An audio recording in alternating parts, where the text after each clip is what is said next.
Complete auto detailing absolutely free. But you have to book your appointment before the week is up. Go to RobertsonBodyWorks.com. I'm Tim Robertson, and I fix cars.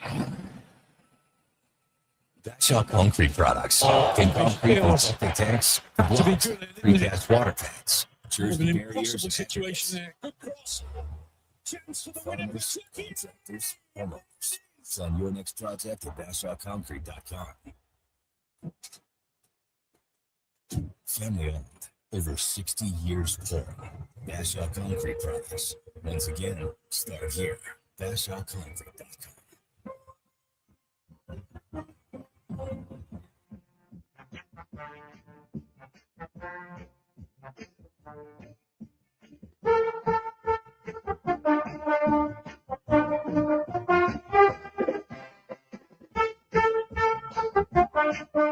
The Jason Gregor Show. First and goal from the 5. Edmonton Elks. The cross right to Reagan. Turns it back.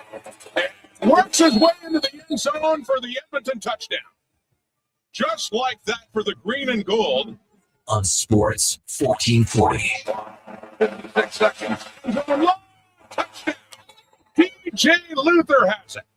And the Edmonton Elks are back in front. Presented by PlayAlberta.ca, Alberta's only regulated online gambling website. English skills had to be good there, didn't it? Kind of an impossible situation there. Good cross. Chance for the Winnipeg Turkey.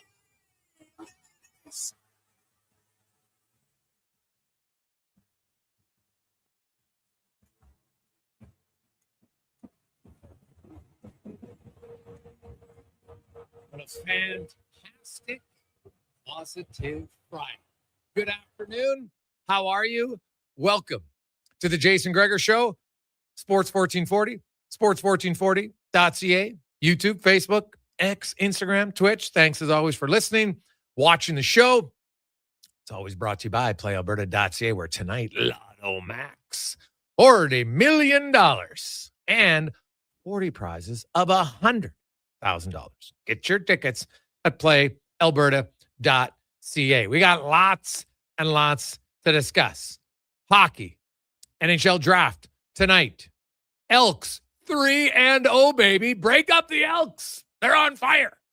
Talk a little CFL. We'll also talk the European version of football. Of course, we like to call it soccer, but the World Cup continues. Canada, we know they are playing on Sunday against South Africa, and we will find out all the other matchups. Well, might take a little bit later on tonight, but we'll get them all in. We'll see who's playing who. Turkey, big win over the USA for them. Unfortunately, a little too late for them, but still huge goal. Huge goal late. We'll run that down. The Toronto Blue Jays, big weekend set for them. They're actually maybe going to get some help offensively. Although anytime you have to rely on a youngster, maybe that's a sign of how bad things are going. So we'll get to that. We got more trades in the National Hockey League. This has been an unbelievable week, basically since last Friday in the National Hockey League for trades. Over 20 actual NHL players, not draft picks, actual NHLers, ranging from young players like Owen Zellweger, traded today to Buffalo, to top-end guys, Darren Radish, Alex Tuck, Brady Tkachuk. Go down the list, man. It's been awesome. And will it continue? Will Darnell Nurse be on the move this weekend? Philadelphia, Pittsburgh, Boston. If I had to handicap it out of the three, I think I might have the Flyers at the top, but we'll see. We'll see what unfolds. Oilers, of course, do not have a pick. They're one of 10 teams currently without a first-rounder for tonight. The Blues, they got 4. The Sharks got 3. And then we got 5 teams who have 2, including the Canucks and the Flames and the Senators. Canadian teams with 2 picks. And we'll see what happens. It should be fun. Also, you have women's PGA Championship going on this weekend. We got some F1. It's, as always, it's a great time to be a sports fan. But hey, let's start the show. Also, once again, big announcement. We talked about this earlier, but our good buddy KK, we wish him all the best in retirement. He will be back. He's going to help us. You know what? When we have holiday breaks and people away, that the K-Man will come in. And we also announced today that Tom Gazzola, maybe the happiest guy around might be Strutty, just so he can say Tiny Tom again. Hey, Cons, I think that'll be Strutty. He'll be very excited. It's one of his little Tiny Tom. He loved it. So I know we're pumped to have Tom Gazzola. He will start the Tom Gazzola show on Monday, July 6th. And very much looking forward to that. And we got another announcement coming a little bit later on to somebody else we're adding to the station. So we look forward to that. It's been a fun free agency in a way for me, kind of the first time in business for me that you have to hire. Like obviously when we started, I hired all the hosts and everything, but different when you're kind of in the middle of it when someone's retiring and you got to go through that whole process. So I'm sure there's lots of people out there in their business who've done it. It's not something I've never done before. So it was eye-opening on my part, and it was a load of fun. But I kind of had my eyes locked in on one guy, and lucky enough, that was who we got. So it's awesome. And Tom and Brandon, I think, are going to do an awesome job with Josh together moving forward. So that's very exciting for us. And talked to Tommy today. We got, he went for a photo shoot. I think that maybe is the happiest thing because he's never met a camera he doesn't like. So he was quite enamored getting all the headshots from our cameraman Curtis, which was awesome. So see his good flow, pretty good looking dude, old Tommy G. So it's nice. But let's get to the Elks. Speaking of good, anybody think the Elks are going to be 3-0 to start the season before the season began? Probably not. I'm not even sure if you ask Chris Morris and Ed Hervey if they thought they'd be 3. Not that they didn't think they could be, but when you haven't won your first game or your second game or your third game for the last 5 years, you know what? They were just like, hey, can we get off to a good start? Well, they've been off to a great start. And they got off to a really good start last night. You're up 17-0. And really, that game could have been a blowout. I did love that they gambled on it. And you know what? That was the right call, Connor Halley. That's the right call. If the receiver just catches the ball the first time, he's in the end zone. Right there. We talked about it with Eddie Steele yesterday. There's a few things about this team. Like, you got to hang on to the ball a little bit. Right? Like, they dropped a pass in the end zone. Now, I know there was a holding call, so it would have come back anyway. But you still would have had another play potentially. Like, that was a drop by Orange. You got to catch that ball.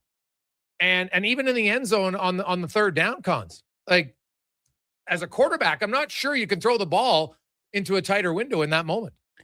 No, I mean, and that's kind of the encouraging thing, Gregor, because a couple of years ago, the last 5 years, how many times have we said those mistakes have cost them games? They haven't been able to rebound from those little errors throughout the game, and they all pile up and they compound into loss after loss after loss. But this year, they're finding ways to hold teams off and get the job done despite those things. And it's a lot easier to coach those after a win than after a loss, right? You go back and say, hey, boys, it didn't cost us this week, but got to hang on to the football. Rankin, ball security is job security. That's what they always say. He's not in any risk of losing any reps, I'm sure, but got to hang on to the football. Can't have that one punched out from behind. Little things like that. But overall, another good performance from this team. But another game where I think we'll all say could have been more. Like they still didn't take advantage of all their opportunities. There's still things they can clean up. They were aided by Sergio Castillo missing 2 field goals. The Winnipeg Blue Bombers had some crazy mental errors. I will never understand 6'6", 265-pound Dante Daniels deciding to hurdle somebody, run over him. But overall, the Elks found a way to get the job done, and it's awesome. There's no way to sugarcoat it. Like, this is exactly what this team needed. And after last week's game, you saw the post game in the locker room. They're building something. They believe in Mark Killam and this coaching staff, and they've been rewarded. So another good game under really good circumstances where you're on a short week. You're playing a team who's coming off a bye. Yes. And that Winnipeg Stadium is tough to play, and that's a really good home field advantage. So, yeah, despite the errors and the miscues, I think that was a really encouraging game for this team. Man, I love their defense. Like, how many times can you turn the ball over? Like, yeah. I know Ford will be like, God, I want to punch that one into the end zone, because they ended up having to settle for a field goal on that one. But, Mogensen, I thought, played really well at the middle linebacker position. But Eddie talked about it yesterday. And as a D lineman, he said, the other team's got to feel their presence. It's not just about sacks. It's about consistent pressure. And they did. They got some sacks, but they had a lot of heat. And I felt that was the best game. Now, it's also the first game this year that it wasn't torrential downpours. And that's entertaining and exciting for the team. So, Luther came up with a huge catch when he needed it in the end zone after, kind of bobbling it for a little bit on the one. So could have had 2 touchdowns in that game. Rankin another game rushing the ball over 100 yards. It's 3 in a row for him. He's well on his way to getting 1,000 rushing yards anyway. The receiving yards is going to be tougher. Winnipeg definitely, I think, did a good job. Now, he only had 3 catches, I think, and for 9 yards, but they did a good job of limiting him there. But overall, man, you're 3-0. It's not any huge criticism. It's just, and Mark Killam even said, hey, we can be better. I'm sure a lot of people, I kind of like that the Elks do that. It gives you a little glimpse for fans to see kind of what the team's doing in the locker room directly after a win. You hear from the coach. They've got their game ball for the offense, game ball for the defense. They got their special hat for the special teams guys, and away you go. Javon Leake, definitely, that was his best game returning the ball, no question. And now they'll get a little bit of extra break, and then they take on the BC Lions next Saturday in BC. And depending on what happens this weekend, like Calgary and BC, the Elks are going to be 6 points up on one of those teams only 3 games into the season. That is massive, right? Like you've given yourself an early cushion. Now you got to finish it. You can't just, say, oh, great, we got 3 wins. But that's a huge opportunity for them. Have you ever seen Brady Oliveira get hit like that? God, that was Jordan Williams popped him. Oh my gosh. That was a monster. I think that's why I got the game ball, right? Yeah, like that was huge. You don't see hits like that in football very often. Such a swing and field position, obviously. Oh, massive. They're going down, they're going to score. And Oliveira's been best back the last couple of years, I'd say. Top 2 at the very least. Mm-hmm. Led the league in rushing 2 consecutive seasons. And he's a little bowling ball. Like, he's not a 6'3" Jerome Messam. He's low to the ground. I don't think I've ever seen him been depleted like that. Yeah, that was a monster hit.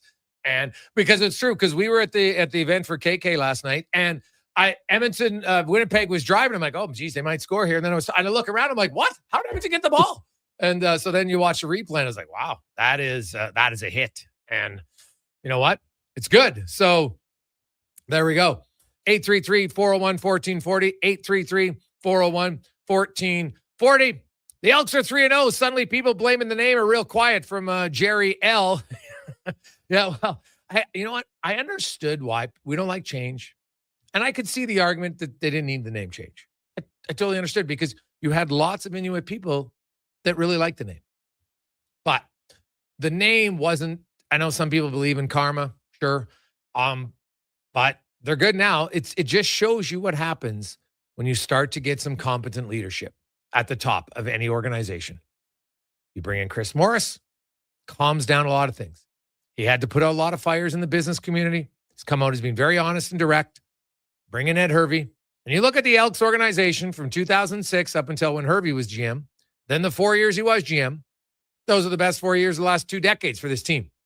And then after he left, not good. And now he comes back.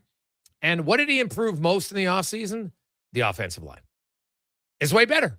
And you see, like Cody Fajardo last night, Conman, Deck, I don't know, how many times do you think he felt pressure in that game last night? Couple times, Max? Yeah. Like, it is night and day difference. Night and day difference in the protection from the offensive line. So to give the big boys a boost, we are going to hear on the show today from Joel DeBlanco. Came up with a big play. Set the tone in that game last night. So we'll talk. I want to get his thoughts. Like, when you see a teammate like that, like, I'm just curious what's being said. Obviously, they're pumped about his return, but man, I can just imagine, because football is a high intensity game. Like, there's lots of testosterone going. Like, to play well, especially on defense, you got to be amped up, right? You've kind of got that hunter mentality all the time. So I just could only imagine what it was like on the sidelines, after the fumble, lengthy return. And I love the play by Mogensen too. Heads up play, gives him, to extend it even longer with the lateral. Everything about that play, Connor Halley, was fantastic. So we'll get to Joel DeBlanco. Jeff Merrick from the Sheet's going to join us. We are about 3 hours away from the opening pick of the NHL Draft 2026. The Toronto Maple Leafs have the number 1 pick. I'd be surprised if it's not Gavin McKenna. San Jose at number 2, maybe gets a little interesting. Could the Sharks trade that pick? Now, keep in mind that since 2008, the top 5 pick has been traded once. And that happened earlier this week when Chicago traded the number 4 pick for Bowen Byram. So it could happen. It would be wild to see the number 2 pick moved. I have to go back on. So was the last time the number 2 pick moved was when Brian Burke did all that trading? I wonder. I want to check that out at the on the week leading up to the draft. I'm not talking about when Phil Kessel, remember that one? Because the Tyler Seguin trade, but when the trade was made, that was like a year before, but it ended up being the 2nd overall pick. That was great for Boston, for sure. But at the time, it wasn't known to be the number 2 pick. So we'll go back to that. A little bit, Dwayne Ford will join us. Livingston will be by. We got Cam Tate, Craig Button, Spec, LT. So we got a loaded show. We got a lot of texts coming in already. 833-401-1440, 833-401-1440. Guys, I have to admit, my Elks excitement, I can't remember the last time, maybe a decade ago. I can't wait for the next home game on the 9th. That one comes in from Frankie. I would agree. It's been a long time since there's been some excitement. And could you just imagine if, I think either way, it's going to be a good crowd, barring a monsoon on the 9th. But if they manage to beat BC and you come home 4-0, trust me, people like a winner. Right? They look and say, hey, the organization, it's kind of like build it and they will come. In this sense, they had to build back their identity. They had to build back the trust. They had to build back some winning team. Now they're going to have some losses this year. Make no mistake. It's not like the Elks are suddenly the favorite for the Grey Cup, but they're infinitely better than they have been for many years. And that is a welcome change for sure. Take a quick break. Merrick joins us next. It's the Gregor Show presented by PlayAlberta.ca. Listen up, friends. Operation Pizza is a go at Papa John's. They're introducing new personal pizzas just in time to celebrate the premiere of Toy Story 5. These adventure-sized pies come in new exciting flavors like Sheriff's Roundup, Space Ranger-oni, and Reach for the Pie. Or take your personal pizza to infinity and beyond by creating your own flavor just for you. Order 2 or more with Papa Pairings and get yours for only $9.99 each. New personal pizzas are ready for takeoff. See Disney and Pixar's Toy Story 5 in theaters June 19th. Wondering what you can afford? Let Go Auto do the math with our free car loan calculator. No pressure, no awkward convos, just quick answers on your budget and payments. Bad credit, no credit? We got you. Text CHECK to 780-777-7777. That's CHECK to 780-all-7. Find out what you qualify for and start shopping with confidence. Go Auto. Drive what you love with payments that make sense. Legacy Heating and Cooling is serious about cooling. In fact, we offer multiple ways to cool your home. So you better call Legacy. Call Legacy. If you're looking for traditional air conditioning, we got you. Call Legacy. Call Legacy. Or ask us about a heat pump to help you heat and cool. Call Legacy. Call Legacy. Cool with AC or cool with a heat pump. Cool your home with Legacy Heating and Cooling. Silent Ice Sports and Entertainment is an innovative market leader across Western Canada. Properties include the Spruce Grove Saints, the Junior Prospects Hockey League, Silent Rides Charter Company, the Hockey Super League, and the newly launched Female Super League. Silent Ice also owns the Western Hockey League Seattle Thunderbirds and operates the Morinville AAA Arena. The Silent Ice Center, a new state-of-the-art entertainment facility in Nisku, features 2 sheets of ice, a 1,600-seat arena, as well as Summit Restaurant. Learn more at silentice.com. Sleep is for the off-season. What off-season? Sports 1440 is live, loud, and locked 24/7. Oilers, Elks, Riverhawks, Stingers, Oil Kings. We've got your picks. Edmonton is home for sports. Is Sports 1440. At Hughes, it's all about getting in and out quick and clean. No cash, no problem. With Hughes' new tap and wash system, all you need is your debit or credit card to get your vehicle sparkling clean. Find us at hughescarwash.com. Good to go.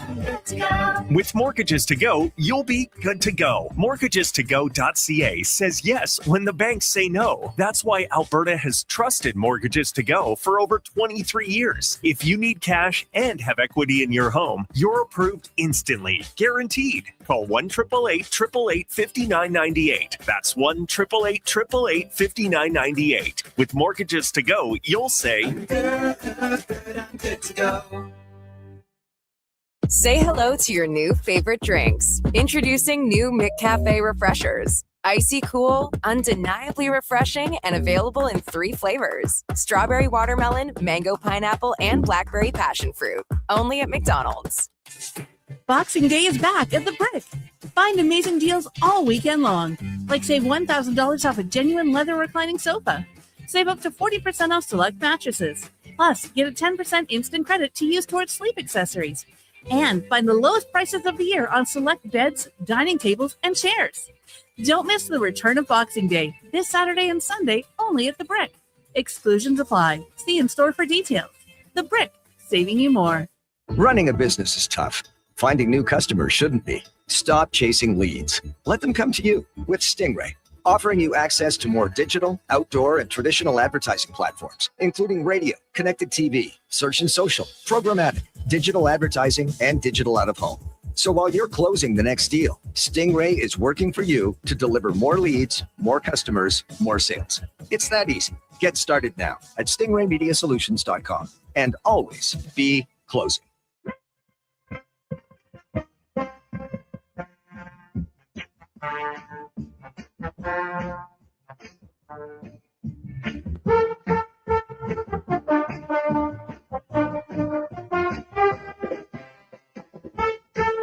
Portions of this hour brought to you by Mortgages to Go. Need cash and have equity in your home? Mortgages to Go has you covered. When the bank says no, they say yes, and they've been doing it in Alberta for over 23 years. Call 1-888-888-5998 or visit mortgagestogo.ca.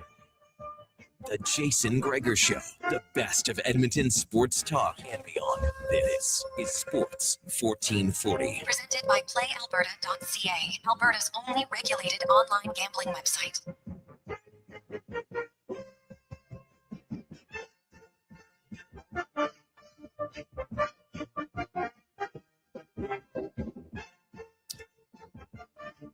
$220. How are you? It's Positive Friday. Elks fans, you got to be positive, baby. Your team is 3-0 for the first time since 2017. And considering basically you started 0-3, 0-7, 0-9, 0-3, 0-3 for the last 5 years, this is a welcome change for an organization that desperately needed some positivity. So they earned it. They'll have the weekend off, and then they'll get set to battle the BC Lions next Saturday. The Elks' next home game, of course, is the 9th. Also, hey, if you're looking for fun, go tonight, because sadly tomorrow it might get rained out. Riverhawks, sick diamond, unbelievable Friday night baseball in the River Valley is awesome.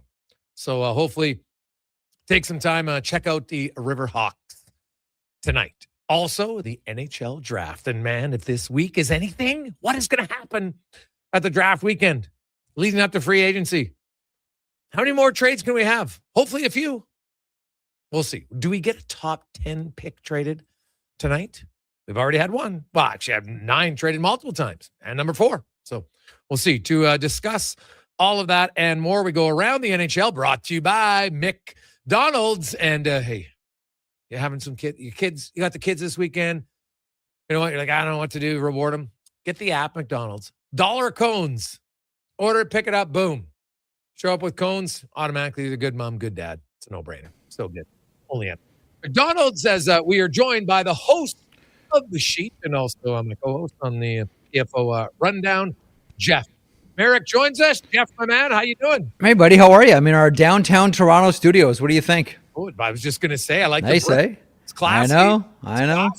Amal Delich and Nick Caroli putting it all together here. Everything's coming together nicely. Looking good. Geez, looking good. Wow. So Emil's now like an interior designer. Pretty much, I'm gonna have him do my my house up in Stouffville here after he's done here on Spadina. Hey, one thing I wanted to start off with: congratulations, Tom Gazzola. Yeah. Hey, that's massive, buddy. Congratulations. That's fantastic. Great news. Yeah, no, we're excited to have Tommy to the team starting on great.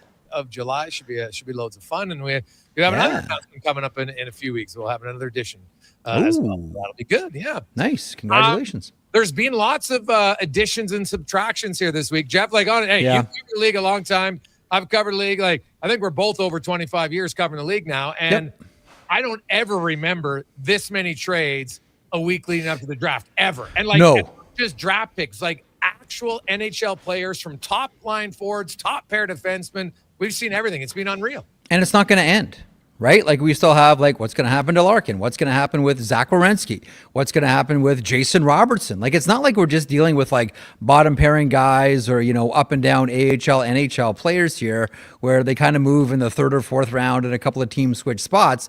Like these are heavyweight impact your lineup, change your franchise for the next 10 seasons type moves. And I'm with you, Griggs. Like I haven't seen like action like this leading up into a draft and maybe forever. Like this has been the most, as far as like volume and impact and rumor as well, because again, Robertson's out there.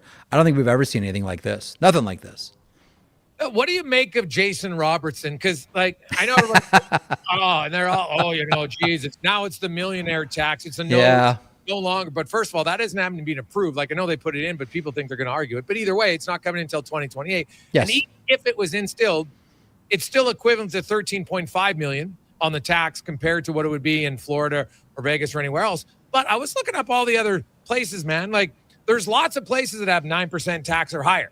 Right? Yeah. Lots of them. So I think it comes down to here. Jason Robertson, he wants good for Seattle to take the swings, but they got to build their team into a competitor before they're going to get big free agents. Yeah. So a couple of things here.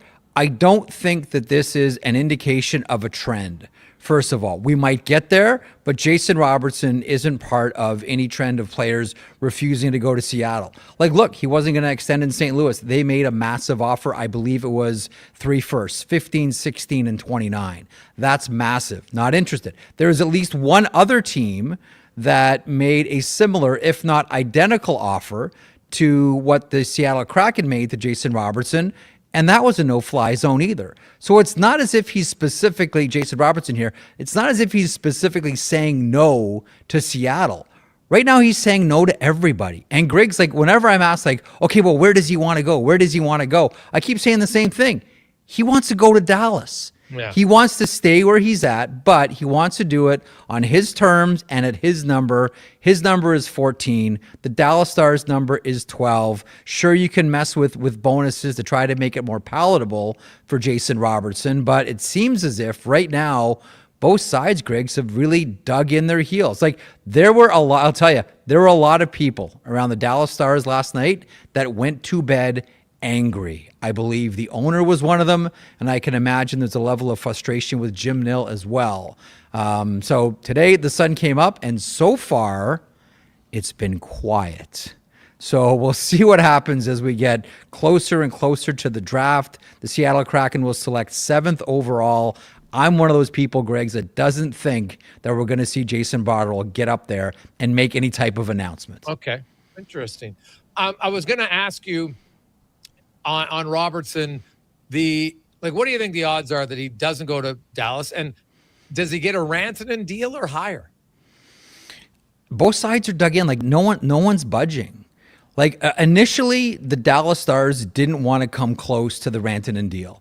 Like Rantanen for them, like that was the bar, and everybody else was going to be underneath it, and that included Jason Robertson. And listen, you and I talked about this, going back to last summer. Like, this is the way it's going to be. This is going to be the bar. You're not going to get more than Rantanen. I'm actually surprised that the Dallas Stars have come up as much as they have. Because, on the table at the beginning of the season, like, if Jason Robertson wanted the Thomas Harley deal, it would have been done. Simple. Yeah. No problem. Over. But his value based on two things. One, the goals, and two, the salary cap going up, up, and up, have Jason Robertson and his camp stuck on the number 14. He doesn't want to come down. Dallas doesn't want to come up from 12. He's saying no to extending with other teams. So this is a spot that Jim Nill has now found himself in. Yeah. So, but here's the thing, like, how many other teams do you think would offer Robertson $14 million? Seattle obviously has. Yeah. I think that, and you and I have talked about this on Rundown, the St. Louis Blues, I think, are poised to do some really big things here. I also think the Chicago Blackhawks, where there is pressure now, more so, because let's not forget, like, since they started their rebuild, There have been teams, whether it's Anaheim, whether it's Montreal, whether it's San Jose, there are teams that have lapped them in terms of the rebuild. So ownership there wants to start to see a return on investment and wants to see a much more competitive team and wants to see some wins. So Chicago comes to mind for me as well. I'm sure they'd love someone to play next to Connor Bedard and fill the net and win some games, et cetera, et cetera. So I don't think that there's a ton, to be honest with you, but I think that there are some teams that might just say, you know what, this pill goes down sideways. $14 million is a lot, but we're still willing to swallow it. And that's where it comes out for me is I look at Jason Robertson, and I understand you have the number in your head. I look like over the last 4 years, top 10 guy in scoring. But then if you take out that 23 season and then you go the last 3 years, which matters more because it's more recent, now it drops down to 19th or 20th. Right? Last year drops down further. So what is he moving forward? Like he's only 27, right? Like that's the advantage. But some people are worried about his boots. I'm not sure it's that big of a deal. But like, where do you come out on it? Like, is this the peak? Like, is Robertson a 45 goal guy? Can he get higher? Is there any concerns for you on a long-term deal? There is. And the one thing that we've seen is, and not so much for like another 3 years, maybe 4, but poor skaters in their 20s tend to decline quickly in their 30s. Yes. And we've seen it before. And that is why, specifically with Dallas, it's interesting, Jason, specifically with Dallas, because, you know, after Jamie Benn, you know, the Dallas Stars internally said, because Jamie Benn's, he's not a burner, he's not Pavel Bure, we know that. Internally, there was the feeling that we're not going to invest that much money in a player who isn't a great skater into their 30s. And yet, here we are with Jason Robertson, and we're talking about an 8-year deal with, you know, with someone whose accent is on shooting, it's not on skating whatsoever. So can you make the argument that Dallas is doing the thing that they said internally they were not going to do again? I suppose so, but then you keep coming back to the same thing. Goals are expensive, man. Like however you feel about how he scores the goals and what kind of shot he has and what's the score of the game when he scores these goals are expensive and you always have to pay for them. And that's the dilemma for the Dallas Stars here right now. They've made the mistake before, paying players into the 30s who aren't great skaters. That's why, to be honest with you, I'm kind of surprised that it's gotten this far and the number's gotten this high. Yeah, it is. It's kind of wild. Now, Darnell Nurse, another guy who's asked for a trade. Philly, Pittsburgh, Boston's my understanding are the teams on the list. And as we get through the weekend and, you know, teams kind of, you know, they move around. We've seen lots of trades. So there's obviously some guys that maybe you were thinking you could get. Now they're gone. Do you think Darnell Nurse gets moved before Canada Day? You know what? There's a part of me that thinks that Darnell Nurse is coming back. And there's a question about how will he play under Mike Babcock? Because Babcock is the wild card here. Babcock is the ultimate wild card for all these players and for this team. I was talking to someone last night about this very issue, and I was like, okay, so do we see Darnell Nurse move quicker? Do we see it linger on? And the one thing we came back to is, well, this is a team that is going to play differently based on who's behind the bench. So who's necessarily saying that he's going to get moved? Like, I've been of the opinion that, nope, he's going to get moved. They've made the decision, made the request and everything. It's not as if his buddies are leaving too. I wonder if the wild card here is, does Edmonton wait and have a wait and see approach and see how Darnell Nurse plays under Mike Babcock? That's what I wonder about. Now, having said that, push comes to shove. Before that, I still think he does get moved. I don't know that it happens this weekend. I'm more of a into July kind of guy with Darnell Nurse. And I do wonder whether that list gets expanded at all. Yes. I mean, if Darnell Nurse wants to move quickly, may have to expand that list. There's probably a couple of teams in California that would be very interested in the services of Darnell Nurse right now. Thank you very much. So I would wonder if, you know, the Oilers go to Darnell and say, like, look here, like, if you want to go quickly, if you want to get this over with, you're going to have to expand your list because right now it's too narrow to do fast. Yeah. No, does that make sense to you? Oh, it totally does. And, you know, because the truth is, like, next summer, he has a 10 team no trade list. That's Yep. it, right? So it expands massively. So, and by then, who knows? You go anywhere. So, you probably have to balance that a little bit to say, hey, you know what? Like, hey, we think you're a good player, so we take you for another year, but next year, your say in this matter diminishes significantly. Yeah, I don't disagree. But make no mistake about it. For all of those who said there's not going to be a marketplace for Darnell Nurse, he's played himself. No, there is very much a marketplace for Darnell Nurse. Yeah, I agree with you. And I think there's teams that would very much interested. They're just not on his list right now. So we'll see where it goes. What about the Zach Werenski chatter? And do you think he gets moved out of Columbus this summer? I do. And I know a lot has already been made about, why is Don Waddell waiting until after the draft to talk to him, as per Elliot Friedman's reporting. The thing that we have to all remember about Don Waddell is he's been at this for a long time.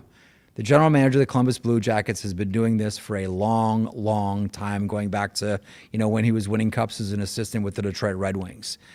I would have to think that by now, even before talking with Zach Werenski, that Don Waddell knows exactly what he can get from who in the marketplace should Zach Werenski say, I'm not going to re-sign when my contract is up.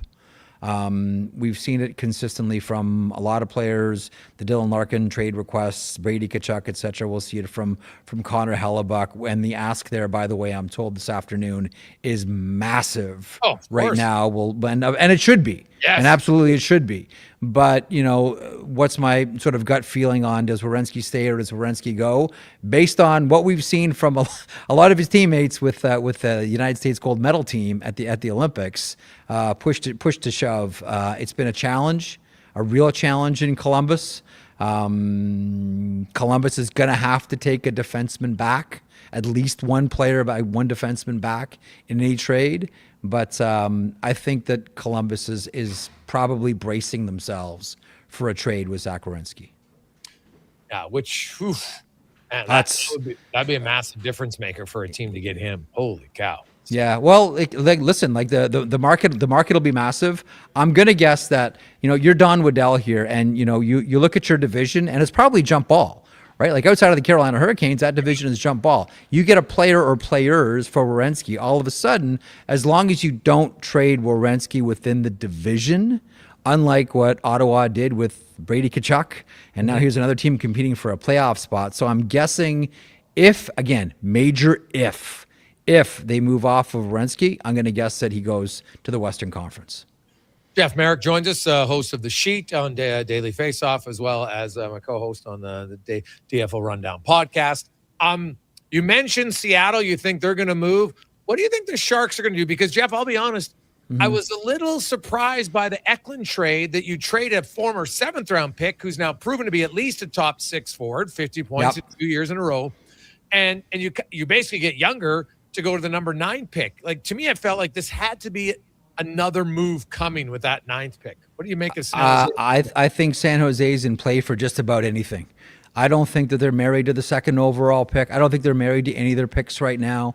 I think that Mike Greer is very much open for business. I think now that, they've made the Eklund move to the Ottawa Senators, that opens up for Ivar Stenberg to come in as a 2nd overall pick. And they look the other way on defensemen early and maybe look to defense a little bit later on. Or maybe they just go like the old school route. Remember when the hue and cry around the NHL was, we're not going to draft our defensemen. They take too long. We're not going to invest in it. We're just going to buy our blue line. Doesn't it kind of feel like that with San Jose? We're just going to buy our blue line. We're just going to buy it. Like that is an old school way to look at it. But there is that sort of we're going to buy our blue line kind of vibe about the San Jose Sharks. Otherwise, you would see Chase Reed or Dax Rudolph or Carson Karls or one of these Keaton Verhoff go 2nd overall. But I think we're expecting they take the Swedish winger. Interesting stuff, man. Now, lastly, Jeff, quickly, Malhotra, if you were Vancouver, would you draft Malhotra with his dad as your head coach? I wouldn't. Me neither. I wouldn't do it. Not so much for the coach, not so much for the player, because if there's any family that's mature enough to handle it, it's the Malhotras.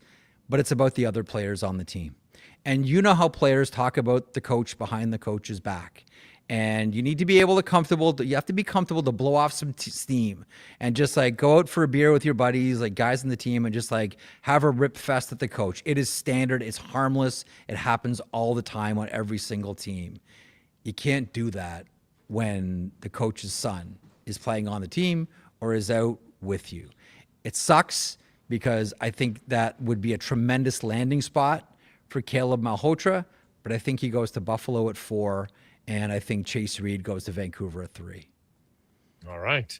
Jeffrey, as always, man, we appreciate it. Yeah. Enjoy the new studio. It's looking great. And we'll chat with you on the rundown. Talk soon, pal. Congratulations on Gazzola again. That's great news.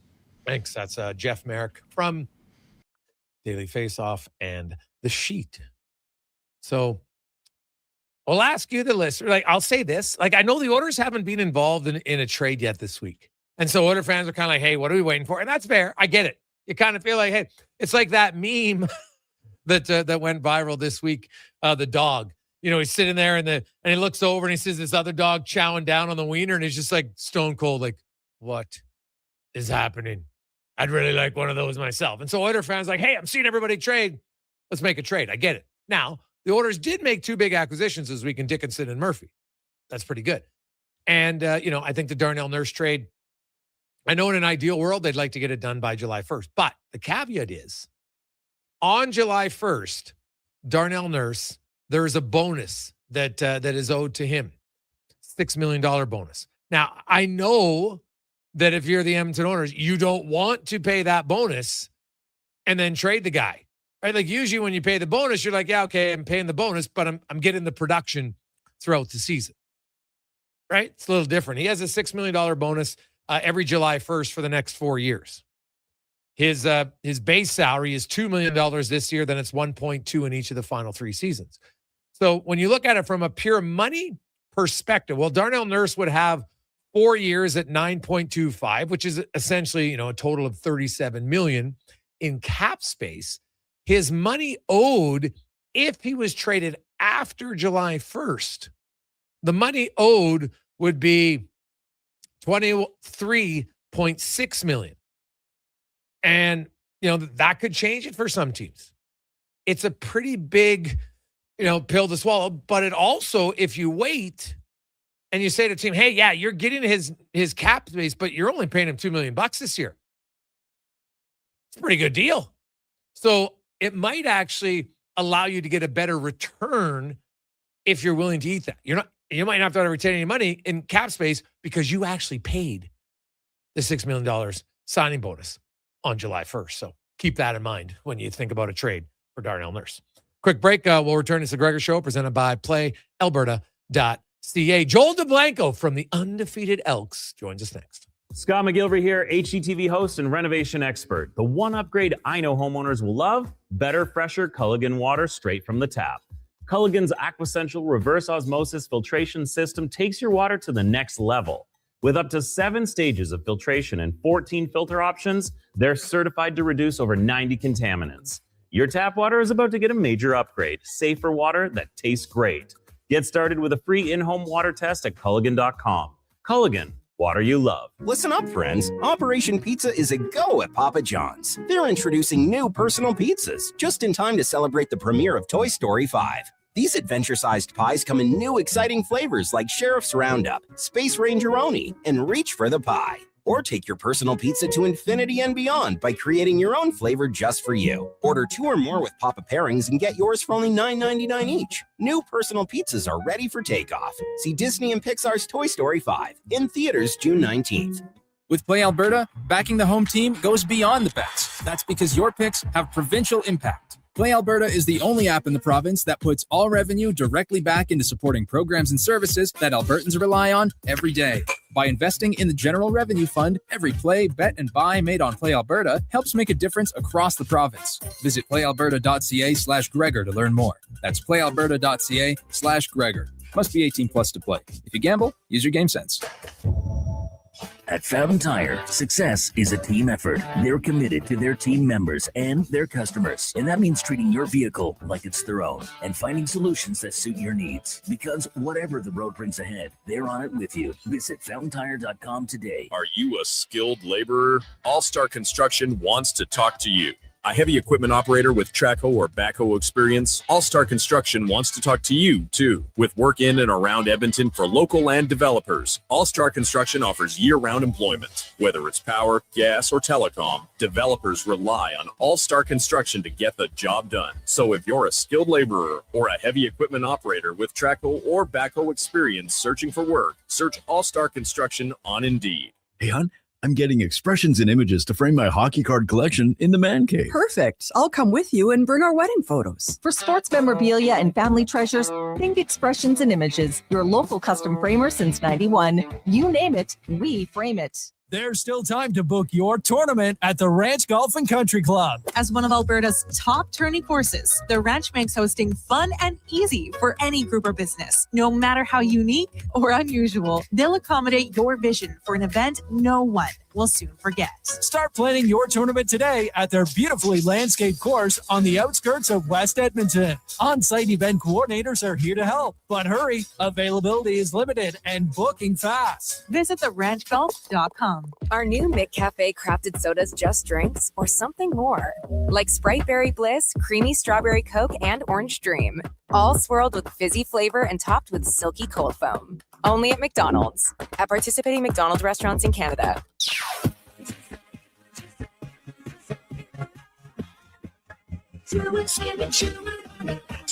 It's finally time to escape your four walls and see where your four wheels can take you. Sherwood Honda helps you head out on the road the way you want to, with the right vehicle, including freedom-seeking SUVs that give you the versatility to drive where, when, and how you want to. It sure would do some good to get out and stretch your horizons, and sure would be easier with Sherwood Honda.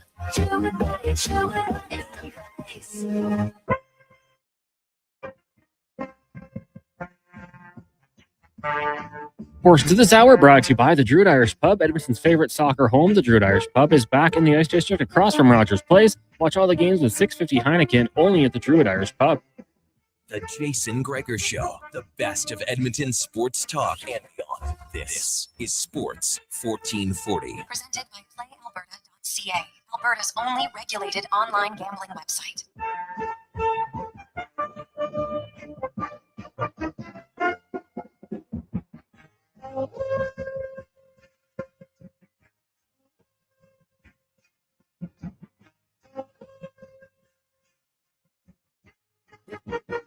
.247 as we continue on Pause of Friday, Sports 1440, sports1440.ca, YouTube, Facebook, X, and Instagram. Thanks, as always, for making us part of your way home on Friday. It's the NHL Draft. Tonight, we got the World Cup elimination rounds beginning on Sunday. The CFL continues in week 4. The Elks, though, they're sitting back, a few days off, as they celebrate a perfect start. Record-wise, I know the players will tell you, hey, it's not perfect yet, but hey, when you're 3-0, you're not complaining, right? You're challenging yourself to get better, but you sure aren't complaining. As we get to our Elks Report, brought to you by Legacy Heating and Cooling, where the rates never change, no overtime charges. That's how you build a legacy at legacyheating.ca. And we're joined by a gentleman who had 6 tackles, a sack, and a fumble return last night in their 23-18 victory. Elks linebacker Joel DeBlanco joins us. Joel, welcome to the show, my man. How you doing? I'm doing great. Thanks for having me, Jason. Hey, I appreciate you coming on again. Man, when you're 3-0, life is better. I'm sure the aches and pains from a game, 2 games in 5 days are a lot less when you're 3-0. Can you talk about just like the mental bonus of being 3-0 for a team right now? Yeah, no, it's exciting. It feels really good to close those games out, and especially going in the crunch time and being able to close games out. We put a huge emphasis on that in the offseason. So seeing that work come to fruition, it's been awesome, really exciting, and just happy and excited for the next opportunity to go 1-0. So let's kind of break down that game, and can you walk us through the hit And how when your teammates, Williams on that hit, hey, Oliveira's a pretty stocky dude, man. You don't see a guy get hit like that very often. Kind of take me through that and just how excited, because I know it, to be a football defensive player, like you got to play with high energy and high emotion all the time. And we just don't see hits like that very often. Can you take us through what it was like afterwards amongst the defensive players after seeing that? Well, it happened so fast. I don't even think any of us realized until we got off onto the sidelines and saw actually what happened. And so we're like, holy cow, you absolutely folded him. So, it was awesome. We were hyping him up, dapping him up and everything. And so that was a heck of a play. And for it to just pop out into Brock's hands there and him able to run it down and pitch it to T Ford. I mean, what a heads-up play. Yeah, well, the whole play, man. I'm sure Ford's like, God, I was so close. I want to get in the end zone at that point because defensive guys love getting in there. You don't get many opportunities. No. You guys created a lot of turnovers, right? And you've done that this year. You're 3-0, and not a surprise. You're 3-0 in the takeaway category as well. Joel, how big of a focus has it been for the defense this year to create turnovers, which was something that didn't happen a lot of last year? Yeah, no, I think, there's a lot of factors in creating turnovers, but we've put a huge emphasis, especially on, looking for opportunities to punch a ball out and in training camp and everything like that. So seeing a lot of fumbles on the ground, and credit to the coaching staff for, making it a point of emphasis. Every practice, it's graded and we evaluate it. And and it's something that's celebrated with guys on the team. And so, it's really cool seeing it, show up in games. And obviously when, later in the season, we started seeing more picks and stuff like that last year as we started getting more comfortable with the defense and everything. But you're seeing a lot more opportunities for that here too. Joel DeBlanco joins us, a linebacker for the Green and Gold. And the Elks put out a video in the room, and you see just, how excited it was for the team, and your coach, obviously very proud of you to get a win on a short week, and just the belief in your team, Joel. Right now, you're a young guy. Obviously last year, hey, you're in the league. You're super excited. Don't get me wrong, but everybody's competitive. Now you look, and where did the belief begin this year? Because it wasn't like you needed a win. I sense you had it beforehand. Where did it start this year? Well, it started last year. When we started winning games, and we're kept getting better and better and better. And we're like, you know what? We're a really good team, and we just got to continue to put this together. We were hyped by the end of the year. Obviously, we're upset that we didn't make the playoffs, but we were really excited for what we were building, and we knew that we could be really good, a really good team. And obviously, it's only 3 games in.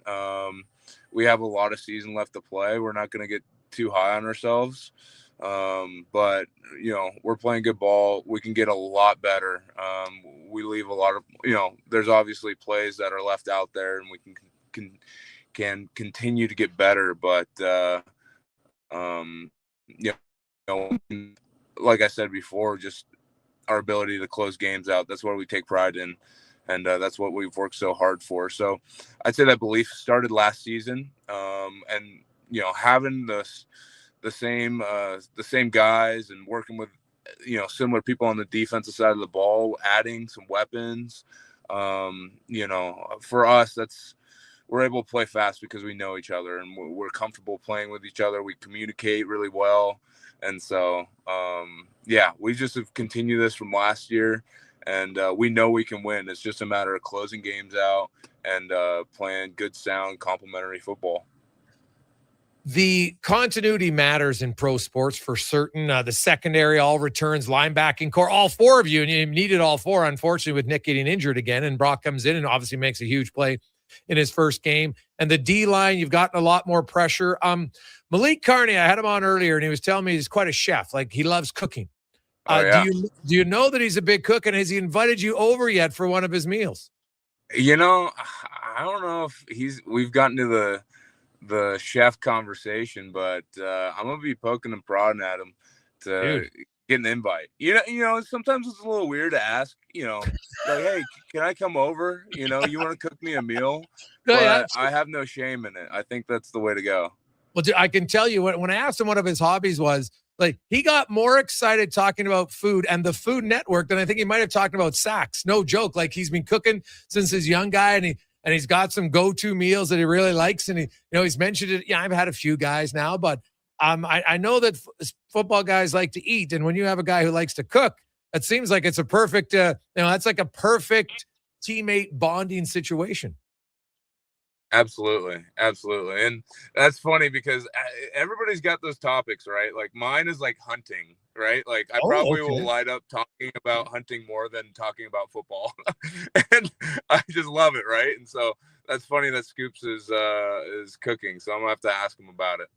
I could see it for sure. Now I want to ask you that your GM Ed Hervey went out and really revamped the offensive line, brought in some new guys, and some bigger guys. And I know the defense goes up against the offense, and D-line more so, but you as the linebacker, you see him a lot. What have you noticed in practice and in game, the biggest difference you see from that improved offensive line?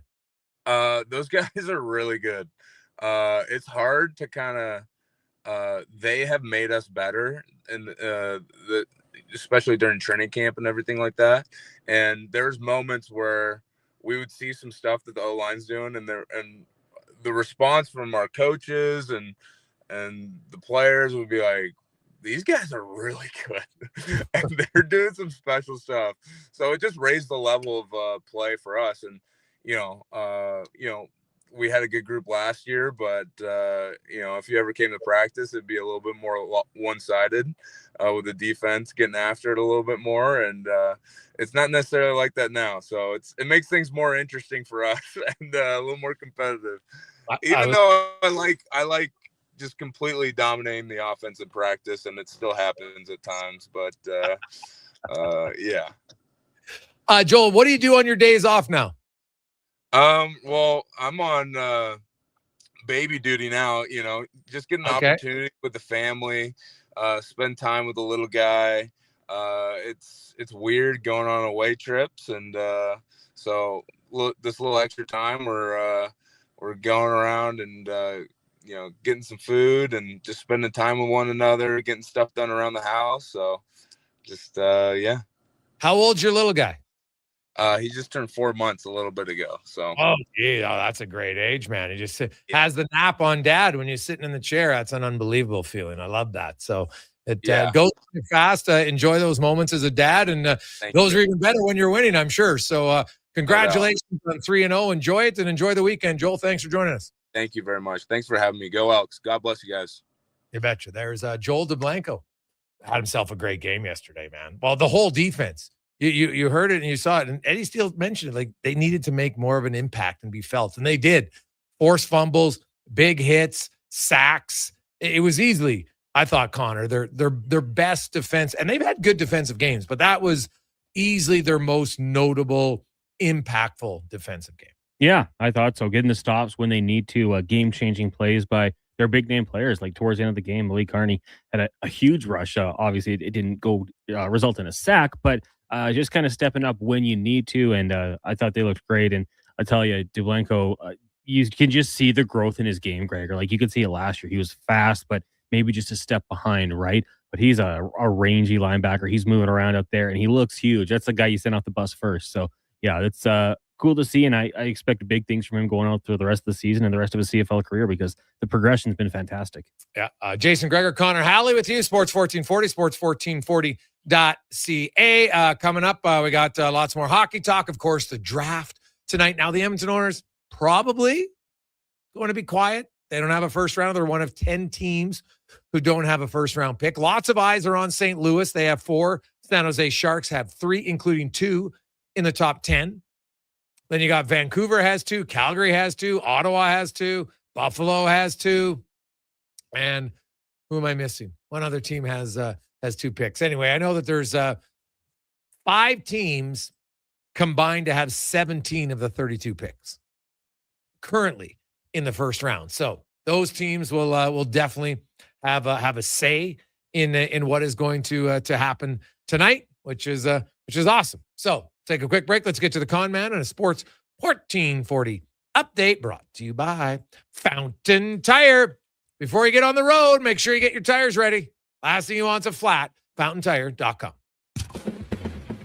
The Sports 1440 update. NHL entry draft tonight from the KeyBank Center in Buffalo. That's going at 5. The Leafs on the clock with the top pick, expected to take Gavin McKenna with the selection. The Colorado Avalanche are signing a pair of unrestricted free agent defensemen. Brett Kulak, 5 years with an AAV of 4.5. Also, Brent Burns, 1 year with an $850,000 salary. That can go up to $2 million with performance bonuses. And the Buffalo Sabres acquiring defenseman Olin Zellweger from the Anaheim Ducks in exchange for prospect Anton Wahlberg and the 45th overall pick in the draft. At the World Cup, a couple blowouts. France leads Norway 4-1 in extra time. Also in extra time, Senegal up on Iraq 5-0.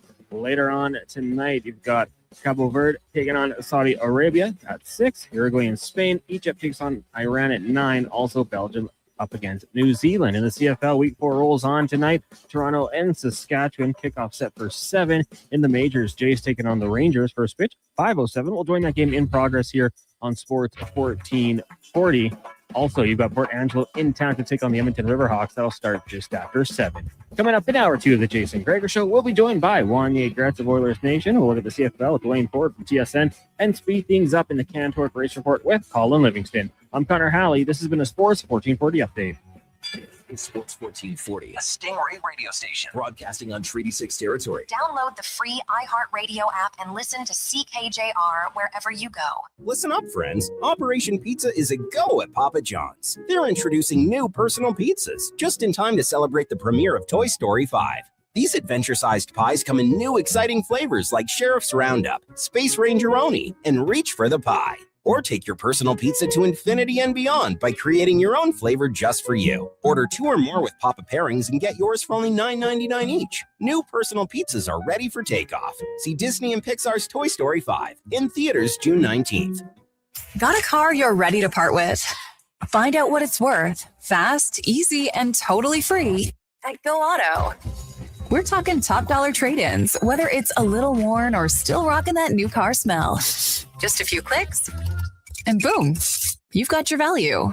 Text value to 780-777-7777 to start. That's value to 780 all sevens. Why guess what it's worth? Let Go Auto show you the money. And here comes Action Electrical service team sprinting onto the scene. These are your first responders for any electrical emergency. That's right. With their fleet of service vans and specialized gear, they assess, they service, and maintain electrical lighting and automation systems. They're all about rapid response. Quick diagnostics and repairs to restore power and safety fast. Hire the Action Electrical team to bring home a win for your project. Visit actionelectrical.net. Summit Restaurant, located in the heart of the Silent Ice Center and just minutes from South Edmonton Common. Summit is your destination for exceptional house-made pizza, delicious entrees, and expertly crafted cocktails. Experience the perfect blend of flavor and ambiance in a modern setting. Join us for a straightforward yet elevated dining experience where our commitment to quality speaks to every bite and sip.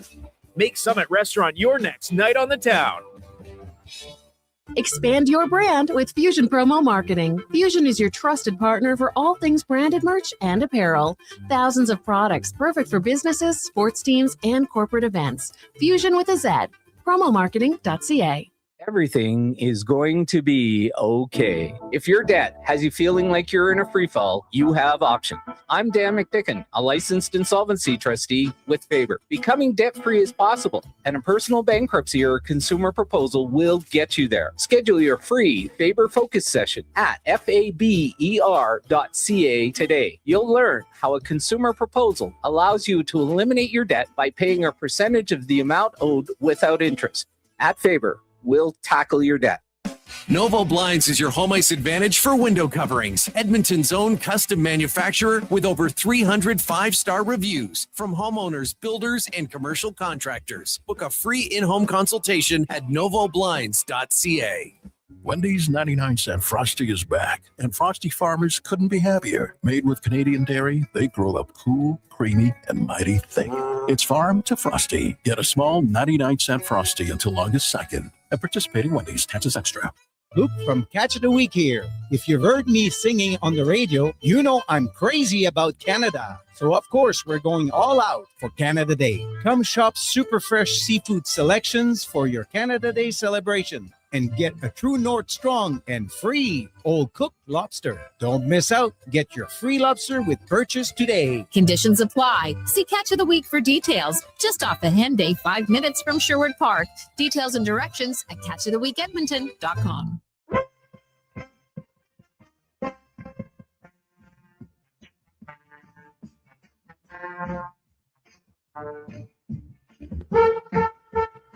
Portions of this hour brought to you by Cantork. We offer sale, rental, repair, and calibration of hydraulic, pneumatic, and battery-powered torque wrenches, stud tensioners, and flange maintenance equipment. Order today at cantork.com. The Jason Gregor Show, the best of Edmonton sports talk and beyond. This is Sports 1440. Presented by PlayAlberta.ca, Alberta's only regulated online gambling website.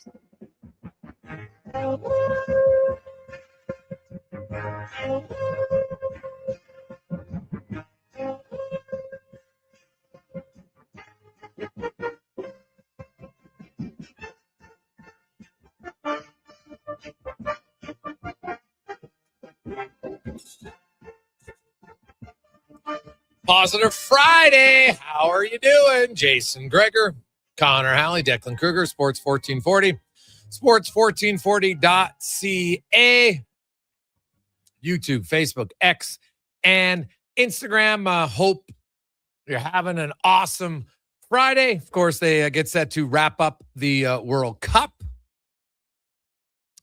The elimination games begin on Sunday, right, Connor Halley? Yeah, just the one on Sunday. Tomorrow you have the final of the group play. So Canada's the only game on Sunday. They are, yeah. What? They're just getting bent right over here. 3 games on Monday. Odd. Yeah.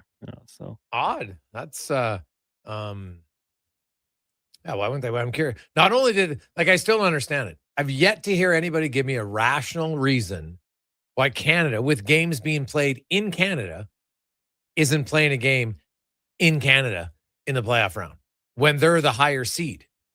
That doesn't make sense to me. Like, honestly, just if you have the facilities, does it matter which team when you announce it 4 days before who's going to play on Sunday? Hey, we're going to play on Sunday, okay? And the game's going to be in Vancouver instead of LA. Like, honestly, would it be that difficult? So, I don't know. Seems a little odd to me. 833-401-1440, 833-401-1440. Hey, Greg, speaking of trades, what about McTavish? Haven't heard much on him. Do you think he gets dealt? Well, if there was one team tonight that I could see it happening, it would be the St. Louis Blues. Because Anaheim doesn't have a first rounder. St. Louis has 4. Now, I wouldn't just trade McTavish for a first rounder if I'm Anaheim. Like, he's a good young player. Like, you're putting yourself, like, you free up that player, but you're taking a pick because I don't think it would be the 11th, but let's say it's one of those 15 or 16 picks that guy's not helping you for at least another 3 years. At least realistically. Like, I guess there can always be a surprise player who comes in a little bit earlier. But yeah, you would save money. But Anaheim, to me, I feel like they want to remain as a competitive team in the playoffs. And they traded Zellweger away. Now, he didn't play a lot, so, but still, like, they got a lot of free agents. I'm kind of curious to see what the Ducks are going to do here. So, if I had to pick a team, I would have them, and the New York Rangers would be my other one. Now, I saw the interview. I don't know if you saw it with their GM, and he talked about how we want to get tougher. So then I put out a tweet that just said, what AAV are the Rangers going to give AJ Greer? And man, Ranger fans were just like, oh my God, it's going to be $4 million. Like, they're not necessarily happy, but they're just like, and people are laughing. You're like, because honestly, if you look at a physical player who's a free agent, it's AJ Greer. Now, he had a career year last year, 17 goals. But when you have a career year and you're a free agent, usually you get to cash in. It's just kind of how it works. Some teams just, you get, oh my God, this is what he's capable of. This is what he can finally do. And you're just like, eugh. So I'll be curious to see what AJ Greer gets. But I could see a McTavish to the Rangers, but the Blues, if I had to pick, the Blues would be my first pick on that. As we welcome to the show, Wanye Gretz. What are you celebrating? What's on your shirt? Oh, 20 years of Oodle Noodle. 20 years? Can you believe that? 2006. Yeah, that's when it started up. God, I didn't know that. All Time right. marches on. All right. Was that the first location on White Ave. White Ave? Yeah. Sunny. 06. Yeah. Okay. And so they went that location, then the one on the west end on 170th. That's right. And then Jasper Avenue. Yes, and Jasper Ave. Okay. now there's there. 18 Proud Oodle Noodles. All right. Oof. Are they is pizza still digging potholes? That might have been, honestly, when I think back, we've had a lot of sponsors over here. The Oodle Noodle commercial blaming pizza for potholes might have been the funniest commercial I've ever heard. The Pizza's Mean campaign. Yes. Yes. And I do remember talking to Teresa and Eddie at Papa John's, and they laughed. They thought it was quite funny. Right. And they're pizza people. They were just like, obviously it's not true, but that's what made it funny. Those are the days when our Oodle Noodle marketing meetings were held at the Pint at 1 a.m. We were like, you know what we should do? This would be so funny if we just blame pizza for all the problems and then we promote the noodles. Oh, I like it. That's good. Okay. Been a crazy week in the National Hockey League, man. I love it. People say like, oh, how do you guys do hockey all summer long? Like, because there's so much drama and so much stuff going on that you don't actually need hockey to follow this crazy sport and team of ours. How was the last week? I thought you did a really good job at the press conference. Right? Oh, thanks. Yeah, I thought you did a good job. And the internet, which is rarely in union on any topic, everyone agreed you did a good job. Well, there you go. You know, hey, one day it happens. That's good. It's good. And we can agree for one day, but then we'll disagree the other days. That makes it more fun for Sports Talk Radio. And we'll see what the orders. I know we got a lot of texts coming in already about, hey, well, the order's going to do something. I'm sitting here waiting, and that's fair. But keep in mind, when you look at a lot of the trades that occurred so far this week, outside of the Brady Tkachuk trade, and even the Brady Tkachuk trade, like there's 3 first-rounders involved. The Oilers don't have 3 first-rounders, right? So any of the trades that involve the first-round pick, it's really hard to say, well, why isn't Edmonton in? Well, because they don't have a first-rounder, right? So, that's just the reality of it. But most of the teams were non-playoff teams, right? So they're trying to improve. The playoff teams, like, yes, Florida got Tkachuk, but guess what? Florida didn't make the playoffs. Right now, we all assume they're going to be a good team this year, but outside of like Buffalo, there really hasn't been a playoff team making any sort of significant moves just yet. Will we see it in free agency? I don't know. Radish and Tuck have already been signed and traded, so that takes off 2 of the big ones. The Rasmus Anderson deal with Vegas, I've heard from multiple sources that it's they've got a deal, and they'll nothing signed, but kind of like a verbal agreement. They're just waiting. Something to do with the you can go over the cap by 10% when the new calendar year starts, and then there's LTIR and Alex Pietrangelo. I know there's that rumor he's returning. He's not returning. So somebody, I don't know where they thought that from. Andy Strickland's like, I never said he was returning. He said he's feeling better, but feeling better is great to live a life. Not necessarily playing the National Hockey League, 2 different things. Like you can walk around, maybe play with your kids, doesn't mean you can compete, even if you're capable of it, with certain body issues in the NHL. But, tonight, 10 teams don't have a first rounder. Most of them were playoff teams last year. Chicago is obviously the exception because they just traded their first rounder to Buffalo for Bowen Byram. So I'm not, I can never rule out, a Darnell Nurse trade. He's the one guy we know is on the market, a very limited team list right now.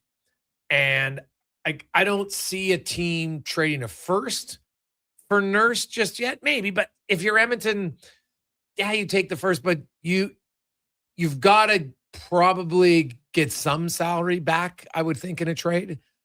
But then there's the July 1st bonus, and that might change. Maybe a team just say, hey, we'll make a trade, but we're going to wait till July 2nd. Because now, even though his cap hit is 9.25, his money owed this coming season would be $2 million, and then it would be $7.2 million each of the final 3 years. And for some teams and some owners, that might be just, an ability to sweeten the pot, shall we say? So it's a $7 million signing bonus? 6 this year. 6. Yeah, because the cap hit is 9.25. He made more money in actual salary the first few years, right? So Edmonton's already paid more. His actual dollars owed is $8 million this starting July 1st. Then it's 7.2, 7.2, 7.2, right? It's a $6 million bonus each of the last 4 years. And then $2 million in base salary this coming season and $1.2 million each of the final 3 years. And lots of contracts are are that way. It's not like you have the exact same money owed each year. And for some teams, that could be a difference, but it's also one where you got to convince Daryl Cates to be like, man, we got to eat $6 million just to trade the guy, right? Because that's really what it would be doing. You're giving him the signing bonus, and then you say goodbye. Craig Button said last week, cost of business, when he was talking about the contracts the Leafs were handing out. And it kind of has been rattling around in my head. Like, I wonder what those conversations are like with Mr. Cates. You're like, hey, you know what? We're going to have to pay $6 million if we waited a week before trading him. Like, is it a cost of business, or do you think that like paying Coach Knobloch 3 years to not coach, holding on for another week for $6 million for Nurse, like, do those stack up in your mind as an NHL owner, or are you like, it's a cost of business? That's a great question. I'm not a billionaire, so I would think that it's a little bit of the cost of business. And when you're in a win now mode, if you feel that, okay, I got to pay, and Knobloch, my understanding was around just under $3 million a year. So you'd look and say, okay, I got to pay that guy. He's not coaching. Okay. Now it might only be for 1 year because Chris, I've talked to him. He told me himself he's going to take a year off, but then he'd like to get back into it. Now, who knows if in December or January, if somebody gets fired and all of a sudden he's been sitting, relaxing, if all of a sudden the itch, you scratch it a little bit more. Ask anybody out there who's retired. You love it, but sometimes it's a little bit harder. So you get out of the coaching thing. And like Chris was telling me when I talked to him that basically hockey has been part of his annual life every year since the age of 6. Whether it was playing, right? Then he went to university, he was playing. Then he got into coaching. It's never not been part of his life. So maybe it would be just nice to decompress for a year, but maybe after 5 months, he's like, oh my God. So, I'm assuming Cates probably isn't going to have to pay him out for the full 3 seasons, but at least for 1 year. And if he feels if the Oilers go deep in the playoffs, it's probably like, yeah, that's the price of doing business. I think when you're like one of the top 32 coaches in the world, if the phone rings, the itch comes back, right? Like, I'm retired, ring, hello, I'm back. The instant you need me. Yeah, possibly, right? Or if you make a deal with your wife to say, hey, you know what, we're going to make some plans, we're going to do these things, so I got to stick with that. Right, that might be it too. But it is true because there is only 32 jobs. Well, 31 for him. He's not going to get the Edmonton job. You never know. So, well, I don't know, unless all of a sudden Cates is Steinbrenner and he's bringing back Billy Martin on numerous occasions, right? So now there's 31 jobs. So there is, I'm sure if all of a sudden a job became open in January and someone calls you, and if you're Chris Knobloch, you definitely take the call. And then you have to weigh, like, am I confident I'm going to get another call?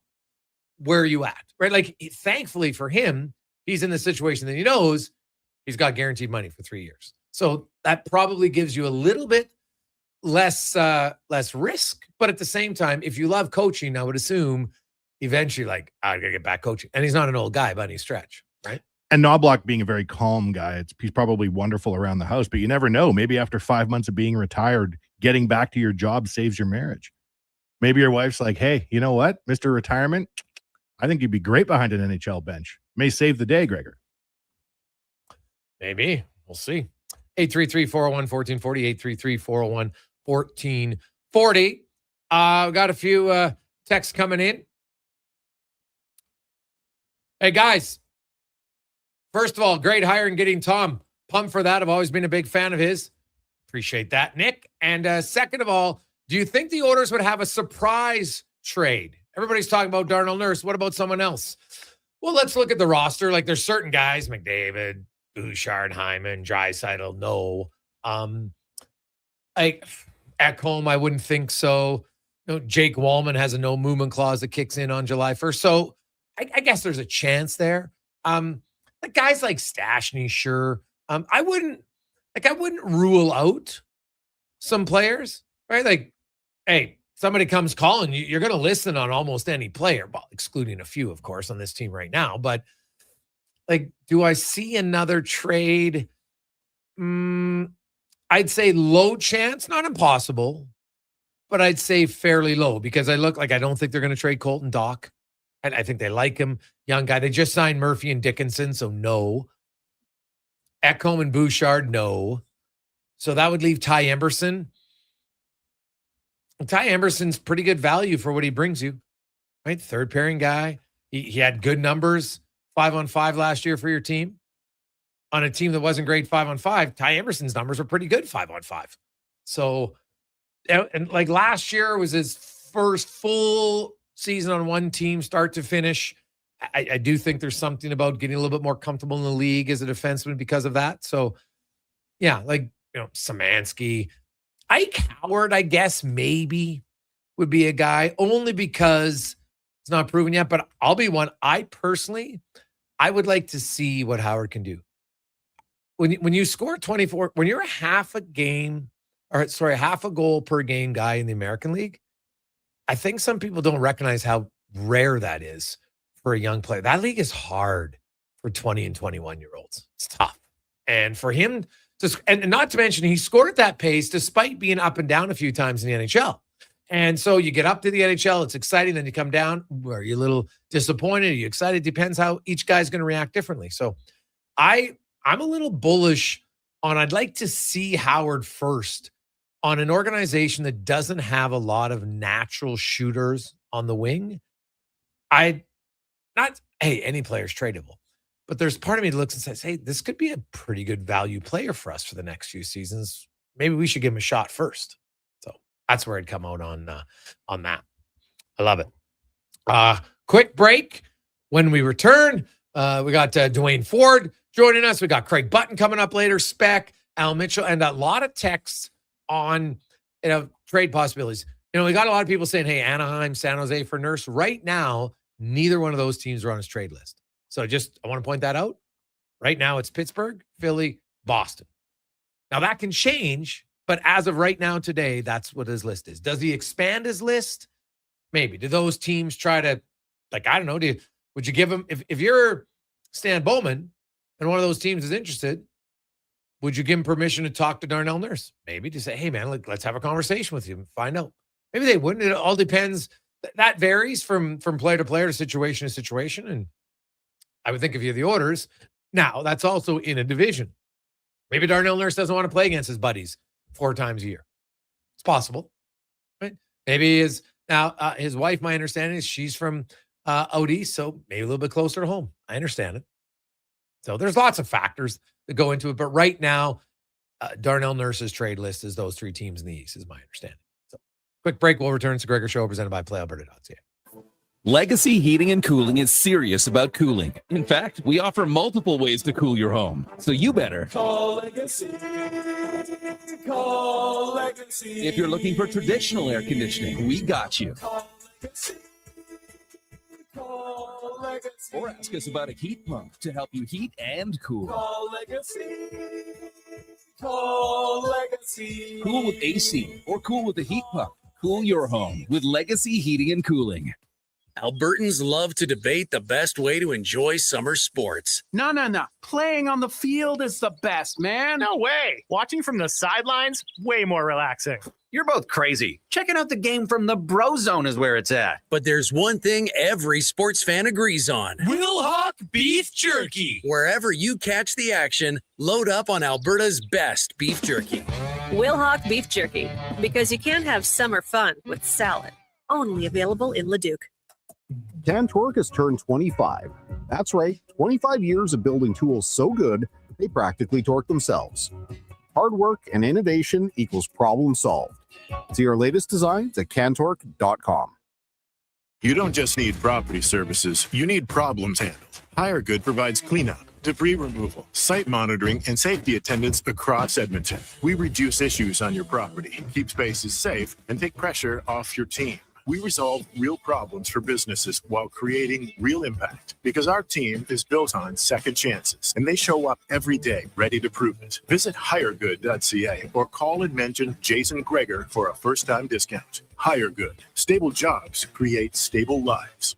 Come for Canada's largest trade shows, the biggest names in entertainment, exhilarating sporting events, and more. And stay for the experience at the Edmonton Expo Centre. Looking for the perfect place to host your next big event? From trade shows to galas, meetings, and concerts, the Edmonton Expo Centre has the space, event expertise, and service to make your next event unforgettable. With over 522,000 square feet of flexible event space, in-house catering, and operational expertise, they bring your biggest vision to life. Learn more at edmontonexpocenter.com today. Say hello to your new favorite drinks. Introducing new McCafe Refreshers. Icy cool, undeniably refreshing, and available in 3 flavors. Strawberry watermelon, mango pineapple, and blackberry passion fruit. Only at McDonald's. I've got some good news if you've been thinking about a heavy-duty truck. The 2026 Ram 2500 Black Express is now at St. Albert Dodge. You've got 20-inch black aluminum wheels, black Mopar side steps, body color, bumpers and grille, and a sport performance hood. Available in all the colors for $68,990. Plus, new this year, Ram's best-in-class 10-year powertrain warranty. Now's the time. Head up the trail and see how easy it is to do business at St. Albert Dodge.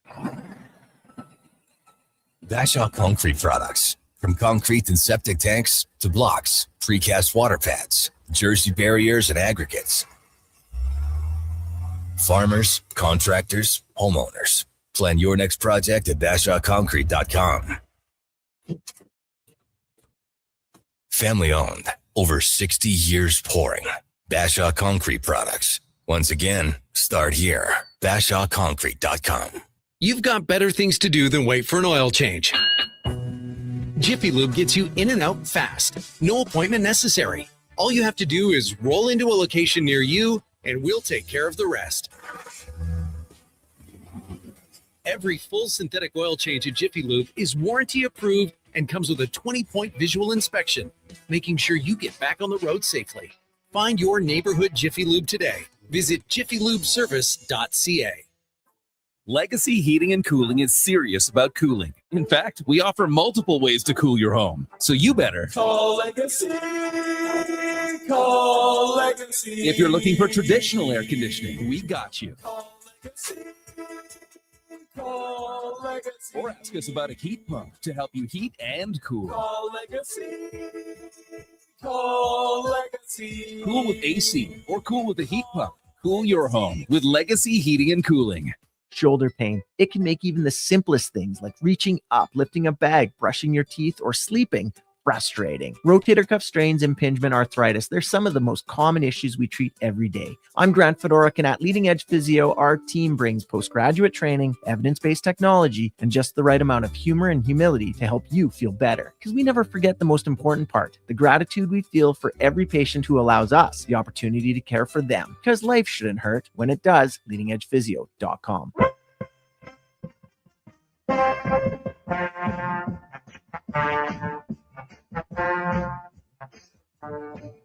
First of this hour brought to you by Emerald Equipment. Emerald Equipment is Edmonton's newest dealer for Yanmark compact equipment. Machines built tough for the jobs that don't quit. Get your new Yanmark compact track loaders with ASC PosiTrack at Emerald Equipment.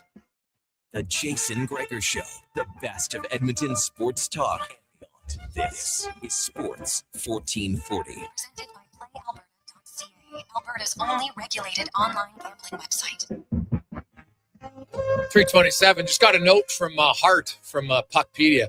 Goes, Greg's, I know on my site it says nurses bonuses July 1st, but it's actually spread out. It's spread out a few times over the year. So it sounds like it's 3 payments of $2 million. So there you go. So, but on his site, and he says it says $6 million on July 1st, but it's obviously spread out over the course of the year. I don't think they have the ability to have it say where it's like, October, January kind of payment. So, which I could see that why as an organization, you don't want, because lots of players do get a one-time lump sum bonus on July 1st. Like it's massive. So that lowers it, maybe that $2 million savings, if it's 2 million or whatever the number is on July 1st, if it's split 3 ways, we don't know that for certain, but either way it is, that will probably mean then the date, whether it's June 30th, July 1st, July 2nd, probably isn't, because I know for all of us, $2 million is a massive difference, but for billionaire at that point, it's probably not going to be what's going to hold up a deal. Cost of business, Gregor. There you go. Cost of business for sure. Shout out to Hart for always listening too. Boy, yes. Let's go in the room now, brought to you by Action Electrical, and 53 years running. They've grown to become one of the most diversified electrical contractors in the province. Can help all your problems when it comes to electrical, including solar on your home or business. ActionElectrical.ca. net, as we are joined now by, my opinion, one of the best analysts is going right now on the CFL on TSN. Dwayne Ford joins us once again. Dwayne, welcome to the show, my man. How you doing? I'm great. Thank you for having me. Hey, I appreciate it. So, Dwayne, we were joking earlier in the show to say, okay, hands up. Anybody who thought the Elks were going to be 3-0 and nobody put their hands up. After all the slow starts they've had, but full marks. Like in some of those games, they probably should have been up even more. But what has, as you watch and break down and analyze their game, let's start on the defensive side. Is it just as simple to say their whole secondary's got more experience now, their linebacking core is back, and they've added Carney? Like, what have you liked most or seen the biggest difference from their defense this year compared to last? Yeah, one of the things that really stood out to me last night, and last night was the first opportunity for me to see them in person this year. I think one of the things that stood out was just their ability to get pressure on the quarterback at some key times. When you think about the way the game unfolded last night, it certainly seemed like, Edmonton had a veteran quarterback in Zach Collaros under some duress for a lot of the game. They kind of set the tone early. Joel DeBlanco had the sack on what I think was the first play of the game, certainly the first offensive series for Winnipeg. And it seemed to set the tone a little bit in that ball game. Whereas, by contrast, I thought Edmonton did a pretty good job of protecting Cody Fajardo. And when you add up those, whether incompletions due to pressure or even yardage loss due to sacks over the course of a game, it's something that makes a difference.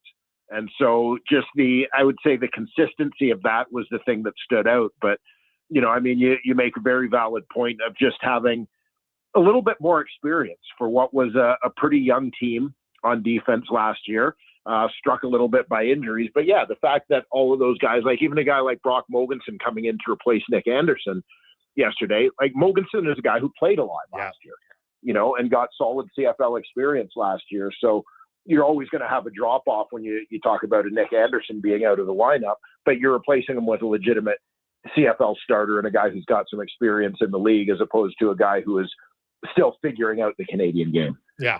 Offensively, and they've talked about it, they'd like better execution in the red zone. Actually, you know what? If Luther doesn't bobble the ball, that third down, that's the right play. It's a good throw. It's right in his hands. He just bobbles it. And, the receivers, we saw Orange drop one in the end zone. I know it was a holding, but they still would have had another play if he catches that ball. Like the Elks are 3-0, and there's still lots of areas for them, like just little thing, catching the ball at key times, whether it's offense or defense, and, executing in the red zone more that, there's a lot of arrows pointing up, and they're not close yet to being a finished product.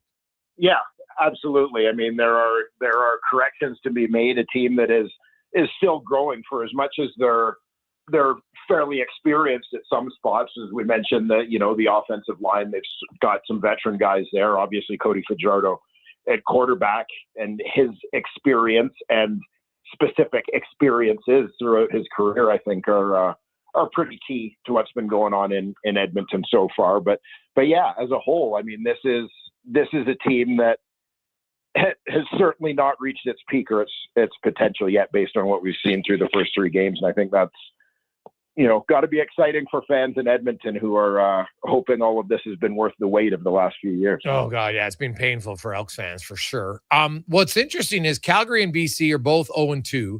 They play each other tomorrow, Dwayne. So that means with the new overtime rules, the Elks are going to be 6 points up on one of those teams, whether it's Calgary or BC. And that it's early in the season, but that is for a team that just wanted to get into the playoffs.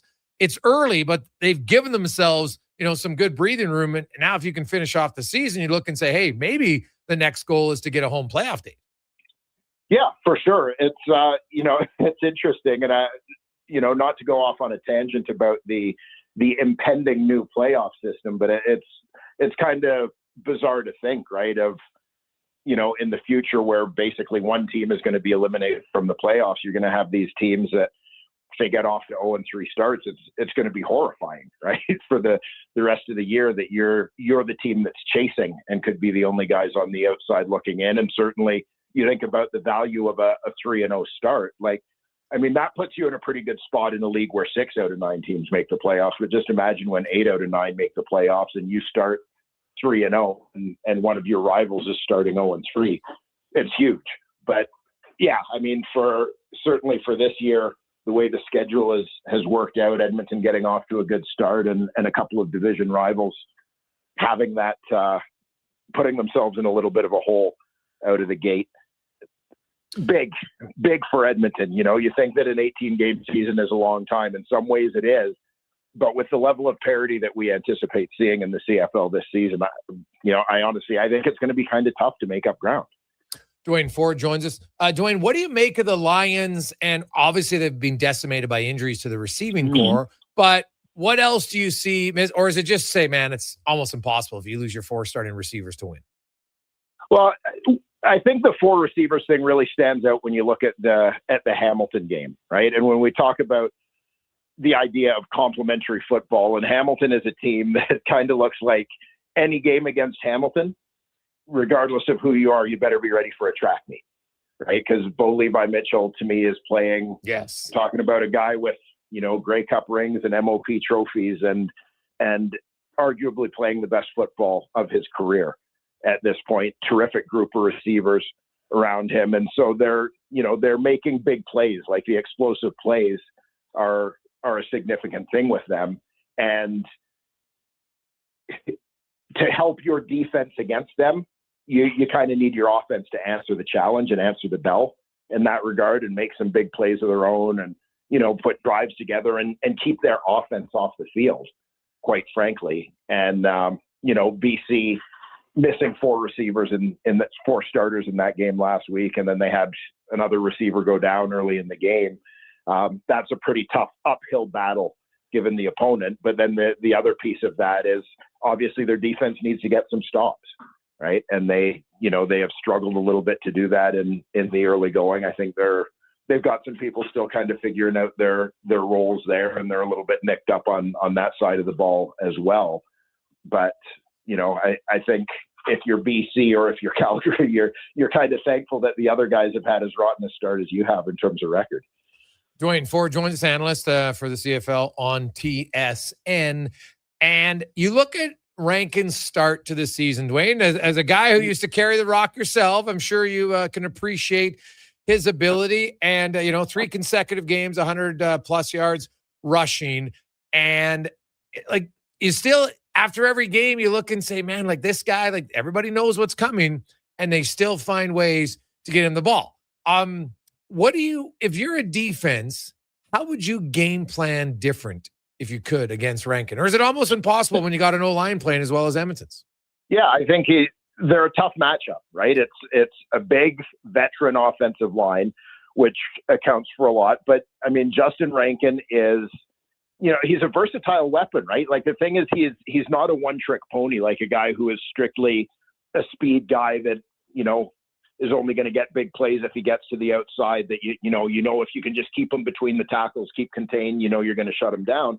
He's a powerful runner as well, but he's going to break some tackles on those inside runs that get him into the second level, get him into the secondary, and turn into big plays as well. So, the number of explosives that he has accounted for this season, you look at them all on tape, and they're not all the same thing. He does it in different ways. And again, it's not just running the football, but as well, a guy who's a very good receiver out of the backfield and can kill you that way as well. So, I do think that the biggest thing, and I thought Winnipeg did a decent job of it in the second half yesterday, was you got to run to the football, right? You got to get lots of people going to the football. I think a lot of times with Rankin one-on-one, my money's on Justin Rankin more often than not. But if you can kind of swarm them and, get your whole defense getting where he is, then you put yourself in a much better position to keep him in check. And looking at the Toronto's off, you mentioned Bo Levi Mitchell. It's been he is throwing the ball all over the place. Chad Kelly's throwing the ball tons, but it's going almost as much to his players as it is to defensive players. Yeah, the Ottawa game last week I thought was interesting for Toronto because, you've got Chad, who essentially hadn't played in a year and a half, and he, comes out slinging the rock. His first couple of starts of the season, he's over 400 yards. Terrific in their opening win, or their opening game rather against Montreal. He goes for over 400. Comes back in the next one against Ottawa and fantastic first half. And my feeling was it was the kind of game, the way it was going, you felt like this was the kind of game that Toronto had an opportunity to put it away in the third quarter. And, it's a double-edged sword, because one of the things with Chad is, he plays with a certain swagger, confidence, where he's going to take some chances, right? I mean, he's a gunslinger. As much as you want them to, in the second half of that ball game, they've got a lead. Ottawa's not really doing a ton offensively. You're thinking, just take the check downs, take the easy completions, run the football, keep the clock running, et cetera, et cetera. It's not really who Chad is, and I would say given the upside of good Chad, so to speak, I don't know how much you want to rein him in. So you kind of take the good with the bad, and it turned into a little bit of an adventure, certainly when it didn't necessarily need to be.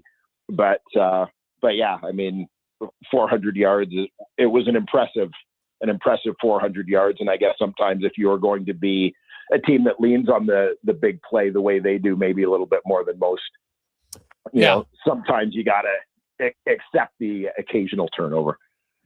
The Riders still the best team in the league in your eyes? I am very much a Ric Flair, if you want to be the man, you got to beat the man proponent. Love it. And so, yeah, I mean, until somebody demonstrates that they can beat the Saskatchewan Roughriders, and that this team isn't, that this team has had a huge drop off from last year, I think that's only fair to say. I don't know how many people would have projected them as the top team coming into the season. You anticipate that Corey Mason, his staff, and the job that they do, the players that they still have there, et cetera, that obviously this is a team that was going to be in the mix as the year went on. I thought they might struggle a little bit more at the start, just because they have had some significant changes to personnel. But, I mean, Trevor Harris and his crew just seem to keep on ticking, and the defenses look pretty good as well, despite, again, you lose Malik Carney, you lose A.J. Allen, C.J. Rivas, like some pretty productive guys from their defense a year ago, Habakkuk Baldonado. But they've looked good in terms of finding replacements for those guys and continuing their winning ways. Dwayne, we appreciate the rundown. Thanks so much for this. Enjoy the games on the weekend. Thanks very much. My pleasure. There you go. That's Dwayne Ford from TSN. The Elks 3-0, the Riders 2-0, the only two remaining undefeated teams in the CFL. Toronto is in Saskatchewan tonight. I like the Riders on that one. You got Calgary and BC. Even with the injuries, I still think I might like BC at home, and then Ottawa, Montreal. Yeah, I'm taking Montreal there for sure. So 3-0 Elks. Yeah, what's going on, dude? It's a new season. It's a new season. There's joy in Elksville right now. And it's been a long time coming for the faithful of the green and gold. We'll take a quick break. Speaking of a long time coming, we got some more changes. It's always fun to talk about it. We'll do it next in the Gregor Show, presented by PlayAlberta.ca. With Play Alberta, backing the home team goes beyond the bets. That's because your picks have provincial impact. Play Alberta is the only app in the province that puts all revenue directly back into supporting programs and services that Albertans rely on every day. By investing in the General Revenue Fund, every play, bet, and buy made on Play Alberta helps make a difference across the province. Visit playalberta.ca/Gregor to learn more. That's playalberta.ca/Gregor. Must be 18 plus to play. If you gamble, use your game sense. Did you know there are actually 3 seasons we experience in June? Spring, summer, and construction season. And while roads may be narrowed and detours are everywhere, GS construction crews are on site every day doing the work, because the city doesn't stop, and neither do we. As we build and upgrade infrastructure, life continues around us. That's why we never lose sight of what matters most, making sure everyone, including our team, returns home safely at the end of the day. For more on what we do, visit gsconstruction.ca. Looking for a truck that can handle anything Alberta throws your way? Wolf GMC Buick has the offers to get you behind the wheel. Get 0% financing for up to 72 months on select new 2026 GMC Sierra 1500 models. Plus, trade in an eligible 2015 or newer pickup and receive a $1,000 truck trade-in bonus on select Sierra models. Ask about bonus offers for heroes, students, recent graduates, and more. Visit wolfgmcbuick.com. It's like a locker room, minus the smell. Ew. Kevin Carius brings the banter, the buzz, and the bold sports talk. Weekday mornings from 7 to 11 on Sports 1440, Edmonton's home for sports. Silent Rides is one of Alberta's premier specialty charter companies.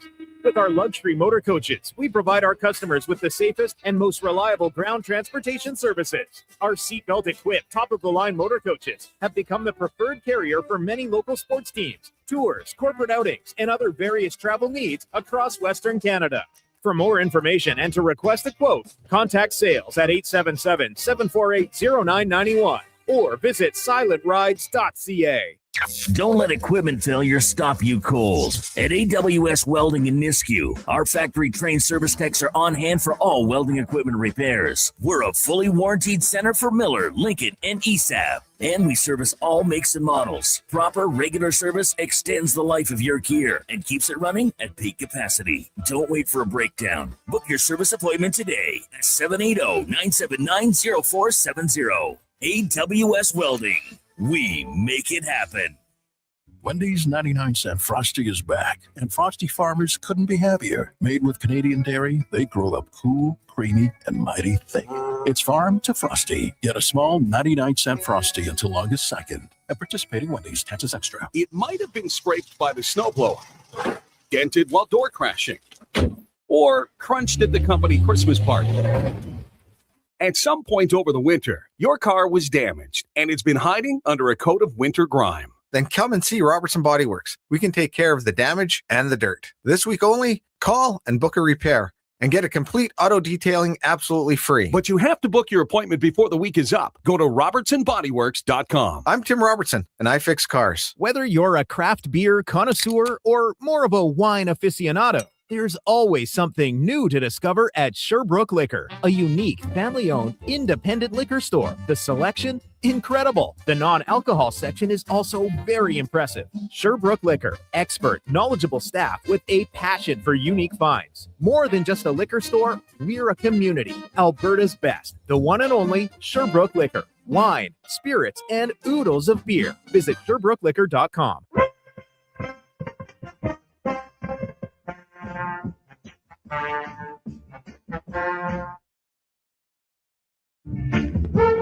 Portions of this hour brought to you by Papa John's. Looking for a tasty lunch? Papa John's has you covered. Get a small 2-topping pizza for only $9.99 with code S999 at papajohns.ca. Better ingredients, better pizza. Papa John's. The Jason Gregor Show, the best of Edmonton sports talk and beyond. This is Sports 1440. Presented by PlayAlberta.ca, Alberta's only regulated online gambling website.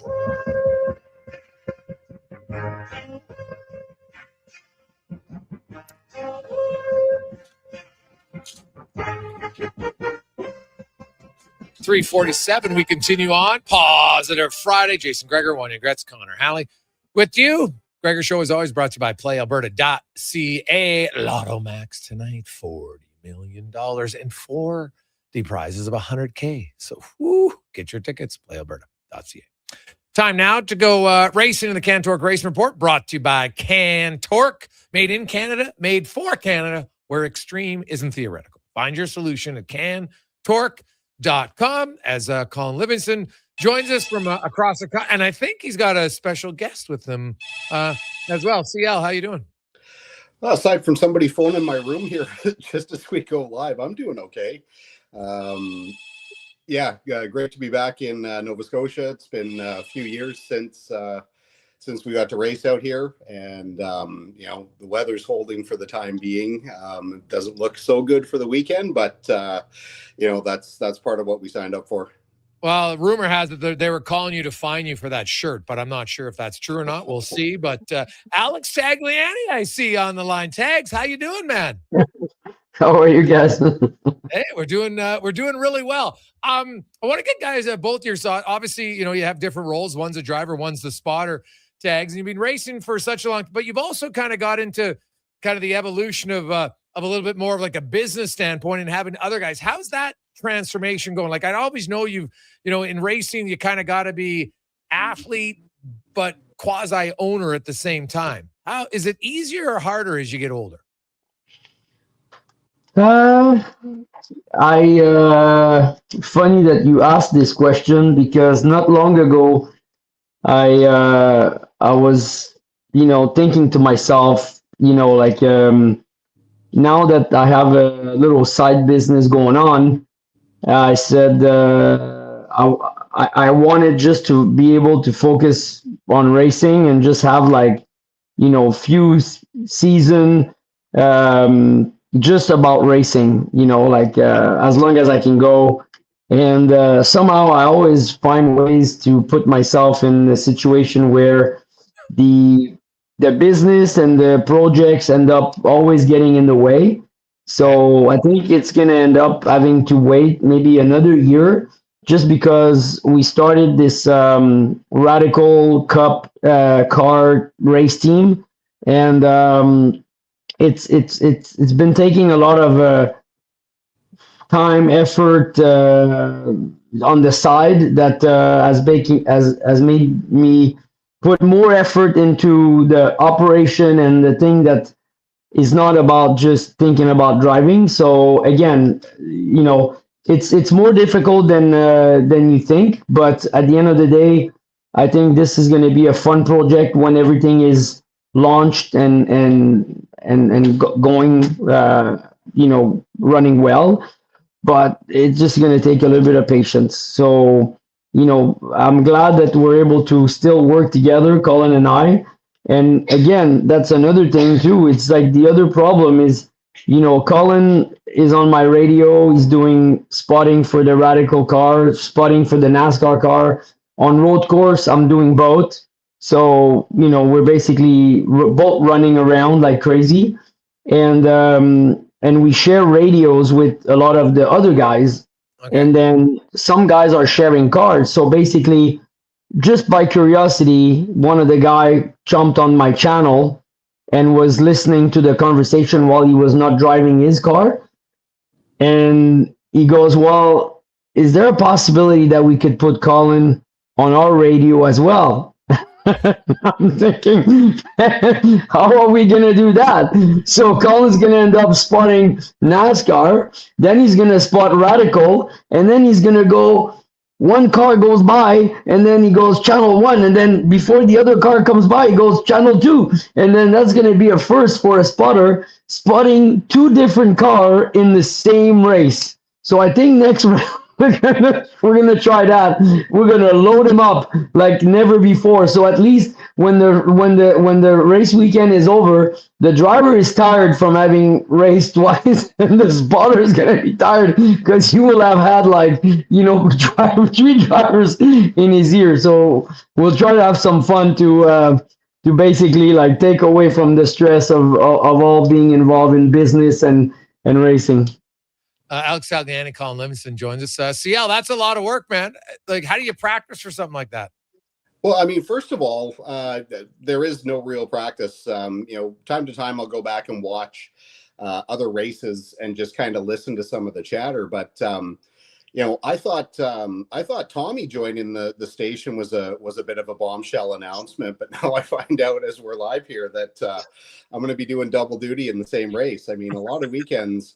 Alex is a bit of a lunatic, so last year we had weekends where we were running 3 cars. We had the SBC car, the Radical, and NASCAR, and that's a fair bit of time on track. And at GP3R, the paddock was spread out. I mean, I think I was walking between 20 and 25 kilometers a weekend because the SBC car is way over here. The NASCAR is kind of in the middle of the paddock. And then we actually had to cross over the track into the outside.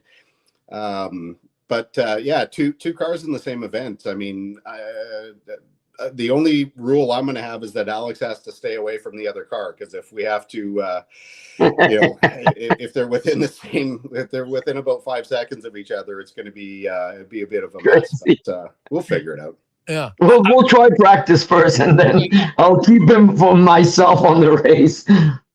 Alex, obviously now you're writing, of course, in the NASCAR Canada Series, but you drove open wheel racing for a long time, and we've seen now the hybrids, and we're seeing in F1 where like the engine and you got to gear down and everything. But IndyCar's hybrid system, they had another one shut off Christian Rasmussen's car on the front straight. As somebody who's I think like a racer first, what do you make of these changes here? And what would you say, like, if you were racing in that, would you like it? Like, what would your frustration level be purely from a driver who's ridden in that series before? Well, there's two things. I think as a series and, with manufacturers and sponsors, they're trying to stay at the top of the evolution and the R&D and be current. I believe myself in hybrid, but for the street, I think, full electric is something that is very difficult to pass. It doesn't really serve always everybody, but an hybrid is the best combination, because like most people don't really drive 120 Ks per day. So if you have an electric motor for 120K and below, and then if you ever take your car and you need to do a long trip, then you have the motor. So, and you all of a sudden, and within no time, you go from a normal car that was doing like 7-8 liter per 100K consumption to 2.5, 3. So if the goal is to reduce the consumption and have less pollution, that is a good option. So when you look at the racing series and the high tech of the world of technology, for sure they're going to try something. The negative is sometimes, like the more you create stuff and the more you're trying things, the more it's not always perfect. So there's a lot of things maybe that IndyCar has been tried, and take my hat off to them for trying things. But sometimes the more simple things ends up allowing the better racing as well. So it's a tough question to answer, because they're trying their best to really stay and contribute to the evolution and to make the engine manufacturer do something. But if it perhaps only serve, if this particular thing was only to try to make racing better, I'm not sure they did that. I really think that they could have gone a different route to make things, as good or even better in regards of racing. So they just ran Road America race, and at the end of the day, when you're in Road America, you cannot have a racetrack with long straightaway like that. And if you're struggling to put moves and pass people in the draft, right there, it tells you something. So, if an IndyCar is struggling to pass at Road America, he will basically struggle to pass at Long Beach. So I think you need to look at it from a different perspective and just make a decision what we're trying to achieve. If they're trying to achieve more passing, then it could have been achieved in a different way than the hybrid. Okay. And you've been racing obviously in the NASCAR Canada Series, Pinty Series for a long time. Do you miss open wheel? Nope. No. Open wheel is the type of a sport that is unique in itself. So first of all, there's a shelf life as a driver to race open wheel, and it requires a lot of dedication, a lot of effort, a lot of training to keep yourself extremely fit.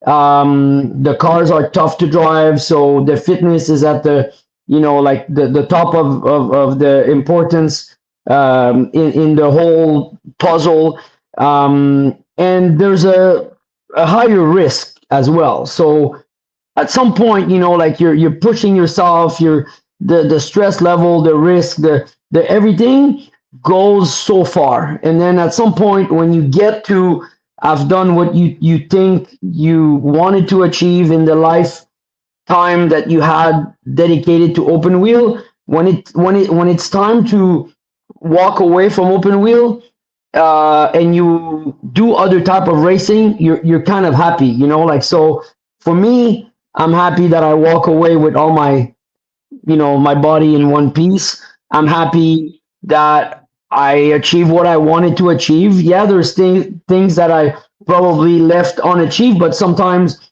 it is what it is. It's the machine, the team, the car, whatever it is.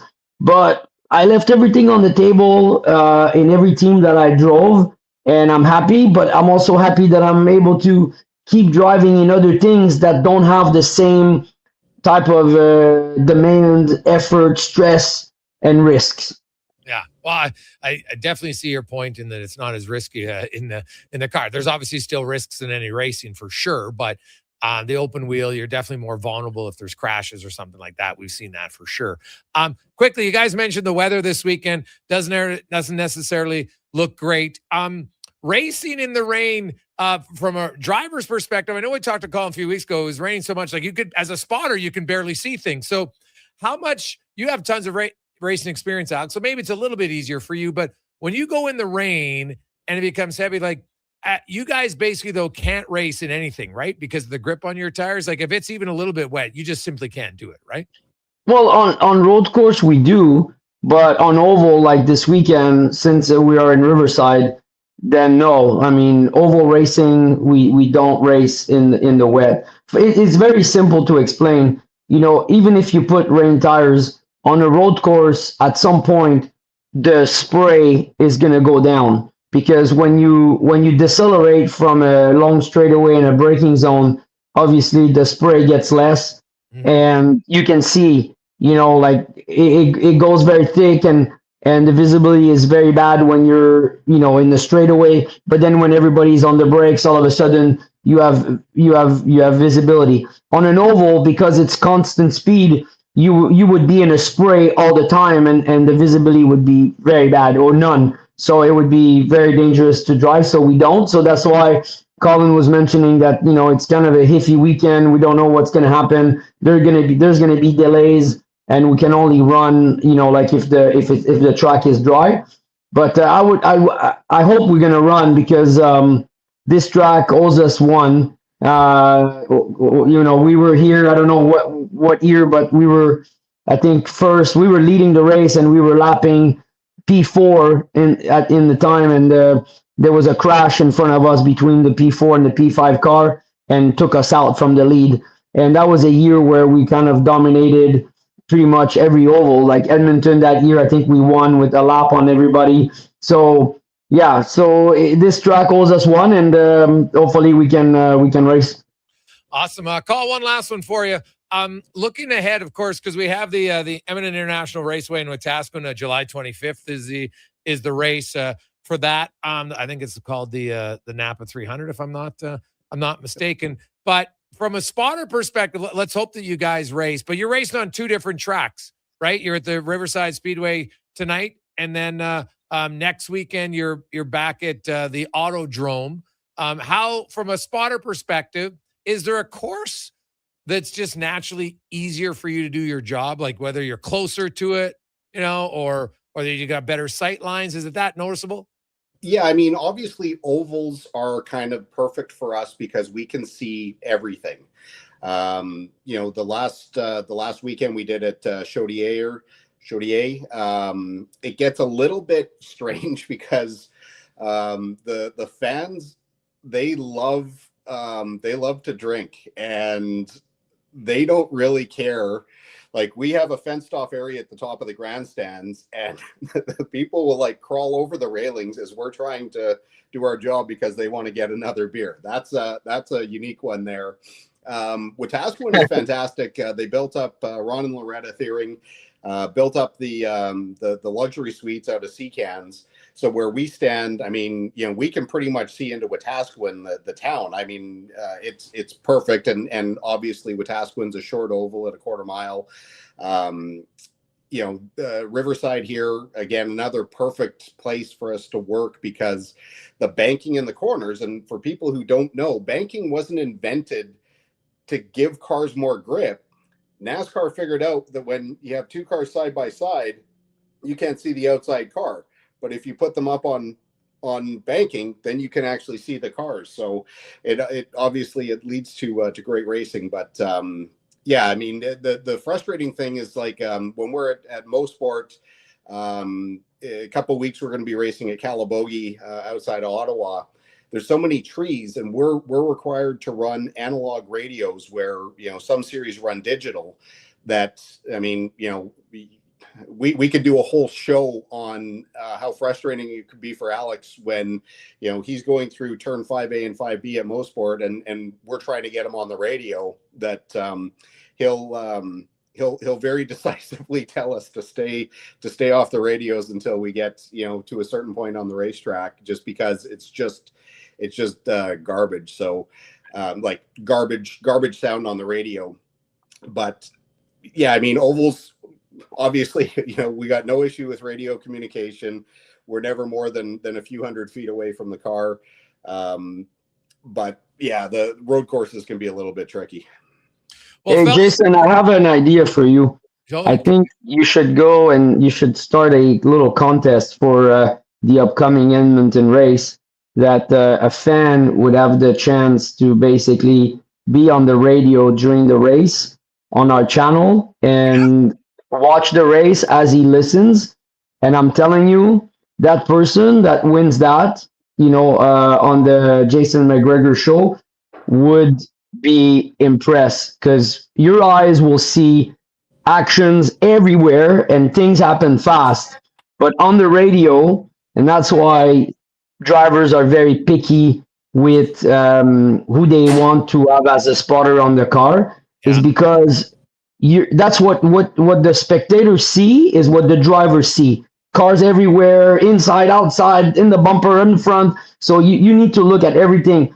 But when a spotter on the radio kind of like calms the conversation down with the voice volume or tone, it changes the dynamic. So I think a fan that would be able to watch the race from the grandstand and hear the conversation going at the same time would have a blast, because he would not understand how can everybody stay so calm on the radio while it's completely chaos on the track. You know what I mean?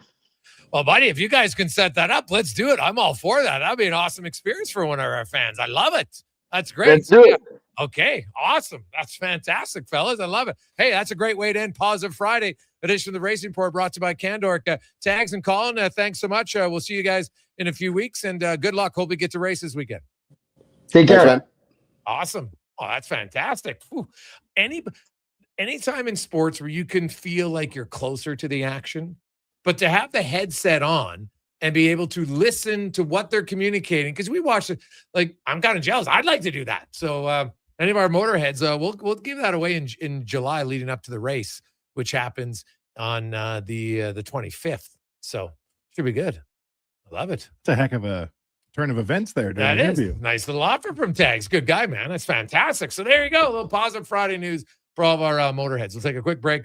Let's get to the Con Man and a Sports 1440 update, brought to you by Hire Good. For professional property services that you can feel good about, get Hire Good. Site cleanup, debris removal, seasonal maintenance, and more. Visit hiregood.ca. Stable jobs create stable lives. Hire Good. This is the Sports 1440 update. NHL Draft tonight from the KeyBank Center in Buffalo. It's getting going at 5. The Leafs on the clock. Expected to select Gavin McKenna with the first overall selection. Elsewhere, Colorado Avalanche signing a pair of unrestricted free agent defensemen. Brett Kulak to a 5-year deal worth $25 million per season. Also, Brent Burns 1-year contract with a base salary of $850,000. The Buffalo Sabres have acquired defenseman Olin Zellweger from the Anaheim Ducks in exchange for prospect Anton Wahlberg and the 45th overall pick in the draft. The World Cup earlier today. great game for France. They defeat Norway 4-1. Same for Senegal, knocking off Iraq 5-0. Later today, Cabo Verde taking on Saudi Arabia. We've got Spain and Uruguay, Egypt, Iran, and Belgium up against New Zealand at 9 o'clock from Vancouver. In the CFL, Week 4 continues. The undefeated Rough Riders hosting the 1-1 Argos. Kickoff 7 o'clock. Major League Baseball, Jays Rangers from the Rogers Center. First pitch, 5:07. We'll join that game in progress following the Jason Gregor Show here on our AM feed. Elsewhere, the Reds taking on the Pirates. Orioles host the Nationals. Yankees get the Red Sox. Guardians host the Mariners. Cubbies head to Milwaukee. Angels host the Athletics. Dodgers taking on the Padres. And it's the Giants hosting the Atlanta Braves. Coming up in hour 3 of the Jason Gregor Show, we'll get the Cam Tate's 2-minute warning after 5 questions, and we'll be joined by former NHL GM, current TSN analyst, Craig Button. I'm Connor Halley. This has been a Sports 1440 update. Sports 1440, Stingray Radio Station. CKJR broadcasts from West Edmonton Mall and Wetaskiwin. Download the free Stingray music app and listen wherever you go. Hi, Mike here from Northgate Chevrolet Buick GMC. Car shopping sucks. That's right. Going back and forth 100 times just to get a price. Give me your credit card for a test drive. What's all these extra fees?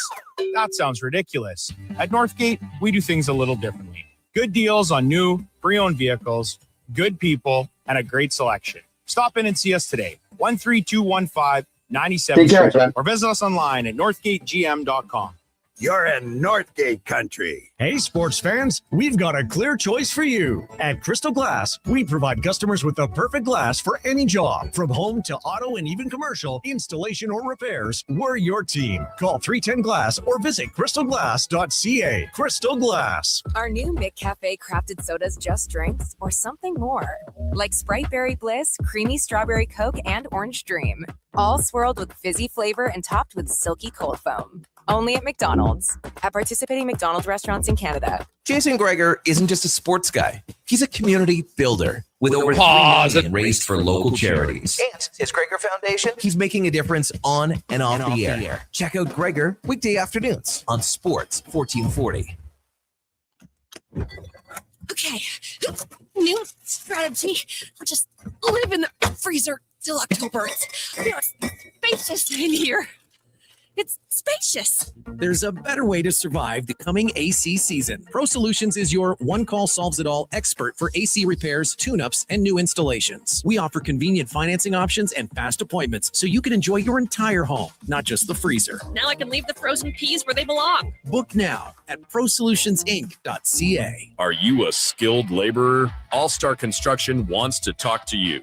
A heavy equipment operator with Traco or backhoe experience, All Star Construction wants to talk to you, too. With work in and around Edmonton for local land developers, All Star Construction offers year-round employment. Whether it's power, gas, or telecom, developers rely on All Star Construction to get the job done. So if you're a skilled laborer or a heavy equipment operator with Traco or backhoe experience searching for work, search All Star Construction on Indeed.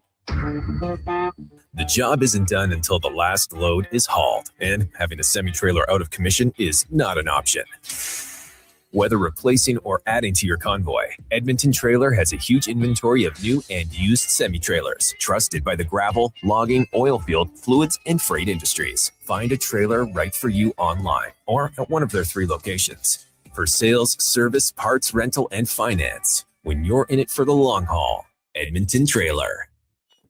Happy Canada Day from everyone here at Catch of the Week. What does a Catch of the Week Canada Day taste like? It's fresh made-to-order sushi and platters for my guests. It's the family get-together, enjoying colossal crab clusters and jumbo prawns dipped in warm butter. It's all here at Catch of the Week. Plus, don't miss out. Get your free lobster with purchase today. Conditions apply. See Catch of the Week for details. Just off the Henday, 5 minutes from Sherwood Park. Details and directions at catchoftheweekedmonton.com.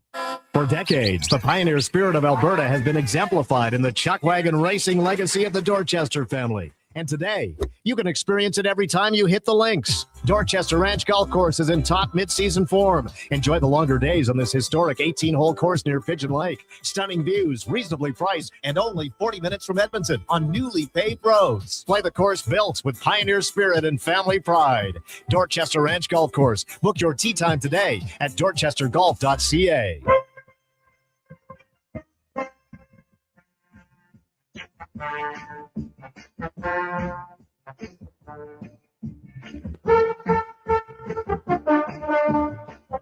Portions of this hour brought to you by Leading Edge Physio, from weekend warriors to professional athletes, kids playing soccer, to grandparents in the garden, rotator cuff tears and tendonitis to post-surgical knees and hips. We fix your body. Life shouldn't hurt. LeadingEdgePhysio.com. This is Sports 1440, where Edmonton talks sports. On YouTube, Facebook, and X. Here's Jason Gregor. Brought to you by PlayAlberta.ca.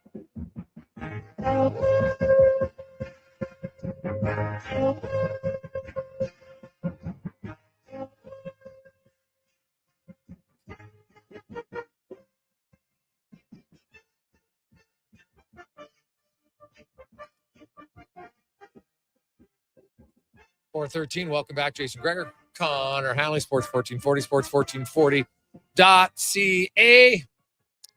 YouTube, Facebook, X, and Instagram. Wanye Gretz here. Obviously, Declan Krug. Declan's just grinding it out. He's got a little bit of an illness. He's just grinding it out, counting down the hours, telling get out of it. He's got, I don't know if he has the black lung, but he's got a little bit of a cold. It's his flu game, like Jordan. No, yeah. Wow, I don't know. He probably wasn't around for that legend, but that was a good game. It was a really good game. We got a lot of text line in 833-414. People are fired up on a positive Friday. I like it.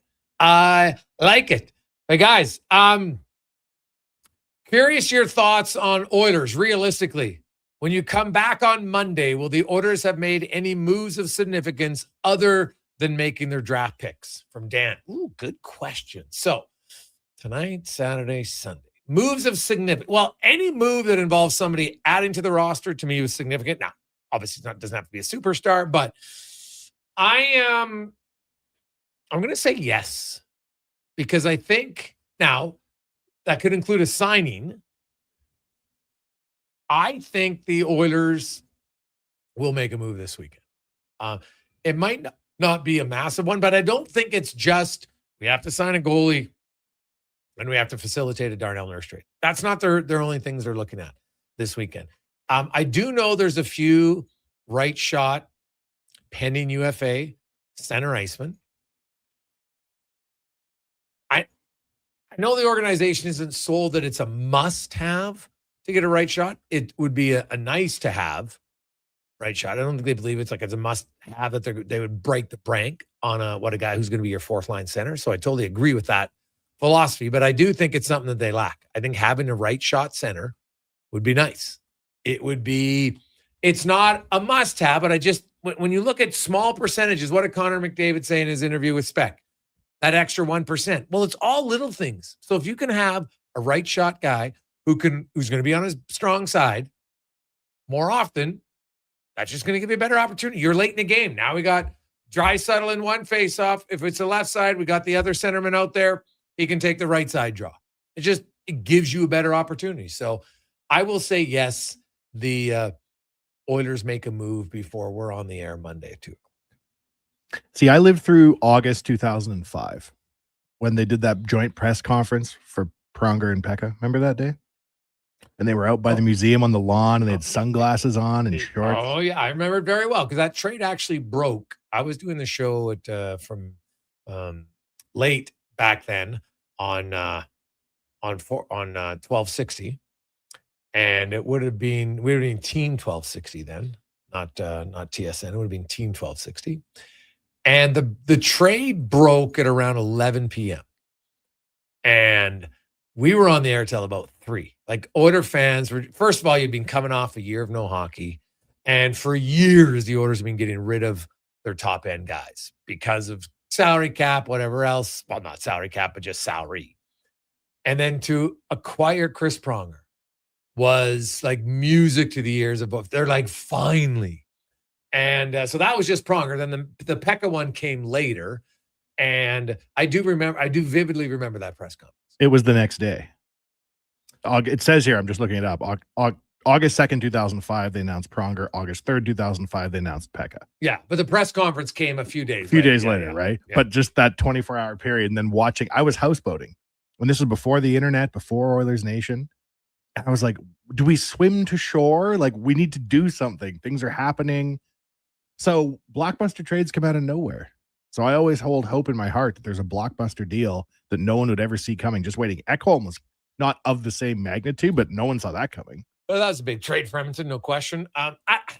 I don't know if I would see something like that, that big, but you never know. Hey, guys, the Oilers are going to trade back from 52 from Brandon. Well, I could see that, Brandon, because you trade back a few spots and maybe get another pick because they don't have many picks. But obviously, if there's a guy they really like, they would do it. Heck, they might move up in the second round. I'm not sold on it, but it's always a possibility. I was talking more like a trade that doesn't involve a draft pick, right? Like if they move back in the draft, awesome. They get another pick, but that's not, I wouldn't necessarily use it as a big significant move by any stretch of the imagination.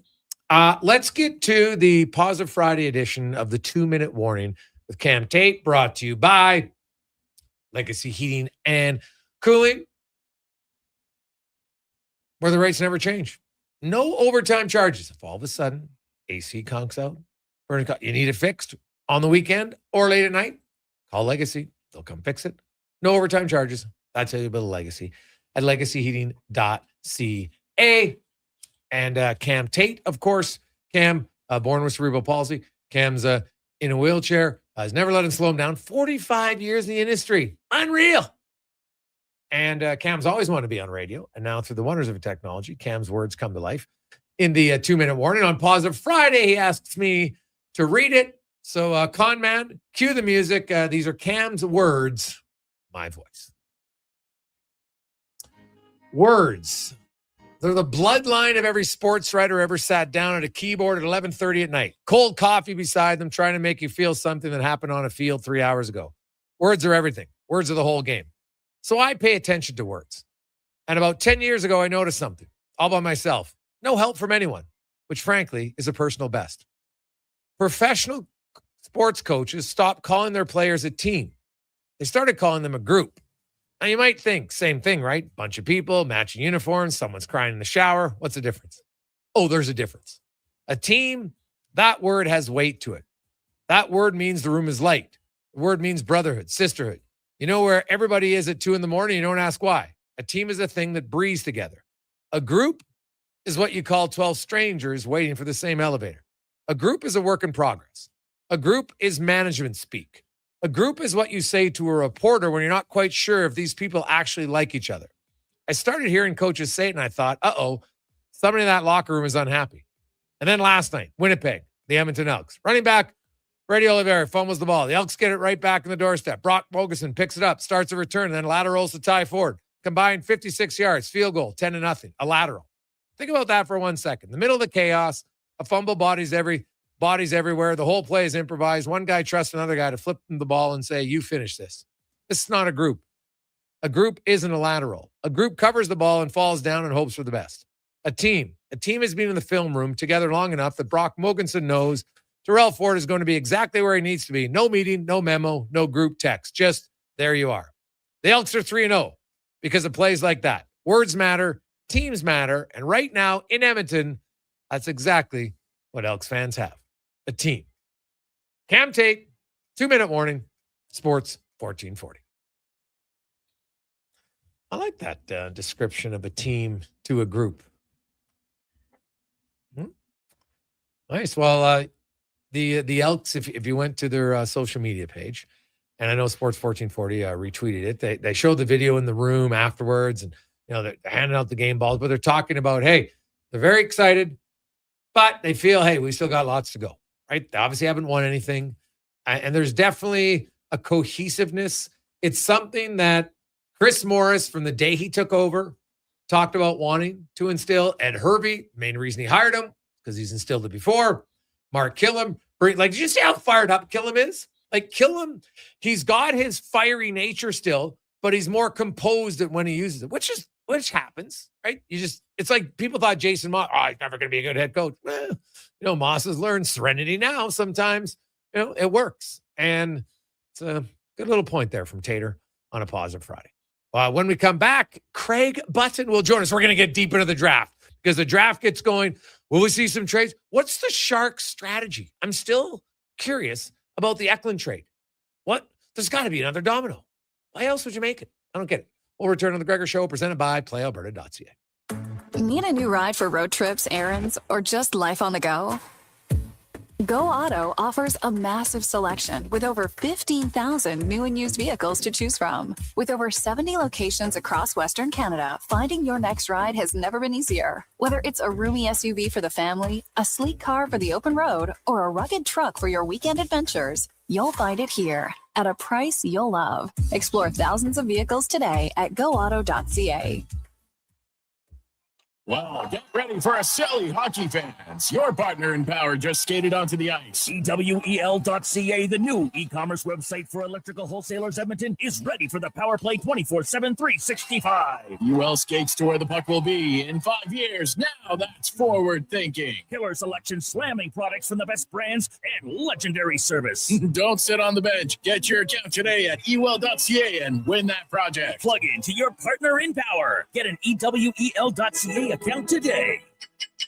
You may get up early, but more than likely, the team at GS Construction have already gotten up before you, grabbed a coffee, headed to the site, and started their day. So while Edmonton wakes up, GS crews are already underground, quietly keeping things moving, upgrading, and laying the new underground infrastructure for our growing city. If you're the kind of person who goes to sleep with their steel-toed boots on, GS Construction wants to hear from you. We're looking for a maintenance foreman as well as a building and yard attendant. Visit gsconstruction.ca for more. The perfect place to host your golf tournament or fundraiser, company event, celebration of life, wedding, birthday party, or private party. Cattail Crossing Golf and Winter Club. More than a golf course, a fun, welcoming place with beautiful views, relaxing patios, and a team that truly appreciates each and every guest. Featuring Out of Bounds, Cattail's 5-star kitchen. Some say it's the best clubhouse dining they've ever had. Cattail Crossing Golf and Winter Club. Book your tourney or event today at cattailcrossing.ca. Nissan breaking through the defense. Look at the control. What a move. What a finish. Kicks has done it again. Nissan Kicks is the 2026 Best Buy winner from Consumer Guide Automotive for 5 years in a row. The Score with Nissan event is on, and you can score by financing a 2026 Nissan Kicks S for 0% for 36 months, or get up to $3,000 cash purchase bonus on other Kicks models. Conditions apply. Visit Nissan.ca for details. Visit your local Edmonton and area Nissan dealer for more information. Hey there, it's Brandon Douglas from Sports 1440. I was tired of slow, unreliable internet connections, so I signed up for Starlink. It's fast, reliable even in bad weather, and has made streaming for movie nights and online gaming so much better. The summer doesn't mean a break from watching sports, and I've been streaming all the games seamlessly when at the family farm, despite the remote location. If you're ready for a better internet experience, you can order online in 2 minutes at starlink.com/radio or call 1-888-GO-STARLINK.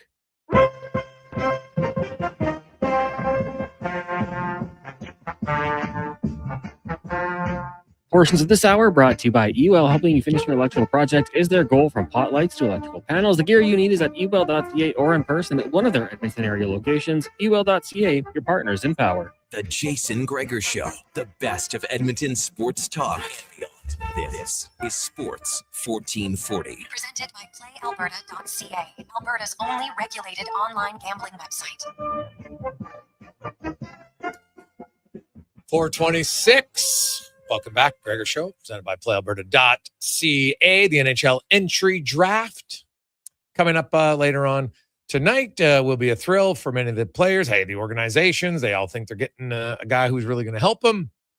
Some teams will be sitting around, doing nothing because, of course, this is still where the team sends usually one of their media guys and then one representative from their team, as most teams hunker back home. Now, I don't know if the Toronto Maple Leafs, you have the number 1 overall pick. Do you send, it's right in Buffalo, do you send some of your top guys there? I don't know. Well, I guess we will find out. There's lots of conjecture over something we've seen in the NHL recently is that you bring out like big name stars to help call out the name. And there's lots of rumblings and suggestions over who that's going to be for the Toronto Maple Leafs with the number 1 overall pick tonight. So Drake? I have no idea, dude. I have no idea. Connor, it's Drake. I have no idea. Our next guest, hey, this guy, he's in on a lot of things. Maybe he knows as we get to our big guest of the day, brought to you by Silent Ice Center, where, hey, speaking of big names, Gene Simmons in a very intimate setting, the Silent Ice Center. Get your tickets. They're going fast to see Mean Gene, the Gene Simmons Band, later this year. Actually in November. So get your tickets. As we are joined by former NHL GM and scout, Stanley Cup winner, ace analyst and scout for TSN, Craig Button, joins us. Now, Butts, are you announcing the Toronto pick tonight? Listen, I'm not an A-lister. I'm not a B-lister. I'm not a C-lister. I'm like way down the alphabet. But if Drake is announcing the pick, I will be disgusted. He's a basketball guy. He's not a hockey guy. It better not bring out Drake. I thought you were going to say you're a P-lister for pickleball. That's what I thought for sure you were going to say there for a second. I like it.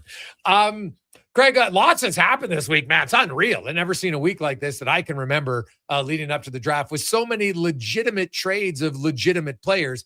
Part of it, I think, is due to, the expanded cap space for some teams. Lots of teams who weren't playoff teams last year feel they got to try to get back into it with the deal.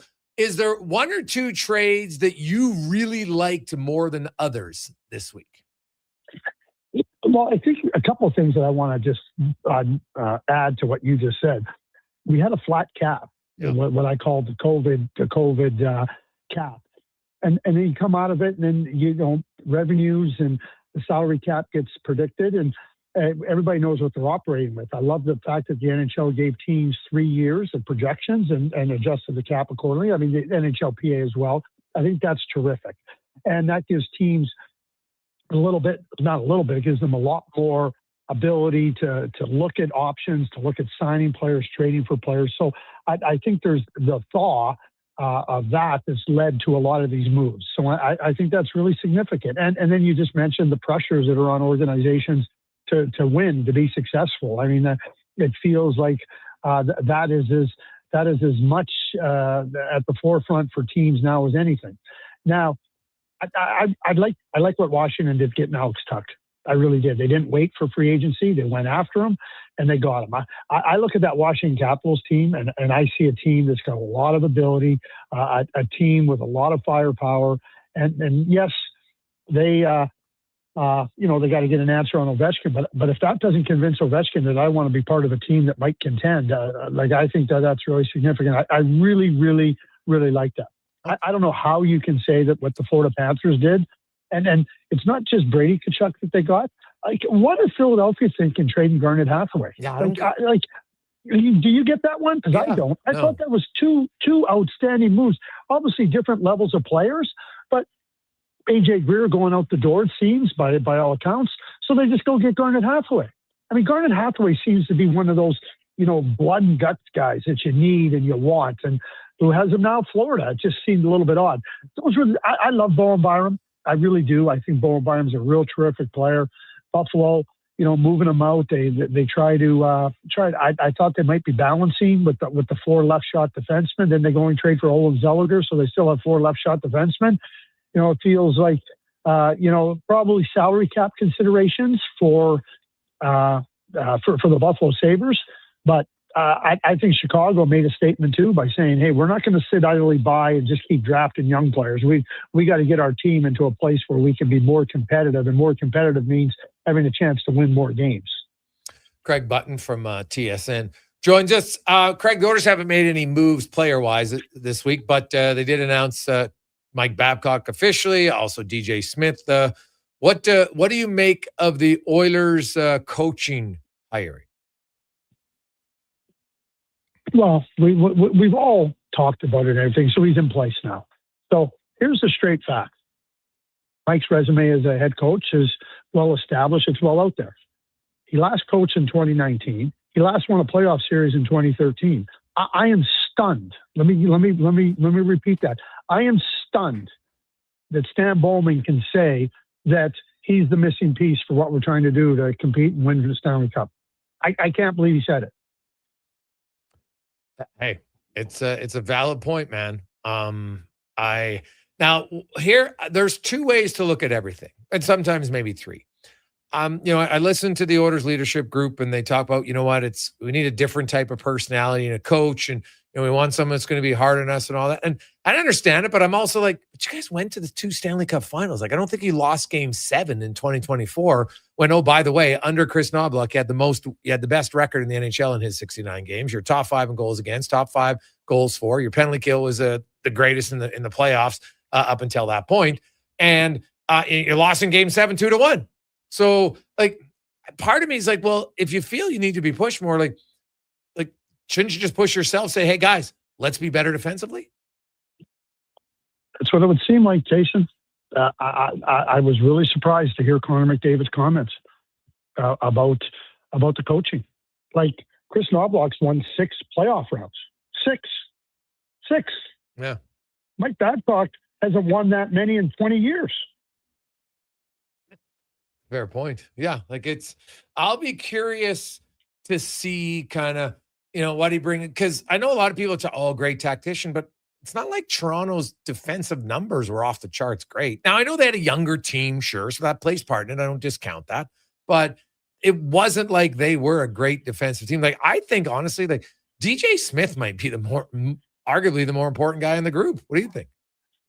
Yeah, and I think you look at coaching not just as one person, as a group that's around them, but you also have to look at the players you have available to.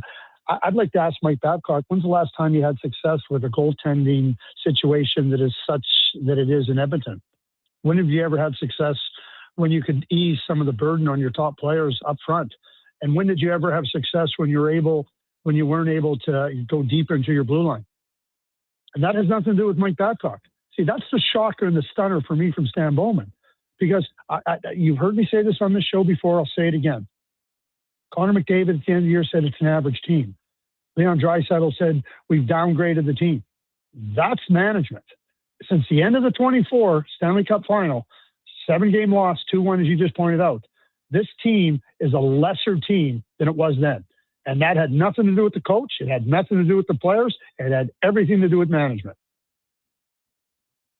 Craig Button from TSN joins us. So we move ahead, Craig, now to the draft. And hey, Dylan Larkin's still out there. Darnell Nurse is a player who wants to get moved. There seems to be lots of rumblings about JJ Peterka. It's been a crazy week in the NHL. Larkin, Nurse, Peterka. How many of those guys do you think get moved this weekend? How about if I go a little bit longer? Right around free agency. Sure. Okay. Fair enough. It's harder. You're having talks like this weekend. Why don't we just use the free agent period? You know what's interesting, Jason? Yeah. And I love Bill Armstrong. I love what they've done in Utah. Not every move you're going to make is perfect. It really isn't. And they traded for JJ Peterka. It was a mistake because they gave up Josh Doan. Yeah. Yeah, that hasn't worked for sure. And I think Elliot Friedman was reporting that he's here in maybe Boston and Peterka, so that's interesting to see. But like that Shane Doan trade was just bigger body. Like, hey, it's funny. Like Adams he obviously had some moves that didn't work, but he also made some really good ones. Like that trade is a home run trade for the Buffalo Sabres, no question about it. So we'll see how it plays out. Now the draft itself, we've already seen for the first time since 2008 that a top 5 pick got traded when you knew it was a top 5 pick. You can't include the Phil Kessel trade because at the time of the trade, no one knew who was going to get, it turned out to be a number 2, but it wasn't a number 2 at the time of the trade. The San Jose Sharks, they own the number 2. The Eklund trade for number 9, from the outside, I'm kind of like, well, he's a young guy who's proven 50-point player twice, who was 7th overall. And now you're just trading him for a guy who's 5 years younger, who's going to take, I don't know how many years to be that guy. So I felt like they made that trade thinking there's got to be another domino here. What do you make of the Sharks tonight? And do you see that? And what did you make of that trade? Well, I think that there's parts to it. And here's the parts. Stenberg can play in the National Hockey League next year. McKenna can play in the National Hockey League next year. At the very least, they get one of those 2 guys. And now they have the 9th pick. And I think one of the 6 defensemen, there's no question, one of the 6 defensemen are going to be there. So, and I think ideally a right shot defenseman would work ideally and perfectly for San Jose. So They get a guy that comes in and can play right away in Stenberg and ostensibly replace Ekman. Yeah, he's younger. But now you can go get that defenseman and ideally the right shot defenseman at 9, whether it be Jackson Rudolph or whether it be Keaton Bierhoff. There's a player that I don't think Chase Reed will be there. But if it's not, Smits or Carls or Gustafsson will be there, and I think they'd have to make a choice. So I think that if they're using the picks like to draft, then I think that gave them options, and it gave them an option to draft Stenberg at 2 to come right in and replace thing and then get something else. But that 9th pick very well may not be used either. That 9th pick may be used to trade for a player. That's what I'm watching for from San Jose. Yes. And it could be a defenseman. We're hearing Zach Werenski's name out there now. Yeah, that would be a big blow for Columbus, man. Oh my goodness! Like, hey, he's the best defenseman in the league this past year. Like, he's a really good player. I like Zach Werenski a lot. And yeah, I do too. Like him, I do too. And you mentioned like Hellebuck out of Winnipeg, and what potentially like there could be some massive names traded here between now and July 1st. Well, let me ask you this: if you're San Jose, like, would you trade for Hellebuck and give up 2 or like and Askarov? Ooh. Oh yeah, I would. You know what? I think I would, Craig.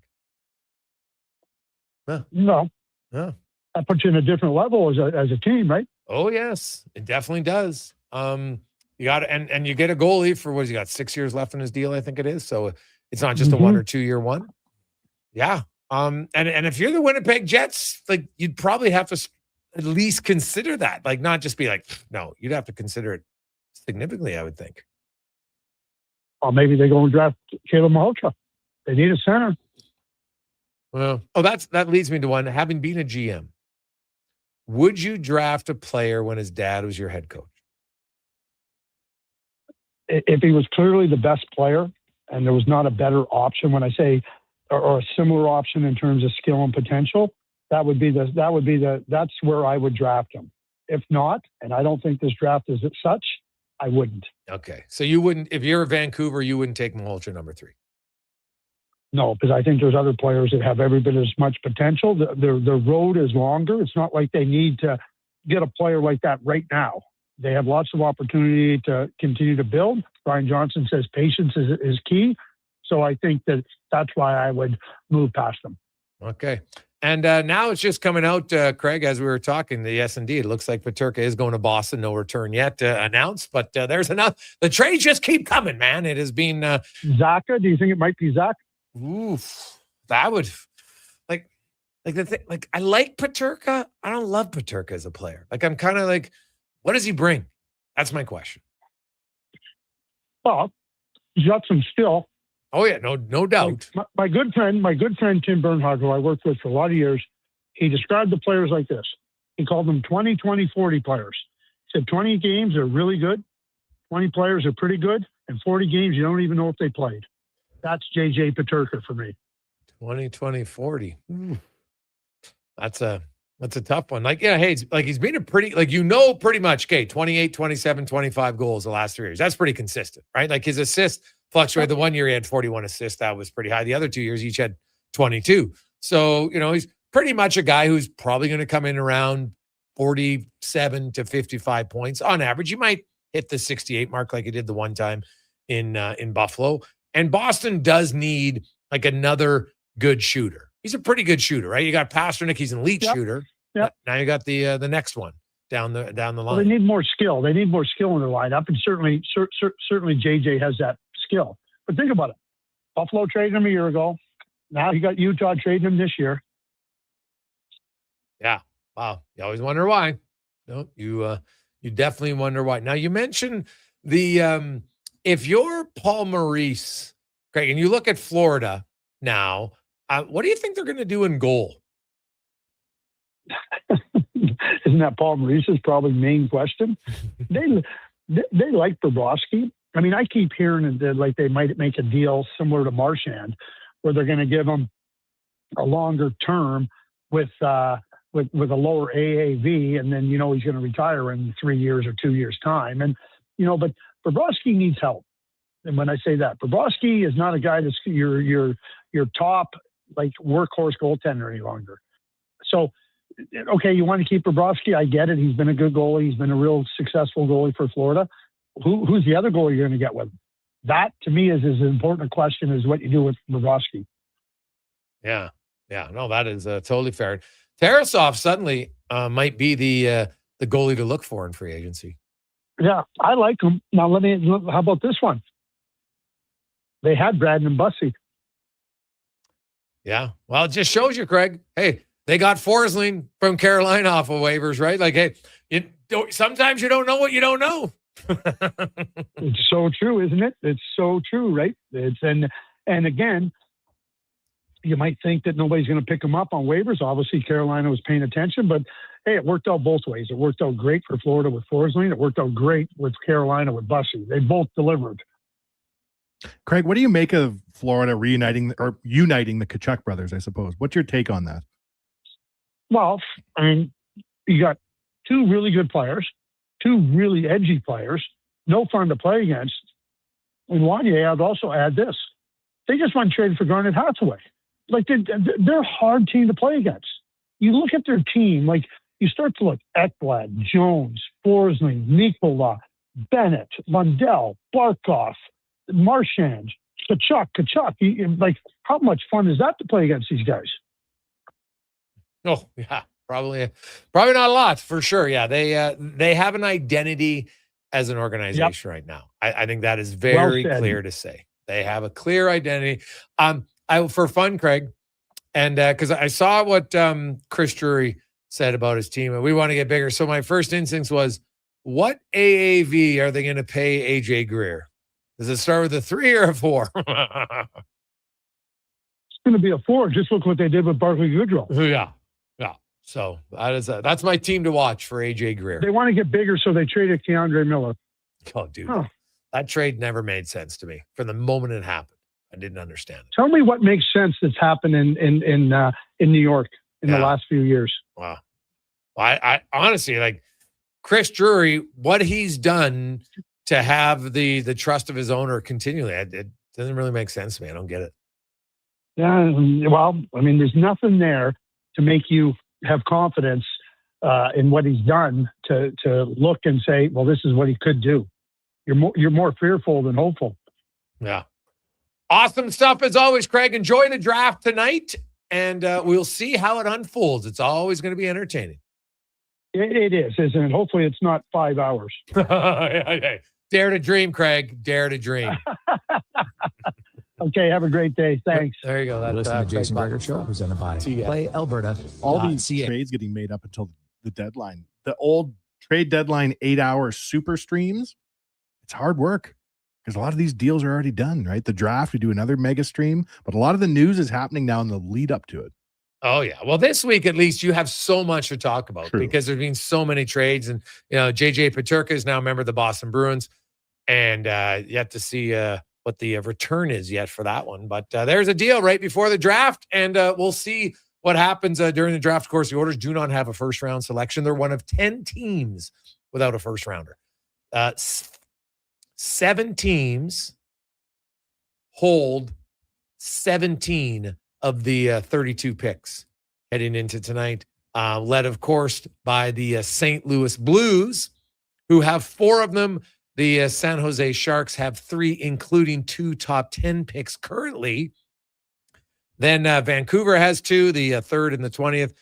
Buffalo has 2, 4 and 20. Calgary has 2, 6 and 30. Ottawa has 2, 25 and 32, but they can't trade the 32nd pick.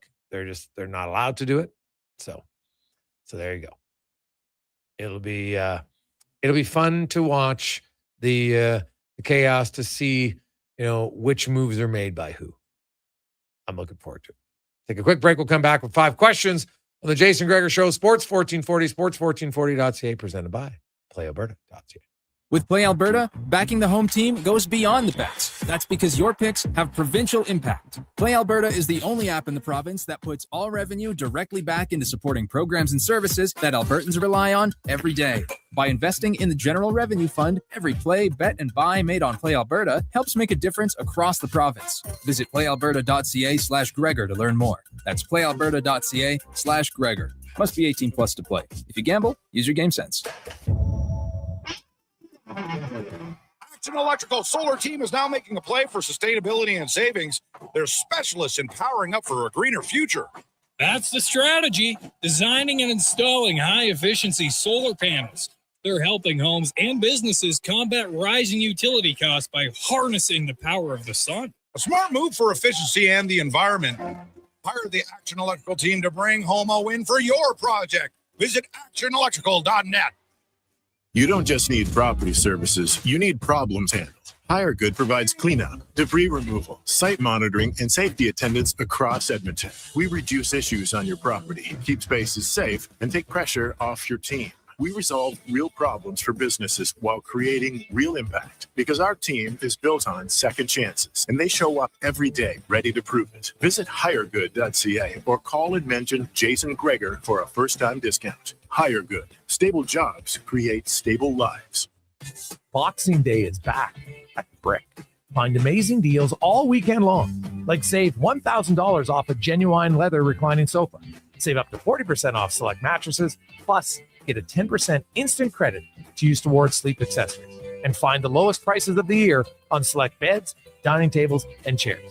Don't miss the return of Boxing Day this Saturday and Sunday, only at The Brick. Exclusions apply. See you in store for details. The Brick, saving you more. Say hello to your new favorite drinks. Introducing new McCafe Refreshers. Icy cool, undeniably refreshing, and available in 3 flavors. Strawberry watermelon, mango pineapple, and blackberry passion fruit. Only at McDonald's. At Fountain Tire, success is a team effort. They're committed to their team members and their customers. And that means treating your vehicle like it's their own and finding solutions that suit your needs. Because whatever the road brings ahead, they're on it with you. Visit fountaintire.com today.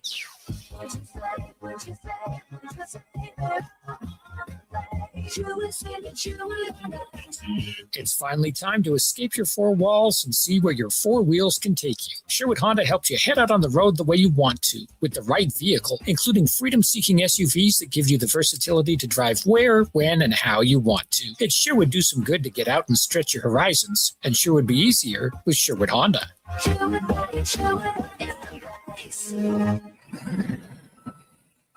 Bashaw Concrete Products. From concrete and septic tanks to blocks, precast water pads, Jersey barriers, and aggregates.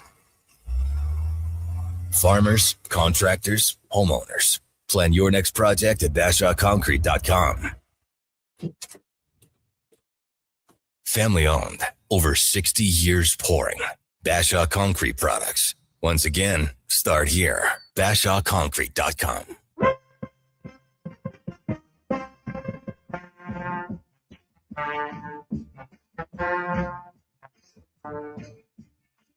Portions of this hour brought to you by 01 Hockeyology, Edmonton's home for elite hockey development, skating analysis, performance assessments, and year-round training at West Edmonton Mall. Elite hockey development at 01.ca. That's ZERONE.ca.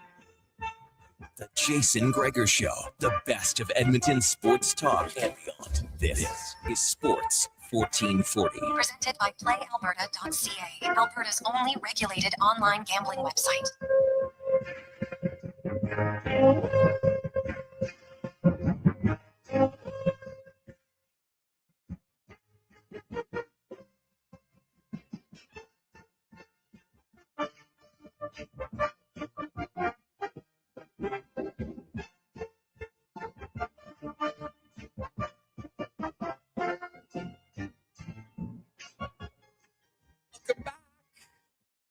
Jason Gregor, Connor Halley, Sports 1440, sports1440.ca, Wanye Gretz. Also along for the ride. It's brought to you by playalberta.ca as it's time now for 5 questions brought to you by The Brick. And man, Boxing Week is here in the summer. So if you're looking for fantastic deals, you can get a TV for $99. 40% off select mattresses. and much more. Check it out this weekend at The Brick and thebrick.com. It's time for 5 questions on the Jason Gregor Show. All right, guys, it might be nothing more than a guess, but when the Oilers eventually do make a selection this weekend, which position do you think they will address? Well, I hope, Connor, that they get a goalie tomorrow.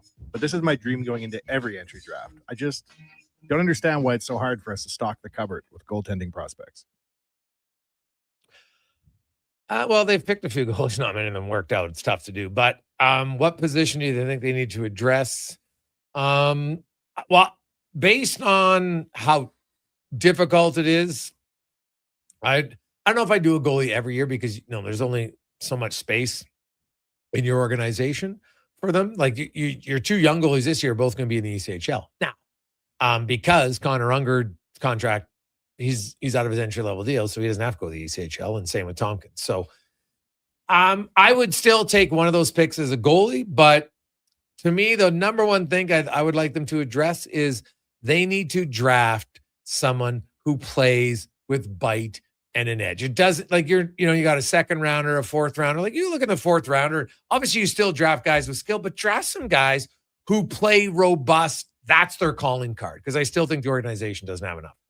The Oilers have now drafted goalies in 4 straight and 8 of their last 10. There you go. So they're trying. Question number 2 for you. Not hard enough, though, Ask. And Oiler fans, I'll give them credit. The ones who said, Wallstead, take Wallstead. And then they traded down and didn't take Wallstead. Minnesota took him. And then the Oilers took Bourgault, who is now in the Ottawa organization. Of those goalies, 2 have played. Can you name them both? One's obvious. Stuart Skinner. Yeah. And who's played for the Oilers? Yes. In the last 10 years, goalie drafted played for the Oilers. What did he play, like 1 game? 2 games. Because Tyler Bunz, that was before that. The Euro guy, I can't remember his name. Got to guess one. Koskinen. No, Koskinen. No, Olivier Rodrigue. 2 games a couple of years ago. Question number 2. If you were making the picks, not the teams making the picks, so don't do it from their perspective, what would the top 3 look like in the draft tonight? I'd go McKenna. I think that's consensus. Then Stenberg, and then Malhotra was 3. Okay. Some size. Yeah, McKenna for me.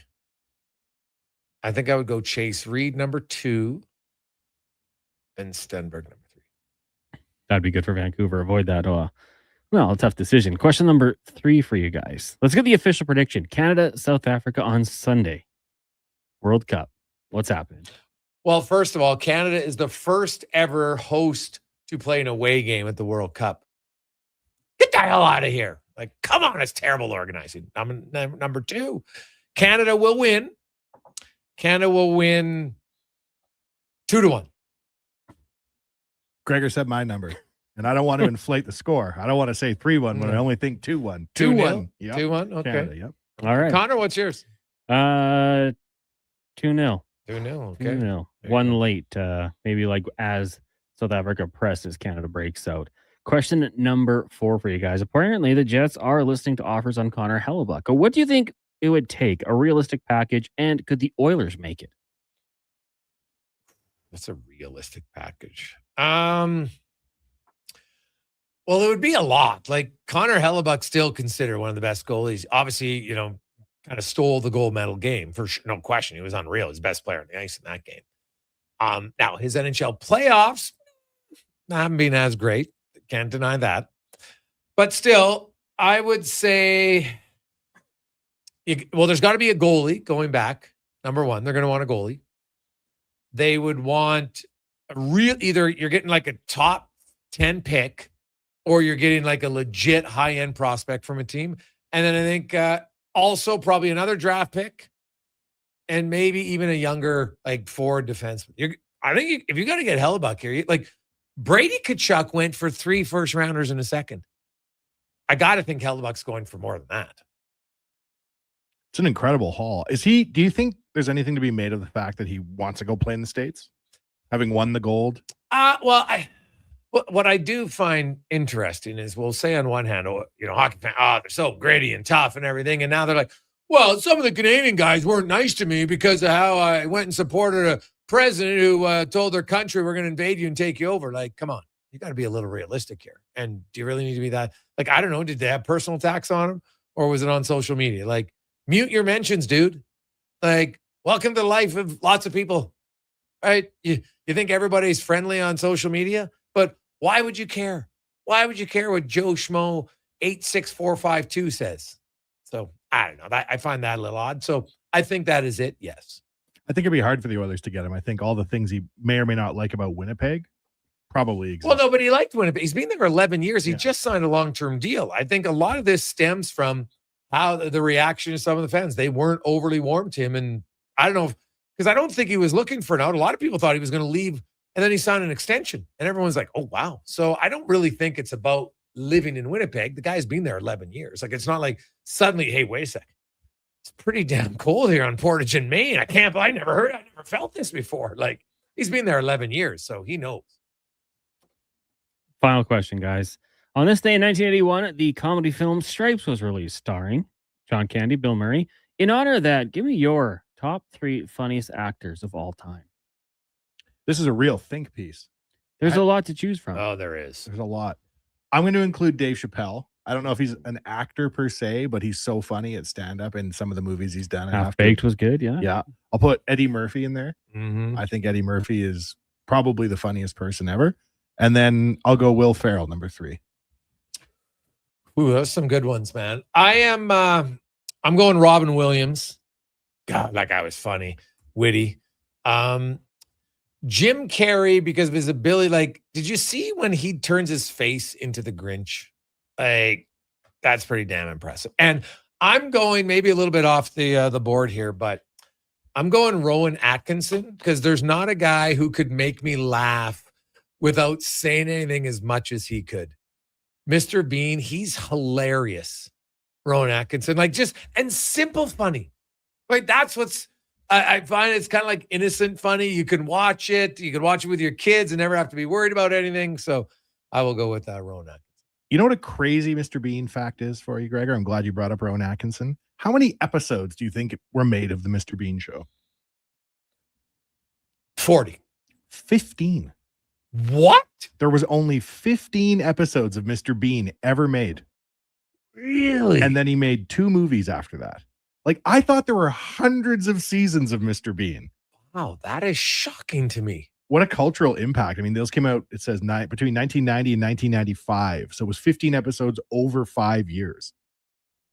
Like 3 episodes a year? It's pretty good, man. Unreal work if you can get it. Oh, God. But, you know, like, we've seen him, like, just saw him when they had the Olympics, right? And he was just, how he would play.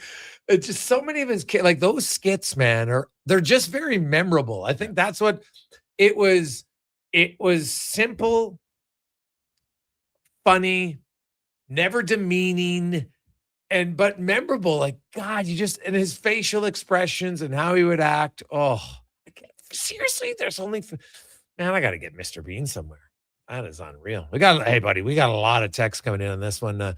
John Cleese, that's a very good one. No question. Hey, guys, Richard Pryor was pretty funny. No doubt about that. You look like there's lots of other ones if we go on that list of like it. Jeff Daniels is sneaky funny, right? Steve Carell is pretty funny, but his humor is like kind of depends on the character he plays for sure. Pretty good at it. Hey, Gregor, the swim trunks and blind man, unreal. Oh, that one was great. Oh, man. It'd be funny if we asked people, hey, what's your favorite Mr. Bean? And then we only got like 10 of them because there's only 15 of all time. That might be the greatest obscure stat you've ever presented on the show. I love that. That is awesome. 15 episodes of Mr. Bean. What? Oh, so good. Like, those are things, honestly, I could show those to my son and I think he would still be funny today. And with no dialogue, too. Yes. You could show those to people really anywhere in the world and they'll laugh. Yeah. Very true. Let's take a quick break. Mark Spector is going to join us. Of course, the final hour, we got low tide. We got some draft. Will we going to see a trade? Now, the draft first pick, I think they announced it around put him on the clock. So we probably get the first pick announced around 5:20, give or take. And I do like Craig's pick. We should ask people from the start of the draft, when they first speak, because, Bettman gets up there and talks from that time, how long from start until the final draft gets his way on stage and gets his jersey? How long do you think it is tonight? We'll have some fun predictions. Let us know yours, 833-401-1440, 833-401-1440. Let's get to the Command Sports 1440 update brought to you by Northgate Chevrolet Buick GMC. And sadly, it's going to be a rainy weekend. Well, guess what? Get into the Autoplex down at Northgate because it's the final weekend of the Road Trip Ready event. Best sales of the year, northgategm.com. Sports 1440 in West Edmonton Mall and Wetaskiwin. CKJR is a Stingray radio station. Download the free radio player app and listen wherever you go. This is a Sports 1440 update. NHL Draft tonight from the KeyBank Center in Buffalo. Getting going shortly. The Maple Leafs holding on the top pick. Gavin McKenna expects to be the number one selection. Some news.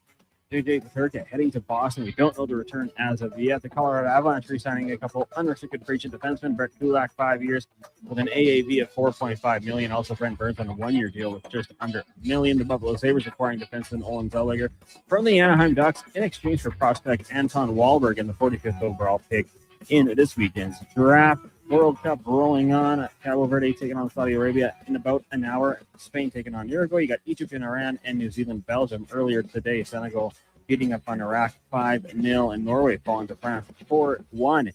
In the CFL Elite Four continues. Saskatchewan and Toronto getting going in about 2 hours' time. Major League Baseball, Jays in action once again, hosting the Rangers. First pitch, a few minutes. We'll join that game in progress following the Jason Gregor Show. Right now, Pirates up on the Reds 1-0. Astros Tigers scoreless. Later on tonight, you got the Yankees in Boston taking on the Red Sox. Guardians host the Mariners. Brewers host the Cubs. Dodgers in San Diego. And the Giants taking on the Atlanta Braves.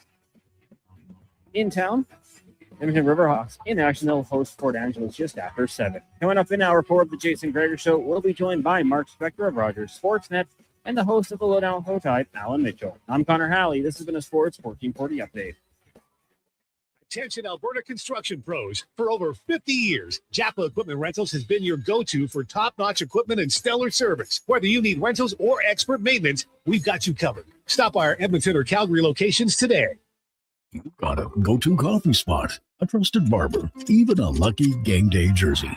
But when it's about looking your absolute best, there's only one name you need. Mr. Dirk. Family run since 1939. We're experts in crafting impeccable tailor-made suits and offering a wide variety of everyday styles. Pair that with personalized one-on-one fittings and the convenience of on-site tailoring. Mr. Dirk elevates your style game. Visit our Edmonton store or explore MrDirk.com. Score big on style with Mr. Dirk. Day or night, tasting just so right.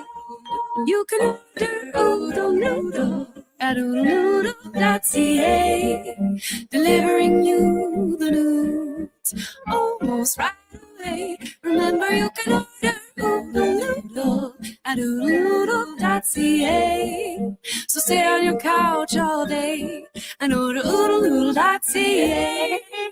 Oodle Noodle.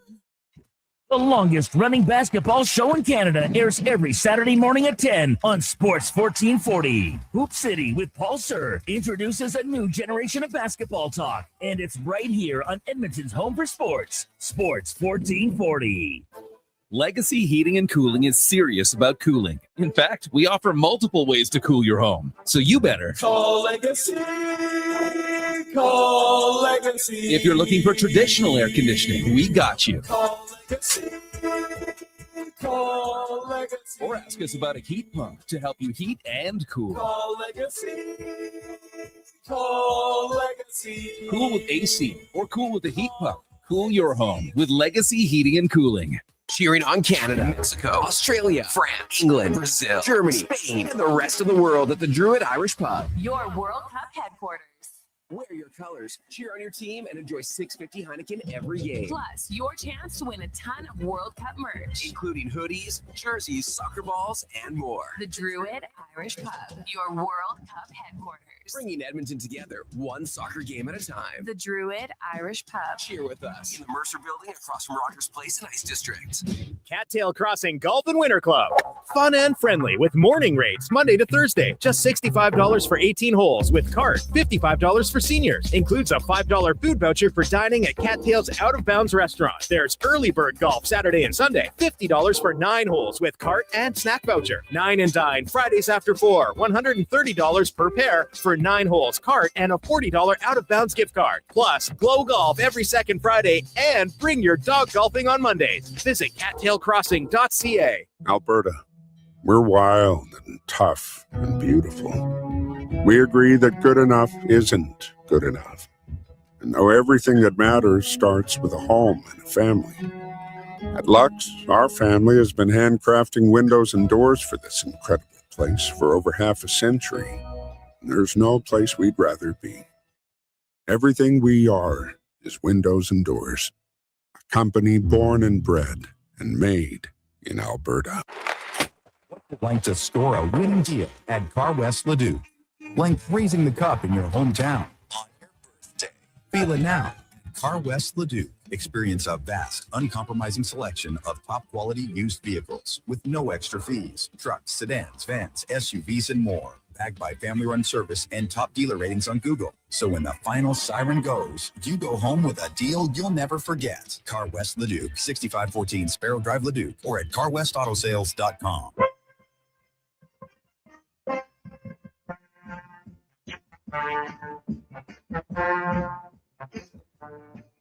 Portions of this hour brought to you by Crystal Glass, your clear choice for residential windows, locally manufactured and installed. Crystal Glass provides a beautiful product and incredible customer services for all of your residential needs. Call 310 Glass or visit crystalglass.ca for a quote. The Jason Gregor Show, the best of Edmonton sports talk and beyond. This is Sports 1440. Presented by PlayAlberta.ca, Alberta's only regulated online gambling website.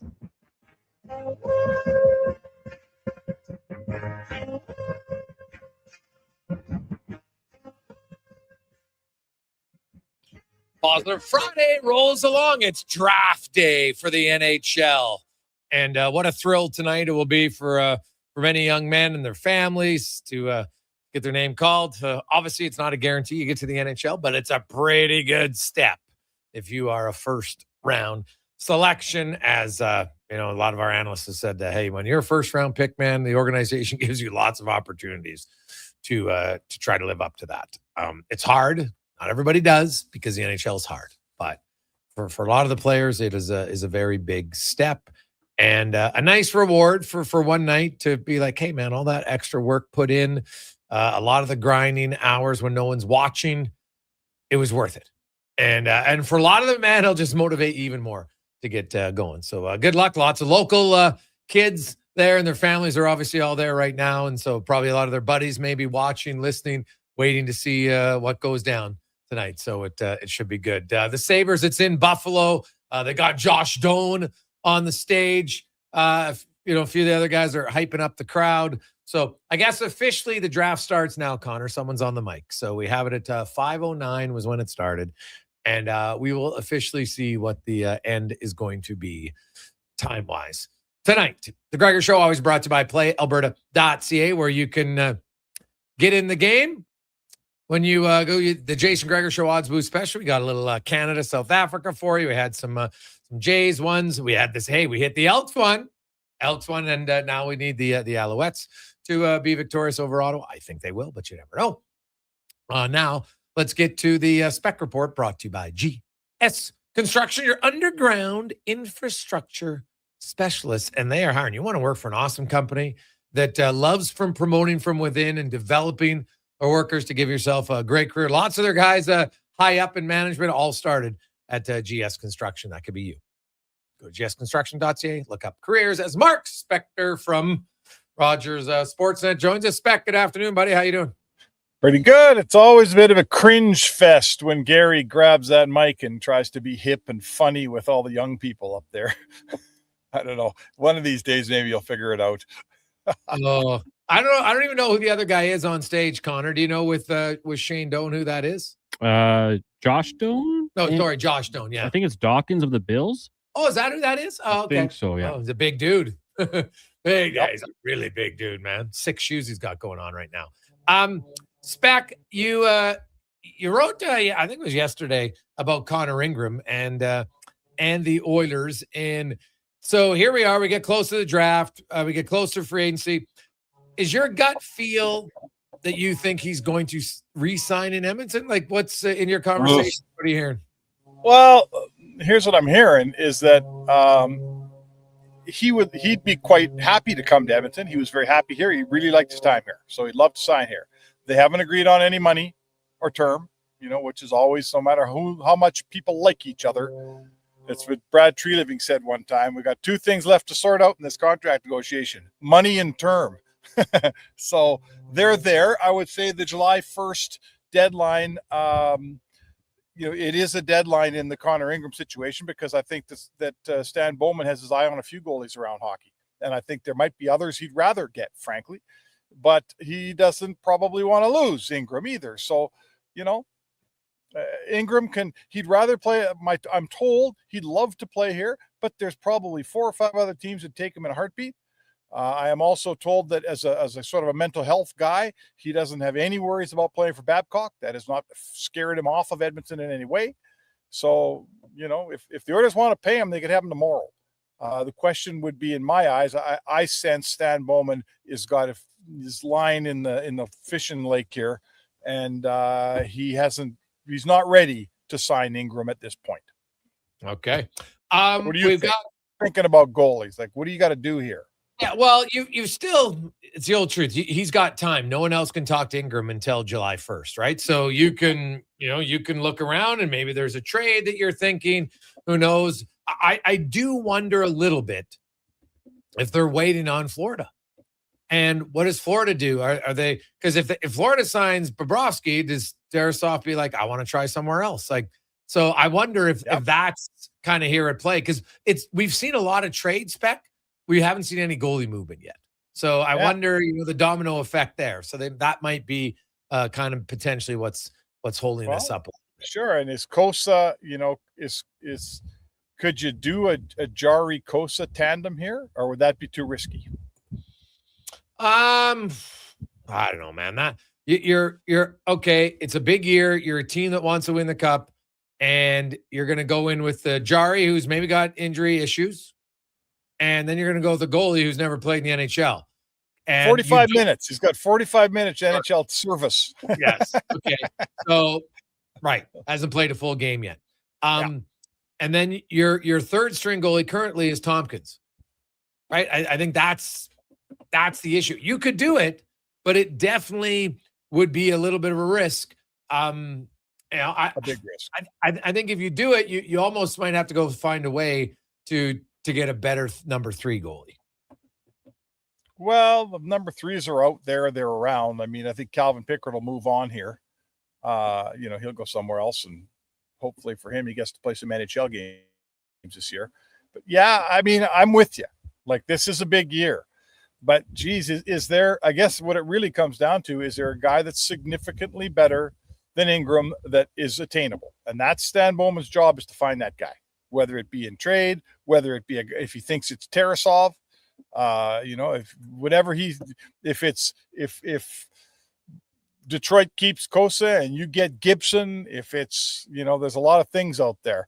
Not a lot of great goalies. Like when I looked at a list that I had yesterday of guys, and, there's holes in every one of them. I mean, Jacob Markstrom. He's as good as there is out there, and the Oilers ventilate that guy every time they played him for a few years there. So could you bring him in that dressing room, Jay? I'm not sure. Well, which Markstrom are you getting? Even year Markstrom or odd year Markstrom? Because that guy can go up and down pretty quick, which is just kind of I think a good fit for the NHL. The Peterka trade is 2 first-rounders. And I'm guessing the NHL might not, they'll probably announce it here at some point, Gary, on the stage. But Boston currently owns the 23rd pick in this year's draft. And I'm interested if it's next year's pick as well, or is it 2028? But sounds like it's 2 first-rounders courtesy of Pierre LeBrun for JJ Peterka. Yeah, interesting. So guys being traded basically 2 summers in a row. He's a good player for Utah. Like, how do you just trade a good player and get back a bunch of, like, they're a team that's ready to, they made the playoffs, and now they want to make playoffs again and win around and get going here. Like, they're a team they're not a bottom feeder anymore. And I don't see how trading away Peterka for a couple of picks makes you better right now, unless you can pull a trade off awful quick. Well, I wonder if they look at Peterka and say, you know what, we'll get rid of him and we get some picks and we're going to replace him with Mason Marchment in free agency. Well, a lot of teams talking about Mason Marchment. I think, so I think there's a lot of teams going to try to get him. And just because he adds a different, now the problem with Marchment is he's got some injury issues, but Spec, here's the thing about free agency. There's going to be some guys getting overpaid big time in free agency this year. There always is. Yeah. Always is. Brian Burke used to say it's the time of year when the GMs all get dumb at the same time. And they do. They overpay at free agency. I get it how you top your team up at free agency, but the history of finding franchise players in free agency, oh boy, there's more misses than hits, I would say to you, Jay. Bad decisions by GM. Spec, it's like last call bad decisions on a Saturday night where it's, oh no, we need 3 more each, and then they end up sitting on the table. Right. They're just a waste, right? Shots. Anybody out there is laughing. They're like, God, I've done that a few times. I made that mistake before. Sometimes I kind of miss it. And the Toronto Maple Leafs had Justin Bieber, who is a legit Maple Leafs fan, came on stage to announce their first pick, and no surprise, Gavin McKenna is the number 1 overall pick. The pride of Yukon is going to Toronto, which no surprise. I think the minute they won this lottery, everybody thought they were going to take Gavin McKenna. Yep. I think it's the right choice based on everything you know now. Now, because that's the thing, no one knows for sure how good these guys are going to be moving forward. It's tough, but I think it's a safe bet. This guy's going to be a good NHLer. How good remains to be seen.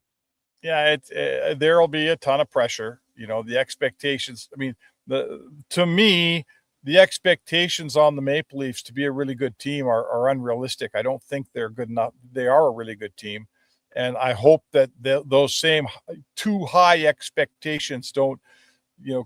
I'm not going to say crush Gavin McKenna, but going to Toronto as a first overall, man, I'm not sure the pressure gets any higher than that, does it, Jay? I'm not sure it does. Yeah, no, that's fair. You're going into to pressure, but hey, you know what? With pressure comes opportunity at the same time. Spec the Edmonton Elks, baby. Hey, and hey, I don't think there's much pressure on the Elks. No one thought they'd be 3-0, and they were full marks again last night. They probably should have had a much bigger lead early on. If Luther doesn't juggle that ball in the end zone and ends up in the 1 yard line, that's a touchdown. I would have liked to see them punch in the great play by the defense that got them all the way down to inside the 5. And then, though, hey, they kind of blew the lead, gave it up, but then they came back with the game-winning drive late. That was a big emotional win for that team, no question. Oh, for sure. I mean, to me, it starts with your defense, right? Would they give up, Jay? 18 points? Yes. You give up 18 points. What percentage of games do you win in the CFL when you give up 18 points? Like I always say, if you keep it under 20, I'll bet you win 80% of the time. And if you score over 30, you probably win about 70% of the time. And the defense right now, I think that's what makes me feel like this team is for real. Like it's not a mirage, is that their defense has been solid for, what have they played? 3 games, 12 quarters of football. They've probably had 10 really good quarters here, that defense. And that buys time for your offense to find itself. It buys time for your offense to find a running game when they need it and to engage a few different receivers like they did last night. And it's all built on defense. If you're letting the other team score, 20 or less, I love your chances of winning every night. Oh, 100%. And well, the other key thing, they're 3-0, and all 3 games they've won the turnover battle. It's a huge number in the CFL when you look at it historically. And every football, man, football, sure, right? But Elks overall were a team that struggled last year with turnovers, and I thought their defense was great, man. Like, hey, you don't see Oliveira get hit that hard very often, Spec. Wow, that was a massive hit. Yeah, that was really, really impressive. You know, that really put an exclamation point on going into a building that you haven't won in for whatever it is, I think 6 years. The building, you know, the Winnipeg Blue Bombers are the powerhouse of this league until they stop being it. But they're clearly the kings of the hill. You go in their building and hold them 18 points and knock their big back right in his backside, take the ball and win a football game. It's all there, man. It's all there. I saw their post-game celebration on Twitter today, and I brought a smile to my face. Like, those guys waited a long time, boy, to start having some fun in that dressing room, haven't they? Oh, yes. And it was definitely a great start for them. And also, hey, a guy I always like it, you know, good for him, Brett Kulak. He finally got his contract, man. 4 years ago, Kulak tested free agency, walked in. I like to joke the old Abe Simpson, right? Walks in the door, checks things out. Okay, Edmonton, I'll stay here. Got the 4 years at 2.75. This time, now 4 years older, 32 years of age, he gets a 5-year deal at $4.5 million to stay with the Colorado Avalanche. So get some security for him, for one of the good guys in Brett Kulak. Very happy for him. Obviously, now there's much higher pressure to live up to that contract than the previous one. But that's a great reward for a guy who's just quietly, you know, and I think his agent was fair. He goes, guys, everybody pays me like a third pair defenseman, but everybody plays me like a second pair defenseman when it matters. That's exactly where he was. He said he went out into the market and said, I want to get paid like I get used. And, you know, I don't think that's a very fair number. That's as the cap goes up. That's not for a guy that plays as much as Kulak, whose game elevates as the season goes on, the way Kulak does, who you can absolutely count on. He's knock wood here. He's a healthy player. He plays almost every game. He skates, right? He can really skate, and that's not going anywhere anytime soon. So that's good. It's good value. It's good money. He's a good guy. Everybody's happy for him, man. I'd only be happier if it was the Oilers signing him, but good for Brett Kulak. I think everybody in Edmonton is happy to see him.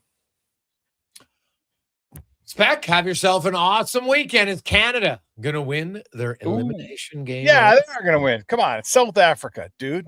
South Africa. You got to be able to beat South Africa. I don't see why not. I wish that game was in Vancouver. I think that's a major World Cup faux pas. Yes. You know, what the heck? Who in LA wants to see Canada play South Africa? So that's crappy. But no, we'll all watch that game on Sunday. It's going to be a good one.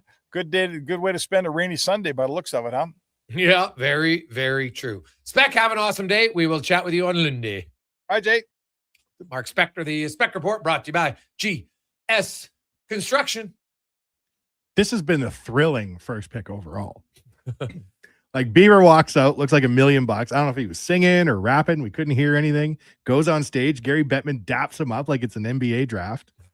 And then he does the interview with Kevin McKenna after on the couch. Yeah. Hilarious. Well, you know what? But Bieber's, you know what? Craig Button had a fair point. Drake's not an NHL guy, and that's fine. Bieber's a legit NHL guy. He's a big Canadian star. Obviously, one of the, you know, him and Drake are probably the two most popular Canadian artists of all time. Like, if you look at globally, right? So, I don't care if you like his music or not. That's irrelevant. We're just talking about popularity global-wise. And, you know, at a young age, he's kind of been able to pull himself together a little bit after, because I don't care who you are, man. At that young of an age, to maybe not have great direction and to get all that money, it would be hard not to go sideways a little bit, I would think. Do you think Bieber's going to stick around till the Oil Draft 52nd? No. I'm pretty sure he won't be there tomorrow for certain. But you know what? Hey, if you're Gavin McKenna, you're a young guy. It's like, oh my God, I'm hanging out with Bieber. That's pretty cool, man. Like, trust me, you're an 18-year-old kid.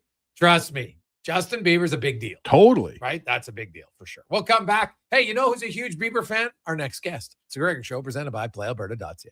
You've got a go-to coffee spot, a trusted barber, even a lucky game day jersey. But when it's about looking your absolute best, there's only one name you need, Mr. Dirk. Family run since 1939, we're experts in crafting impeccable tailor-made suits and offering a wide variety of everyday styles. Pair that with personalized one-on-one fittings and the convenience of on-site tailoring. Mr. Dirk, elevate your style game. Visit our Edmonton store or explore MrDirk.com. Score big on style with Mr. Dirk. When your project can't afford downtime, call Japa Equipment Rentals. From excavators and wheel loaders to compaction equipment, Japa has the machines you need. Trusted since 1972. Visit JapaEquipment.com or stop our Edmonton or Calgary locations. Mr. Rooter buries evidence in the desert. I didn't mean to do it. I was forced into it. Yeah, forced. But now, no one will ever know. You've done well, Mr. Rooter. You did something awful, but you've covered your tracks. It's done. The last transcript that shows I did a semester of electrician school. Uncover evidence of the proudest plumber, Mr. Rooter. Day or night, tasting just the right. You can order noodle at oodle-noodle.ca, delivering you the news almost right away. Remember, you can order oodle-noodle at oodle-noodle.ca. So stay on your couch all day and order oodle-noodle.ca. Oodle-noodle. Getting your vehicle sparkling clean doesn't have to cost a fortune. Take it into Hughes today and pay just loonies a wash. Find us at HughesCarWash.com. A huge thank you for making Sports 1440 the most listened to sports radio station in Edmonton. From Gregor to Carius to Lowtide, we've got in-depth analysis on all your favorite sports. We are Sports 1440. Boxing Day is back at the Brick. Find amazing deals all weekend long, like save $1,000 off a genuine leather reclining sofa. Save up to 40% off select mattresses. Plus, get a 10% instant credit to use towards sleep accessories. And find the lowest prices of the year on select beds, dining tables, and chairs. Don't miss the return of Boxing Day this Saturday and Sunday only at the Brick. Exclusions apply. See in-store for details. The Brick, saving you more. Wednesday, July 1st, the free agent pool is open for swimming, and Sports 1440 has the perfect man to dive in. Join Lowtide from 10 till 1 as he explores the depths of free agency with special guests and live insights. Powered by Booster Juice. No water wings required.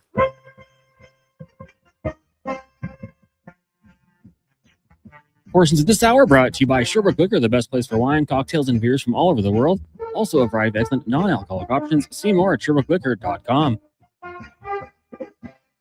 The Jason Gregor Show, the best of Edmonton sports talk and beyond. This is Sports 1440. Presented by PlayAlberta.ca, Alberta's only regulated online gambling website.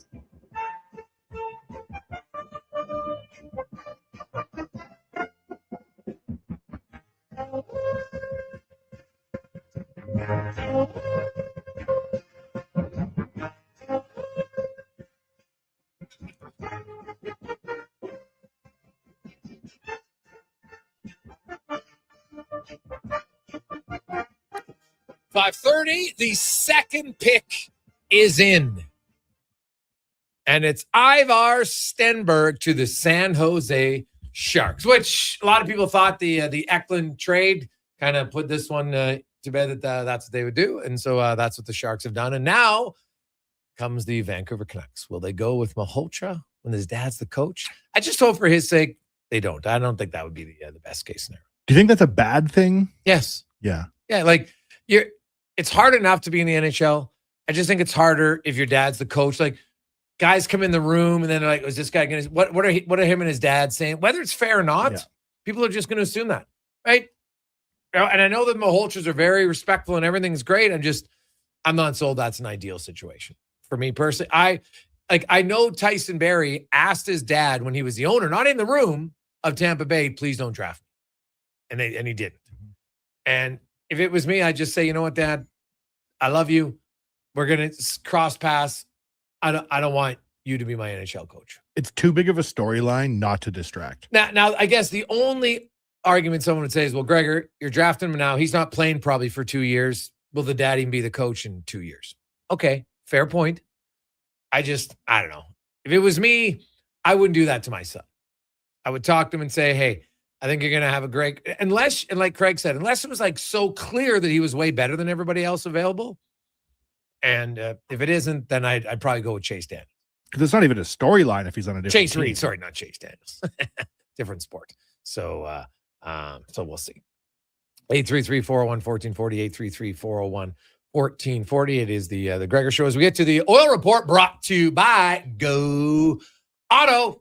If you're looking for vehicles, no better place to look. GoAuto.ca. They got over 15,000 vehicles to choose from. Cars, vans, truck, SUV, new, used. They got it all. Any color, 73 different locations. Find one near you at GoAuto.ca. As the host of the Lowdown, Alan Mitchell joins us. LT, how you doing? Good. I'm very good. I will say that when I was listening to you guys talk about the Canucks, I think that based on the Canucks' own draft history, picking a player who makes things complicated, uncomfortable, and possibly tragic is exactly what the Canucks will do based on their history. So I think that's a possibility. Why, as you were talking, you said the part about the coach, and I just would, if the scouts and the scouting director think that's the best player, I think you take him. Possibly tragic, LT. That's a good book name for the Canucks draft strategies. On the clock but not paying attention would be the Canucks. They're. I remember when they first expanded in 1970, the Canucks were always drafted really good two-way players, almost complete players, but they missed out on so many great offensive players because they were interested in just kind of complete players like Don Lever and those guys, which was too bad because there was a lot of great talent coming into the league. Now, this just coming down, this surprised me, but I think this will show that obviously the Anderson contract is coming in Vegas. The Vegas Golden Knights just traded Pavel Dorofeyev to the New York Rangers. Wow is right. Like that's a big surprise to me. Like he's a good young player. Oh, that is a trade. Look, I respect the hell out of the Vegas Golden Knights, but why would you trade him? Like, how old is he? Oh, buddy, he is young, and I gotta see the return here. But I'm just like, is JT Miller going to Vegas? Like that's kind of what I'm. Dorofeyev's like 25, Al. Right now, I think he turns 26. I think he's a late birthday, so I think he turns 26 when the season begins, like October. But I know he's 25. He's a 2000, and I think he's a late 2000. But like this guy scored 35 goals 2 years ago, 37 goals this past season. Man, he is a shooter all over the place. Wow. I guess they didn't think they had money. Yeah, here's the thing. They must have tried to offload Jason other contracts, and they couldn't do it. That's the only thing I can think of. Yeah, I don't know, man. That is wild. Damn. Yeah. So what? Hey, we got to see the return here. I know we get a lot of texts. What are the Oilers doing? So, Oilers fans, you know what? I do think the Darnell Nurse trade is eventually going to happen. There's all the arrows are pointing to it happening. It's just a matter of when. I know that the Oilers would like it to happen. I wrote it on Monday that they would like to have it done by next Tuesday. And man, like the trades just keep happening here. Paterka's being traded today. Dorofeyev is being traded. Like there's lots of good players being traded. Darnell Nurse will get traded, just a matter to who and where. Obviously, it's a shorter list for sure of where he will go. But looking, I'm kind of curious what's going to happen next here in the Oilers. But you look, Al, for them now. I know. You study the draft a lot. Second rounders can be very important. And if you're the Edmonton Oilers, you got to start hitting on a few draft picks outside the first round. Yeah, you do. And look, they Lafreniere and Lewandowski and Asher, the third round pick, the third pick they had a year ago, the defenseman Asher, I can't remember his last name. Those guys are all good. Like they nailed those picks, and they've got to do it again. And I think that what they've done is they've moved around their scouting department. They have a more analytics, a more European feel. I'll be interested in seeing how this draft goes. But the Oilers are, they're sort of scheming for, hey, let's, since we're not going to be drafting early in any year, let's make sure that the number 52 pick is exactly the best possible pick we can get. And I'm encouraged by last year, Jason. I know they didn't, they had, I think, 5 picks and they didn't start till later I think it was the 3rd round. Yeah. But those guys, those cats, if you look at the numbers and you look at what the forwards did when they got to Bakersfield, this group of young players, I'm not saying they stole a first rounder or anything like that, but I think they got themselves guys who can play and maybe, migrate, maybe, progress to the point where they will be NHL players. And that's good. They need talent in the pool. And I think they got it last year. They have to do it again this year. Yeah. And the Canucks do draft Caleb Malhotra. So, yeah. They obviously felt that he's better than everybody else, and we'll see how it goes. Obviously, I don't think he's going to be in the NHL this season. I would hope his dad wouldn't rush him to the NHL. I know he's a big kid and he's mature and everything like that, but I don't know. I hope it goes better, man, because there's a possibility of that not necessarily working out the best at all. But the Dorofeev trade has come down. That's massive. Going to the New York Rangers. You look at the Rangers, and there's some people online speculating Lafreniere, but I don't know about that. What is it, Collins? The return, it's a number 26 pick, number 92, and a 2028 conditional first-round pick, top 10 protected. So 20 for the 26th pick this year? 26 this year, 92 this year, and then 2028 first-rounder. Top 10 pick protected. In 2028? In 2028, yes. And that's so 2 firsts. That's what it cost. Okay. Wow. That is wow. That's good. That's a great, I love this trade for the Rangers. Yeah. That's when you're in cap hell and nobody's going to take your junk. That's like you had a garage sale because you didn't have room and nobody bought your junk, and now you got to move out your best piece of furniture for 10 cents on the dollar. Vegas plays this game and they rarely get caught. And honestly, they have gamed the system very well. They trade for their free agent signings at the deadline, like Hanifin, and they rarely comes home and bites them. But I think, unless I'm misreading it, I think the cap bit them today. Yeah, well, and eventually, even with all their money, it might. And I don't know, man, the organization, you can't, it's hard to question them because they've made a lot of good decisions. Nobody ever makes a perfect one, but this one, when you have an older team, I don't know, maybe Dorofeev, it's just a crazy ask. I don't know, but I love this trade for the Rangers. Dorofeev, what's it going to cost you? $9 million? Is it going to cost you 10? Well, it doesn't matter. He's a great player.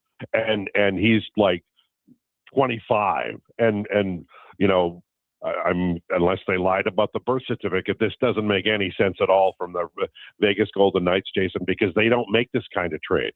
They're the kind of team that is on the other end of this trade, and it has to be cap. Yeah, you're probably right, Al. Al, give me your thoughts on the 3-0 Edmonton Elks. Well, this is terrific because we talked about this. We talk about this every year. We talk about this every year in this market. I got buddies who are football fans, and they're they didn't like the name change. They didn't like the clear bag. They didn't like all the security. They didn't like a lot of things. It's a litany. Why are they playing on Friday nights? Blah, blah, blah.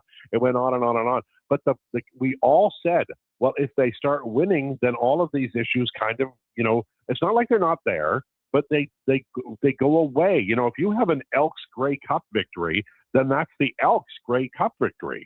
And that's what they have to do. And, we can talk the talk and all of that, but they're 3-0. And they, but Winnipeg was talking about, we've got off to a bad start. They had a week off. And the Elks went in there, a tough damn building, and they beat them. This is big news. I'm not saying the Elks are the best team in the league, but they might be. And that's big news, man. Yeah. I think Saskatchewan's probably still ahead of them a bit, but Hey man, they're looking really good moving forward. It should be fun, man. A lot of fun. Al, as always, great stuff. We appreciate it. Have yourself a wonderful weekend. Canada, what is your score prediction? I'm going to say 2-1 on Sunday for Canada. A lot of us loving the 2-1 score, Al. All right. Enjoy it. Enjoy the rain. Hopefully there's not too much of it. Please, anybody out there, hope your basement doesn't flood. That's, I built on high ground. Wow, well, there you go. Well, you're always on high ground.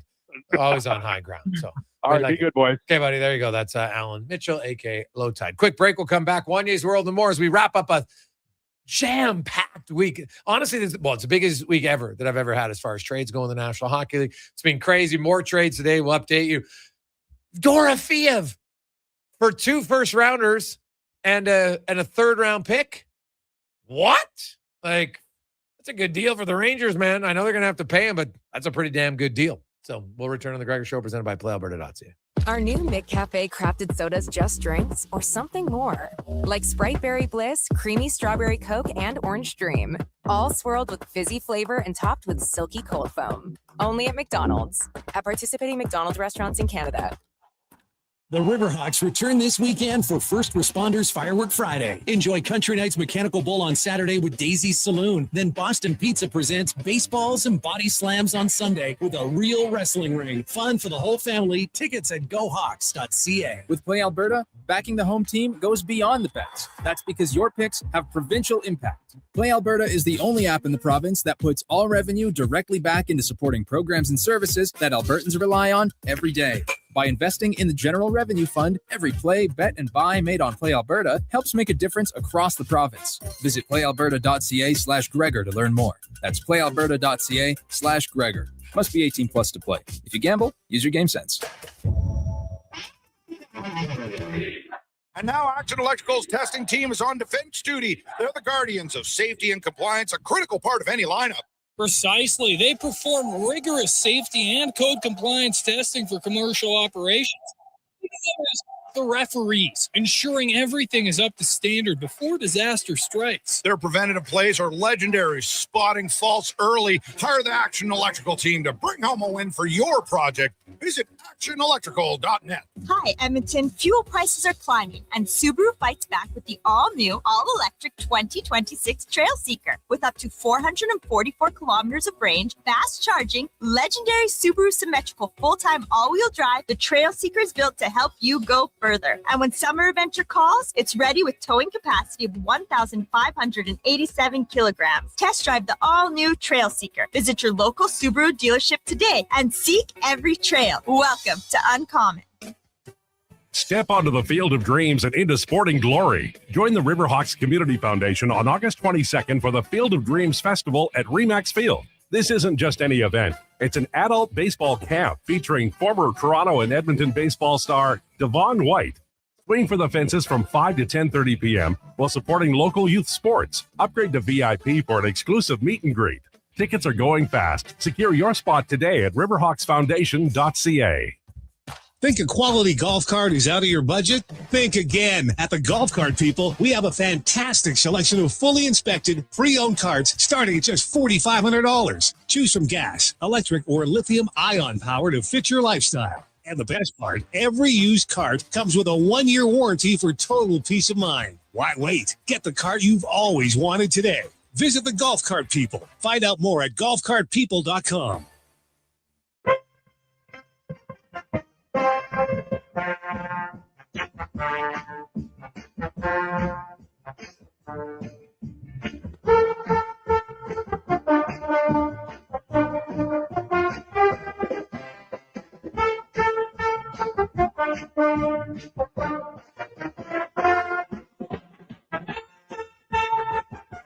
Courses of this hour brought to you by Cantork, made in Canada, made for Canada, where extreme isn't theoretical. Find your solution at cantork.com. The Jason Gregor Show, the best of Edmonton sports talk and beyond. This is Sports 1440. Presented by PlayAlberta.ca, Alberta's only regulated online gambling website.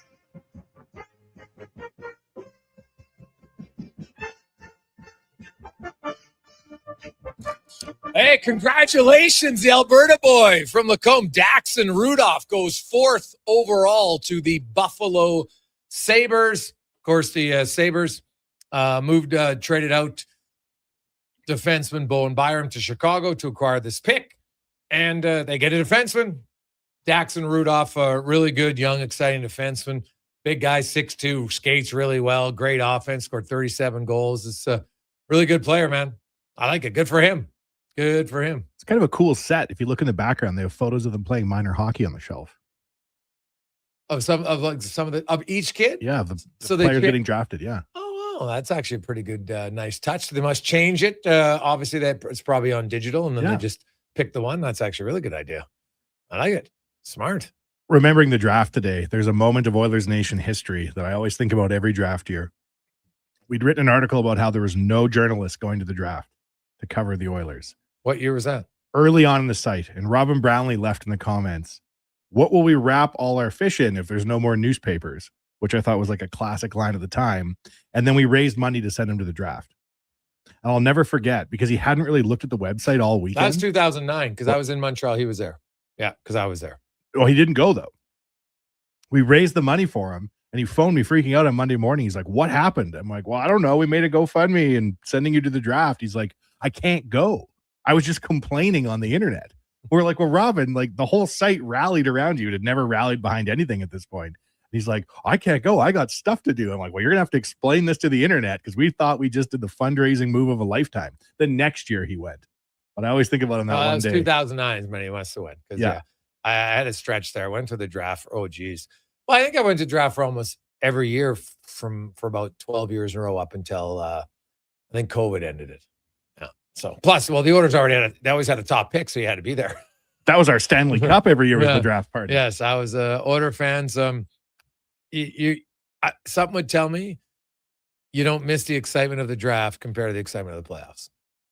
It's rare. You can't have both. You can't be in the top 5 in the draft and then be in the playoff. It's rare to have both. My was we would always do draft parties for Oilers Nation because it was our only excitement.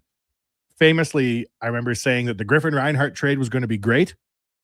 And I also said, why would we pick a German 4th overall? German players never work out. That player was Leon Draisaitl.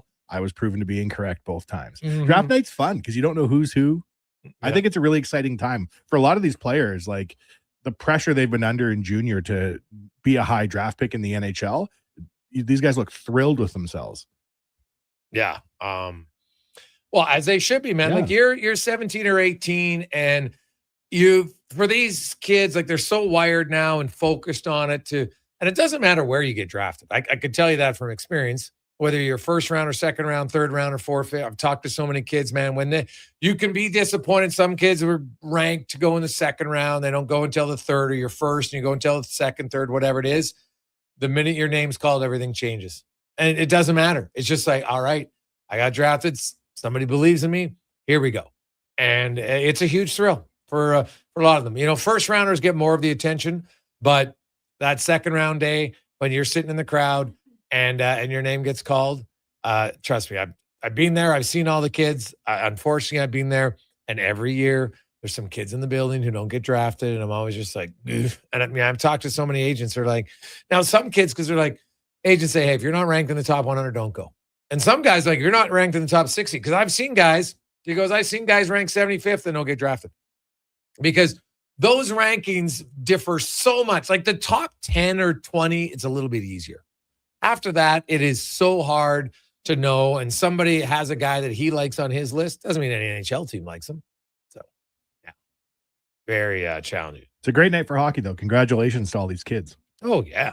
And their families and everybody. We got people listening, your buddies probably getting drafted. So, that's what's great, too, is you see somebody that you've been friends with as a youngster. The good friends are never jealous. They're just pumped for their buddy, right? They're just like, dude, I can't believe you got drafted to the NHL. And those friendships matter so much to those players because as you become someone who's a little bit famous in the hockey world, right? You're not, outside of your teammates, and you can't just have your hockey teammates as friends. You want to have other interests in different things. It's hard at times to find people who truly like you for you And lots of time, your friends when you're 8, 9, 10, 11, 12, doesn't matter. They're like your buddies. They're just, little Johnny's good at hockey, but whatever. We play mini sticks. And that's a true friendship. And those friendships, they mean a lot to those players when you have good friends who are just loyal to you. I experienced the draft as a member of an entourage. It was electric when my friend got drafted. Yeah, man. It was so I felt like I got drafted. I was so pumped. And he was player of the game at the rookie game at the All-Stars. And I was like, we're going to the Hall of Fame. Like, this is going to be unbelievable. It's such an exciting time to people's lives. Albert Smiths is the 5th player selected going to the New York Rangers. And if you missed it, the Rangers have acquired from the Vegas Golden Knights Pavel Dorofeyev for the 26th pick in this year's draft, the 92nd pick in this year's draft. So that's first and a third. And a first rounder next year. The Connor, you say he's top 10 protected? Yeah, that was the report. Okay, top 10 protected. So there you go, man. That is wild. That's a big trade for the Rangers. And now, hey, Gregor, does that mean Vegas is going after Robertson? Well, you can never count them out. You can't count them out on anything. But when you look at their salary cap structure and everything, it's like, how are you going to fit all these guys in? Even now, when Pietrangelo goes on LTIR, obviously that'll open up some space. But like Robertson just turned down $15 million. And I mentioned that if you're like, wow, yeah, no state tax, huge advantage. Okay, so if they pay you $13 million, 13.5, that's equivalent of the $15 million. It's the exact same, take home pay at that point. So what we got a trade alert, Connor Halley. We'll go to a sports update and we'll get that. And the Calgary Flames are on the clock, but maybe this is just them announcing the Dorofeyev trade. It could be, or maybe the JJ Peterka one. We will see. You know what we got to do, guys? We got to get the words across the screen going on here, so we can read what's going on when we're on live on the air. Sometimes that would be good. 1440 ticker? Yeah, no, on the TV screen here. Just turn it on so you can we can read what they're saying. Let's get to the Con Man Sports 1440 update, brought to you by Legacy Heating and Cooling. Home with no payments, no interest for 1 year on your AC unit. Stay cool all weekend, legacyheating.ca. Good night. Have fun. Please don't drink and drive, everyone. Good night.